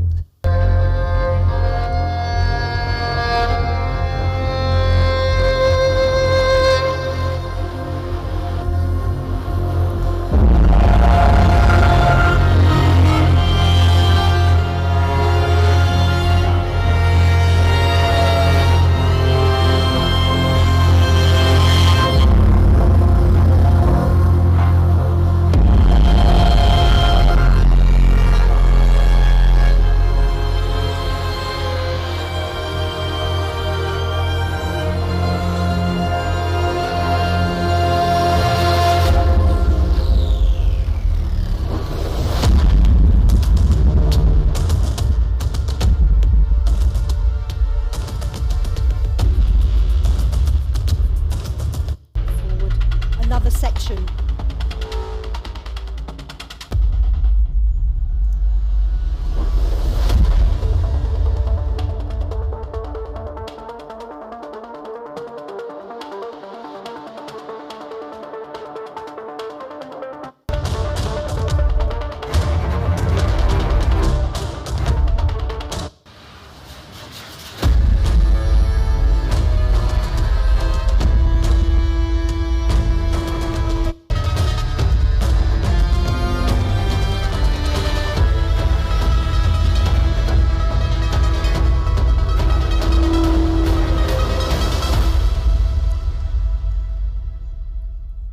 Exhausted.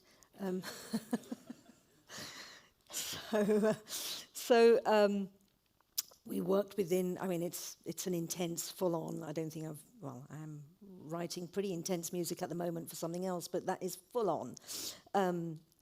They like angularity in structure, that was the games team. Lots of shifts and mood changes with pauses, abrupt changes in terms of sound palette, as well as, you know, within this 2.5-minute piece. I might have a 10 to 30-second section as an intro, going into something else, but there's a lot of freedom to play around with structure in these pieces. They said to me, in terms of brief, they said, we don't want any 808 hip-hop kicks, don't want sort of those cheap electronic sounds, dark, twisted, electronic low end, no club music, organic percussion, and then we had different sounds for each character. So the score is far from subtle, but we needed to find bold differences between their themes. So in terms of the organic sound palette, I opted for wind and bowed instruments to keep the two characters separated. I found this amazing instrument called the halduraphone. Yes, I've got internet. Cool. So this gives you a little bit of an idea. What is the halduraphone? I used it for Alejandro's themes. It's a hybrid electro-acoustic bowed string instrument that works with sympathetic drone strings and feedback. Oh, that sounds technical, doesn't it? Each string has a dedicated pickup and it produces a cello-type sound, which is quite unique. Have you seen Joker with the American actor? Yeah. So that was...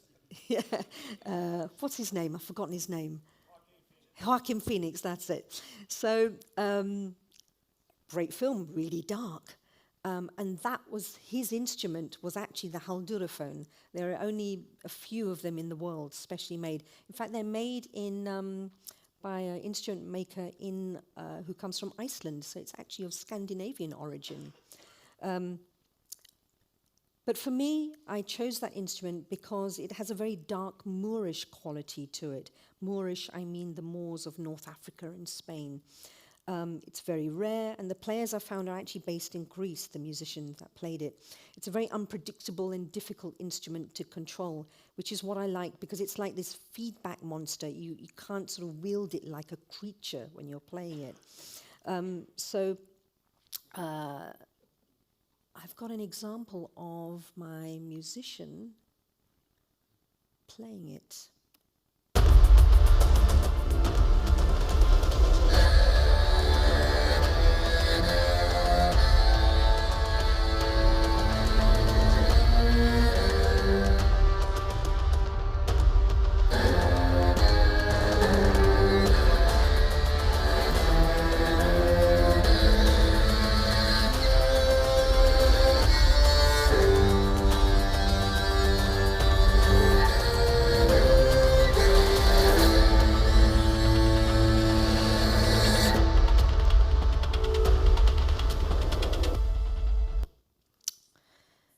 So playing in the moment, taking the melody that I wrote and sort of wielding it in the session.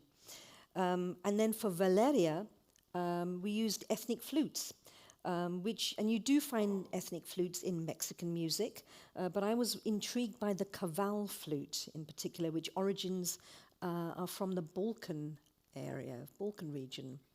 So let's have a look at...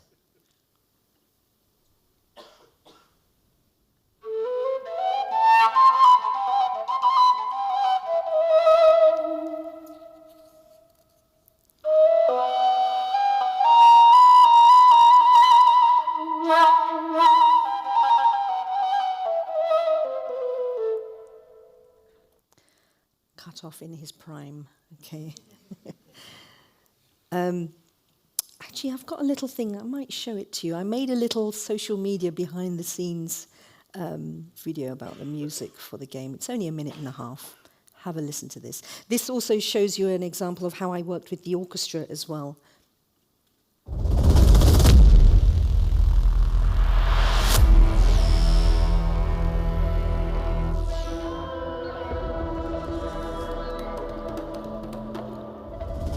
I'm Anita Desai, and I compose music for Season 3 of Call of Duty Modern Warfare 2. I brought in the London Contemporary Orchestra to play on the score. Their aesthetic of experimentation and improvisation is something that really suits the way I work and suited the process of this particular project. We have two main characters, Alejandro from Los Vaqueros unit of the Mexican Special Forces, and Valeria, the leader of a powerful international trafficking organization who have their own musical themes. For Valeria, we used ethnic flutes. Valeria's themes have to evoke deception, power, and corruption, so I thought this really edgy sound could really help bring that out. For Alejandro's themes, I discovered the Haldurophone, this hybrid electroacoustic bowed stringed instrument that works with sympathetic drone strings and feedback. Alejandro's theme had to bring out this strong sense of justice and camaraderie and victory through struggle, which we hopefully succeeded in bringing out.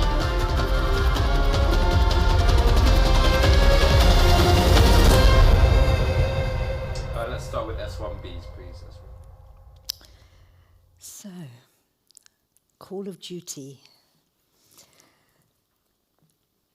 I'd finally like to move on to a really beautiful game called Tales of Kenzera Zao. Where are my notes? Where's my PDF? Here we go. Great. Okay. Another type of game. So I came on board with Zao 4 years ago, actually more than that, 5 years ago now, during the very early conception of the studio and the game. The team really liked my previous work in world music. Authenticity and integrity towards the subject matter is very much at the heart of how I approach musical storytelling, and this game has it in bucket loads.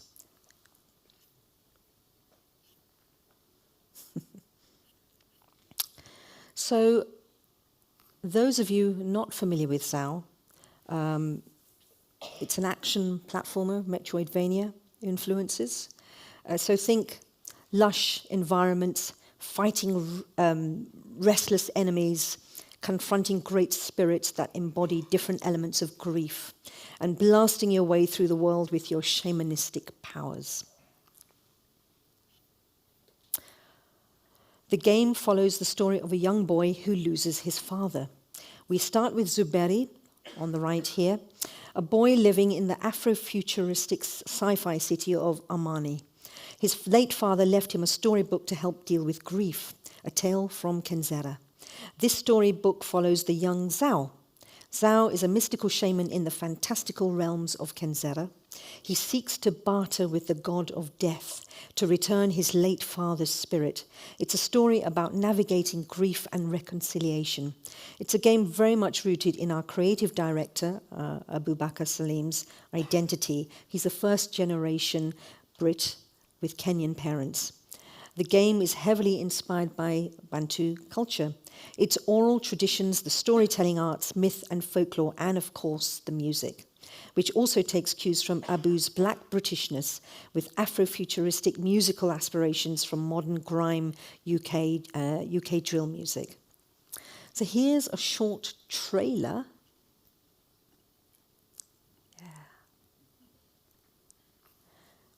To give you some more context.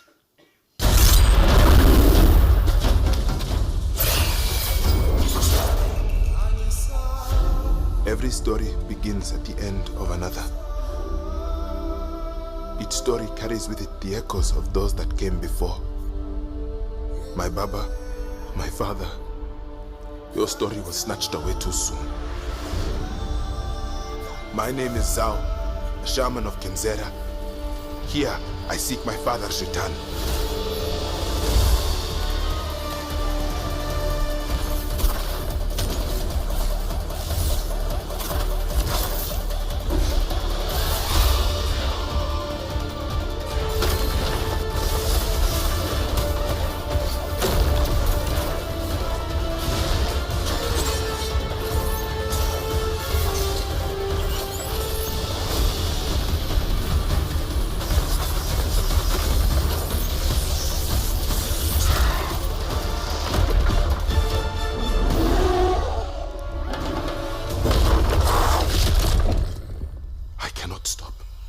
I will not stop. Kalunga, God of Death, hear my plea. Kalunga, God of Death, come to me. Show me you are ready.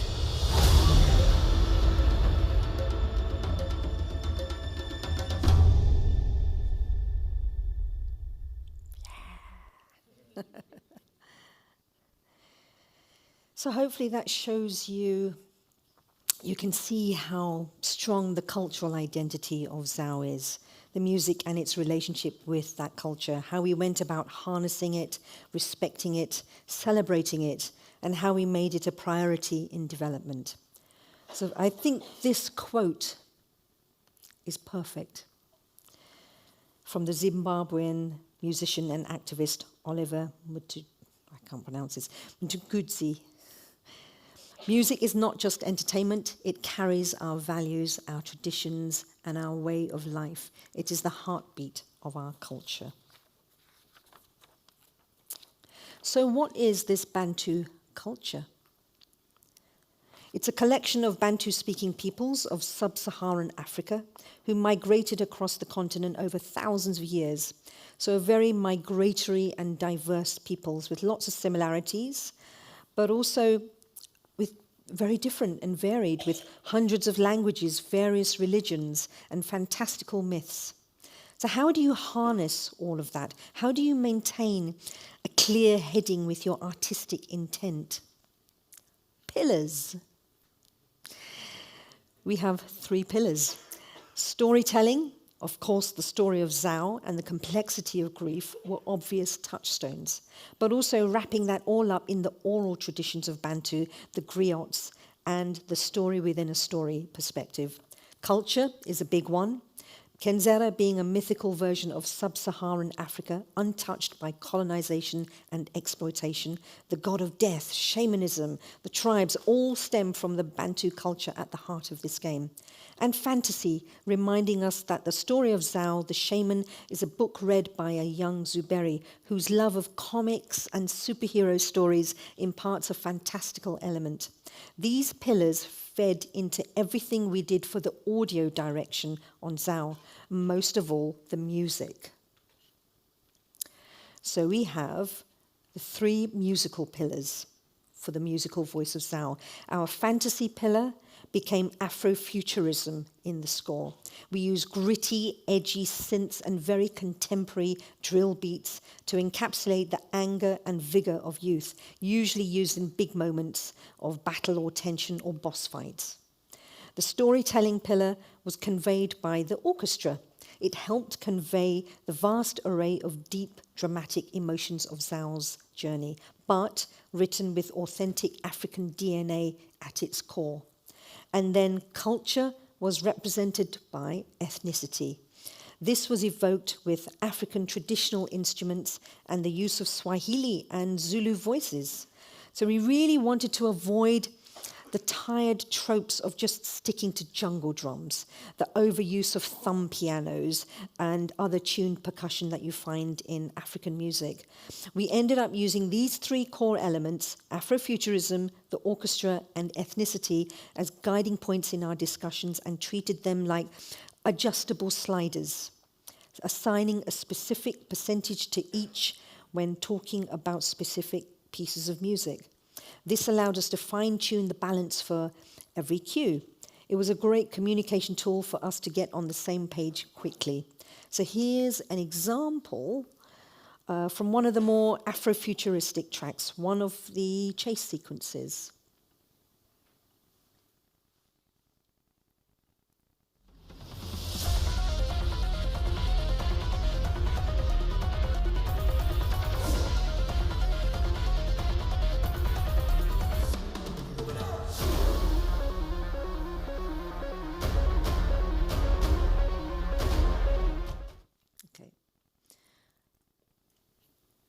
And here you can see the adjustable pillars here.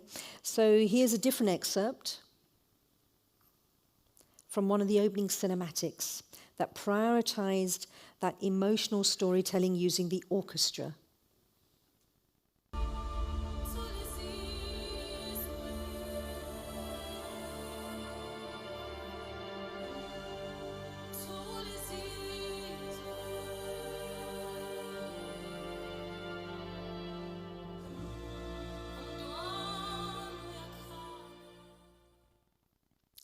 So you can see the 3 pillars here, Afrofuture, orchestral, and ethno-music. And you can see in this particular one Afrofuturism, the electronic synth elements are quite low in priority, but the orchestra, you could hear, that was a big priority for this cue, and the ethnicity was about 55–60% present in the piece. So it was fantastic for communication and working with the team in terms of figuring out, are the boss fights going to be very electronic? Are the emotional pieces going to be very orchestral and ethnic and covered with the sort of the cultural ethnicity aspect of the score? Another challenge in writing the music was tackling the sound of grief. What is the sound of grief? That was a question posed by Abu that stuck with us. Grief can be messy and chaotic. You can have some days where you feel completely normal and then others where you just don't want to get out of bed. Music for this game wasn't just about creating a beautiful experience for the players, but also about giving a new perspective on grief. So it went pretty deep. And what was really interesting on Zao was the duality of how two different cultures deal with that grief. We explored this cultural contrast a lot when we looking at our main theme. It was one of the more challenging pieces to write. We wanted grief to be there, but also spirituality, ancestry, and the conflict between two opposing forces. Two different cultures, Zao versus Zuberi, the sci-fi Amani versus the mystical Kenzera. So for this, we had the idea of a call and response concept, which was evoked with the Swahili and Zulu voice, juxtaposed against the sonorous, emotional contemporary cello. The call and response method is emblematic of griot musical storytelling. We haven't got time today, but look up griot on Wikipedia. It's a tradition of West African music.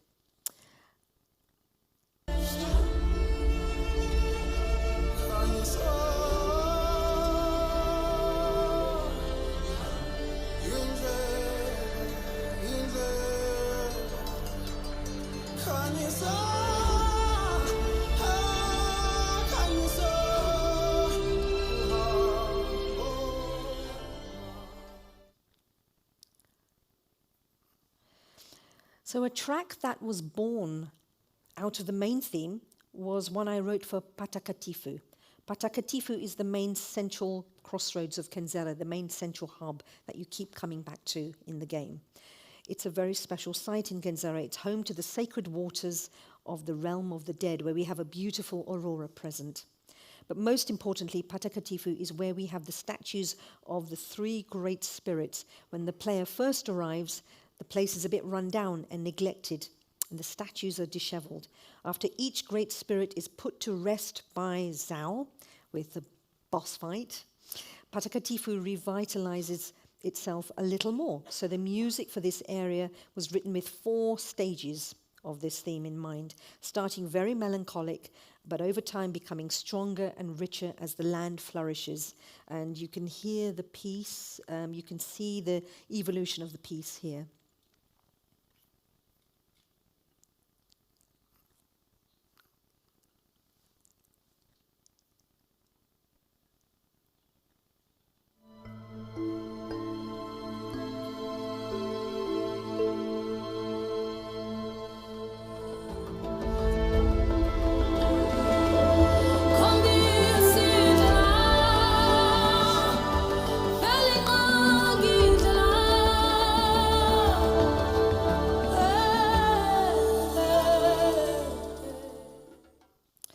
So within the wider world of Kenzera, each major area or biome is represented a stage of Zao's journey with grief. For example, the woodlands. This is one particular biome in the game. And that's inspired by the colors of the African regions. We're taking on board geographical and tribal influences established by the art team and brought them into the music. The village of Kivuli in the woodlands was directly inspired by the Masai Mara tribe in Kenya, who are known for their horn performances at funerals. So adding these really brought a sense of dread to the biome. Let's have a little listen to the horn example.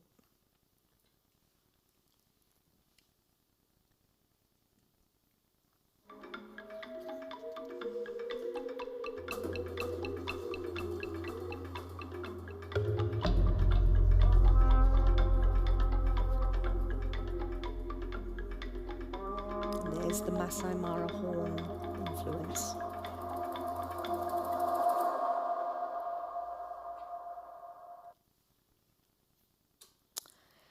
Boss fights. The most technical music we had in Zao were our boss encounters, big dramatic battles with epic entities. Each boss was an embodiment of some element of grief that Zao was having to face. For example, the Impundulu, a massive thunderbird that rules the highlands, taken from Zulu folklore. The erraticness of her lightning and her unpredictable nature really leaned into the anxiety surrounding those things in life you can't always control, anxiety of the future. So I built this using male Zulu shouts and trills, giving a sense of impending danger where we're ready for war. And there's a ngoni harp that's pitched down and processed. It's buzzing and anxious like a mosquito on heat. The hand percussion really helped build anxiety. The improvisational nature of Bantu music really lends itself to a sense of chaos when pushed to a frenetic frenzy.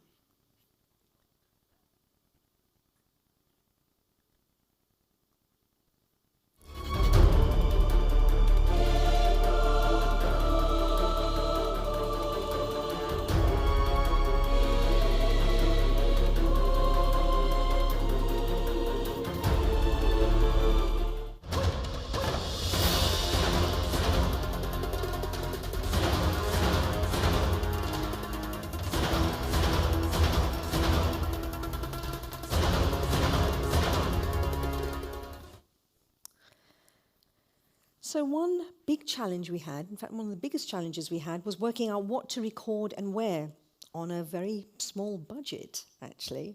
Our focus was to prioritize representation with black musicians and artists as it added to the sonic richness and cultural authenticity of the game. We worked hard at sourcing a diverse orchestra that we recorded at Abbey Road Studios in London. So we pulled in authentic instruments.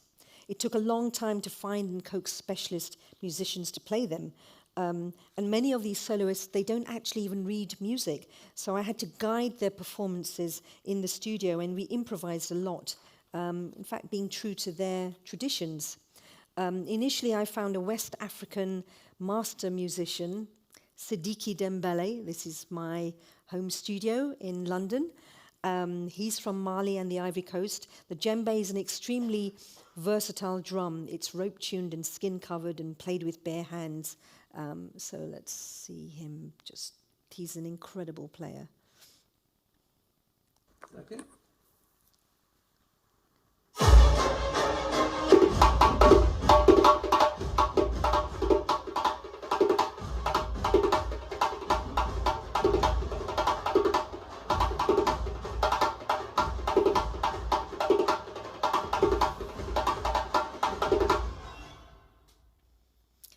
Just a handful of the players that we managed to bring in.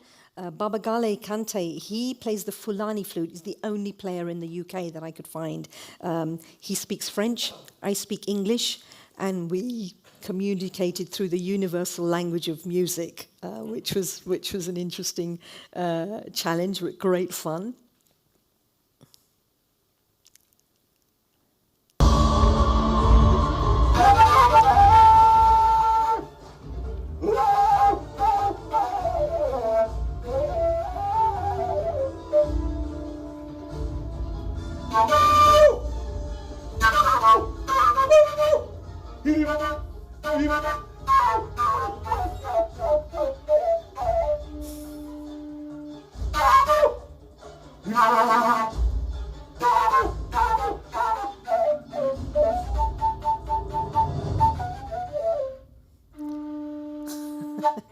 He's like the African Jethro Tull. He's amazing.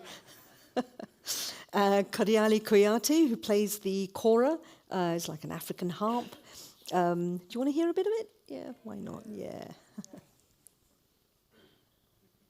It's beautiful, sweet sound.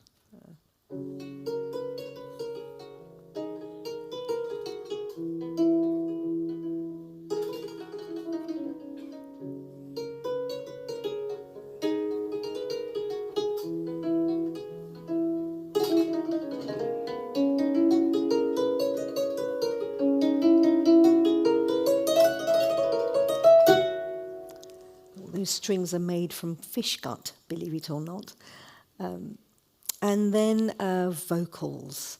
So I had two choirs, one that I recorded in London. They actually sang on the original score for Black Panther as a big epic choir. And then I had a choir that I put together in South Africa, in Johannesburg. You know, there's so much importance on oral traditions and storytelling in Zao. So I wanted to reflect that with some beautiful voices.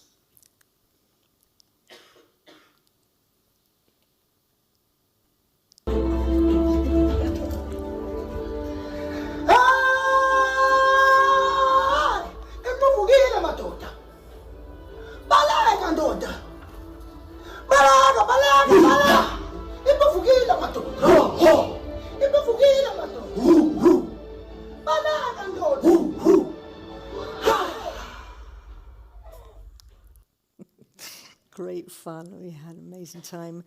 The systems and the implementation, I'll whiz through this, but we used WY's interactive music system and Unreal Engine 4, which was great for us. We utilized horizontal resequencing and vertical layering to reduce fatigue and increase interactivity and variety within the game. And I want to finally, I mean, I know I'm whizzing through this, but there's a lot going on in the musically. But I just want to play one last piece. It's a little piece of music that I think showcases each of these elements that I've talked about, all under the banner of putting culture as a priority in game development. We really set out to create a unique musical journey for this coming-of-age story, putting Africa center stage in an authentic and thoughtful way, and highlighting that if considered early and prioritized as a pillar, culture can not only elevate your music, but can also help elevate your game as a whole.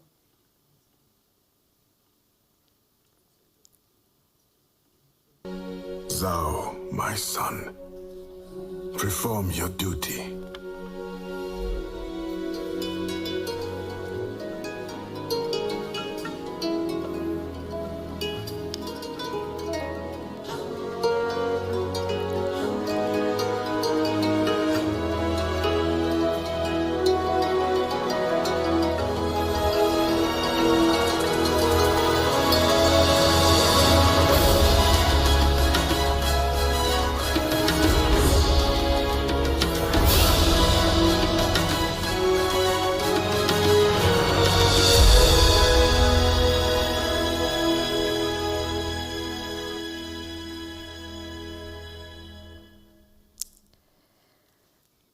So, with all these games, despite genre differences between them all, there's a shared DNA of agency and empathy. We contrasted these three emotional models. Kenzera with Zao with ritual catharsis. Call of Duty is an example of hyper intensity, but where even in a bombastic world, the smallest musical gesture can steer a player's physiology. And Immortality, voyeuristic curiosity. We designed musical systems that encourage different kinds of engagement. An adaptive structure changes your compositional grammar, thinking in loops and states and transitions and probability, and the importance of silence and breath between pieces of music is really important, letting the player's imagination fill in the void, fill in with emotion. My closing thought is that when music becomes interactive, it stops being a score and starts becoming a dialogue between composer, system, and player. Thank you very much.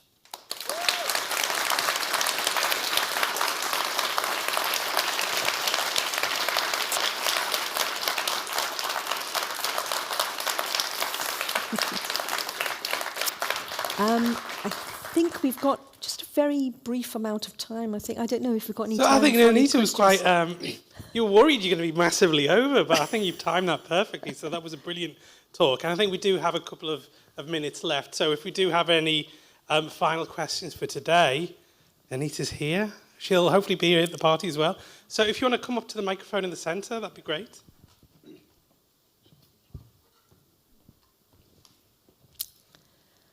Please be kind. No difficult questions. It's the end of the day. First of all, beautiful presentation and extremely inspiring musical pieces as well. I'm just worrying, no, not worrying, wondering. I'm wondering. I'm inspired and wondering. You produce music yourself. So I'm wondering, there's a lot of recording, live instruments and musicians. Is there a balance between like VST use in the DAW and recording musicians? And have you had an experience with what's the best ratio? Because you can fill in a lot with the VSTs, but to get the textural integrity of a musician playing, it's... Yeah. Absolutely. I think, to be honest with you, it's all down to budget and resources and time. Time is the most valuable commodity. If I don't have a huge budget, but I have a long time to work on something, that is wonderful, because conceptualizing and thought and all of that goes into the creation. And I'm spending 4 years on Zao and so on, a couple of years on other projects. I think that really is inducive to great creativity when you're on limited resources. Call of Duty, a lot of it is all in the DAW, in VST, plugins, synths and electronics. But then, I have a room full of musical instruments, and I bring in, even if just bringing in a couple of musicians, soloists. My husband, who may be here in the audience today, he's an amazing musician that plays lots of different instruments. You saw pictures, videos of my studio, and that is an inspiring place to be for being creative, thinking out of the box. Of course, if you've got resources, like Zao, I spent 1 day at Abbey Road. I put a lot of time organizing it, and we used that time very, very efficiently. That worked right across the game. So, and then something like, what else did I do? Call of Duty, Zao, Immortality.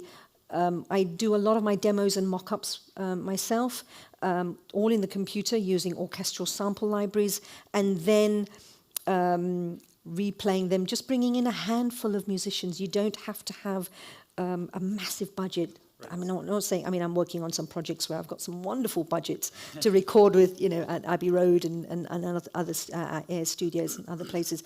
But it depends on the requirements of the game, and just being inventive and creative instead of thinking about, I haven't got the money to cover this big orchestra. It's amazing what samples can achieve these days. So it's working with both, really. Cool. And a short follow-up question. What advice would you give to somebody starting up and wanting to transition into? Because personally, I'm a music producer for artists and bands, living off of that. But I want to transition more into bigger works. And I figured the game industry is a cool place to express yourself and make auditive universes and immersive experiences. So what advice would you give to somebody starting out? That's a big question. I think we'll have to discuss that at the party tonight. I would love to, yeah. Yeah, sure. I spent over 20 years writing for film and TV, and that's still, a big part of my work. But I am having the best fun ever in the games world. Just wonderful people to work with, and creative freedom. But in terms of starting out, I think, every genre, every area is challenging. And I think just immersing yourself, play games. If you want to be a film and TV composer, that's the best school. And doing, being part of game jams and just studying play games, just understand the mechanics it's a massive, question. Be a part of GANG, Games Audio Network Guild. There's so many resources on the internet, on YouTube. Reach out to other musicians. Find out who you are musically. Find your own, what is your creative identity? What is your strength? And exploit and maximize that. Yeah. It's just 20 seconds of trying to... 20 great seconds, I would say. Okay. Cool. Thank you. Thank you. Okay, thank you. A big round of applause for Nanita at the side. Thank you. Thank you.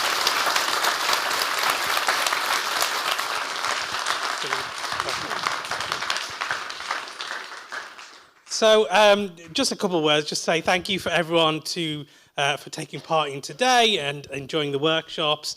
You know, obviously the event doesn't end here. So if you would like to join us tonight at 8 o'clock in Bar 3, you are more than welcome. I think you do need to be over the age of 20. But if you want to have a check on the location, just check your program, and it'd be great to meet you all, have a bit more time for questions and answers, and share some contacts, okay? So thank you, everyone. Thank you to our speakers for today, and we'll see you bright and early tomorrow.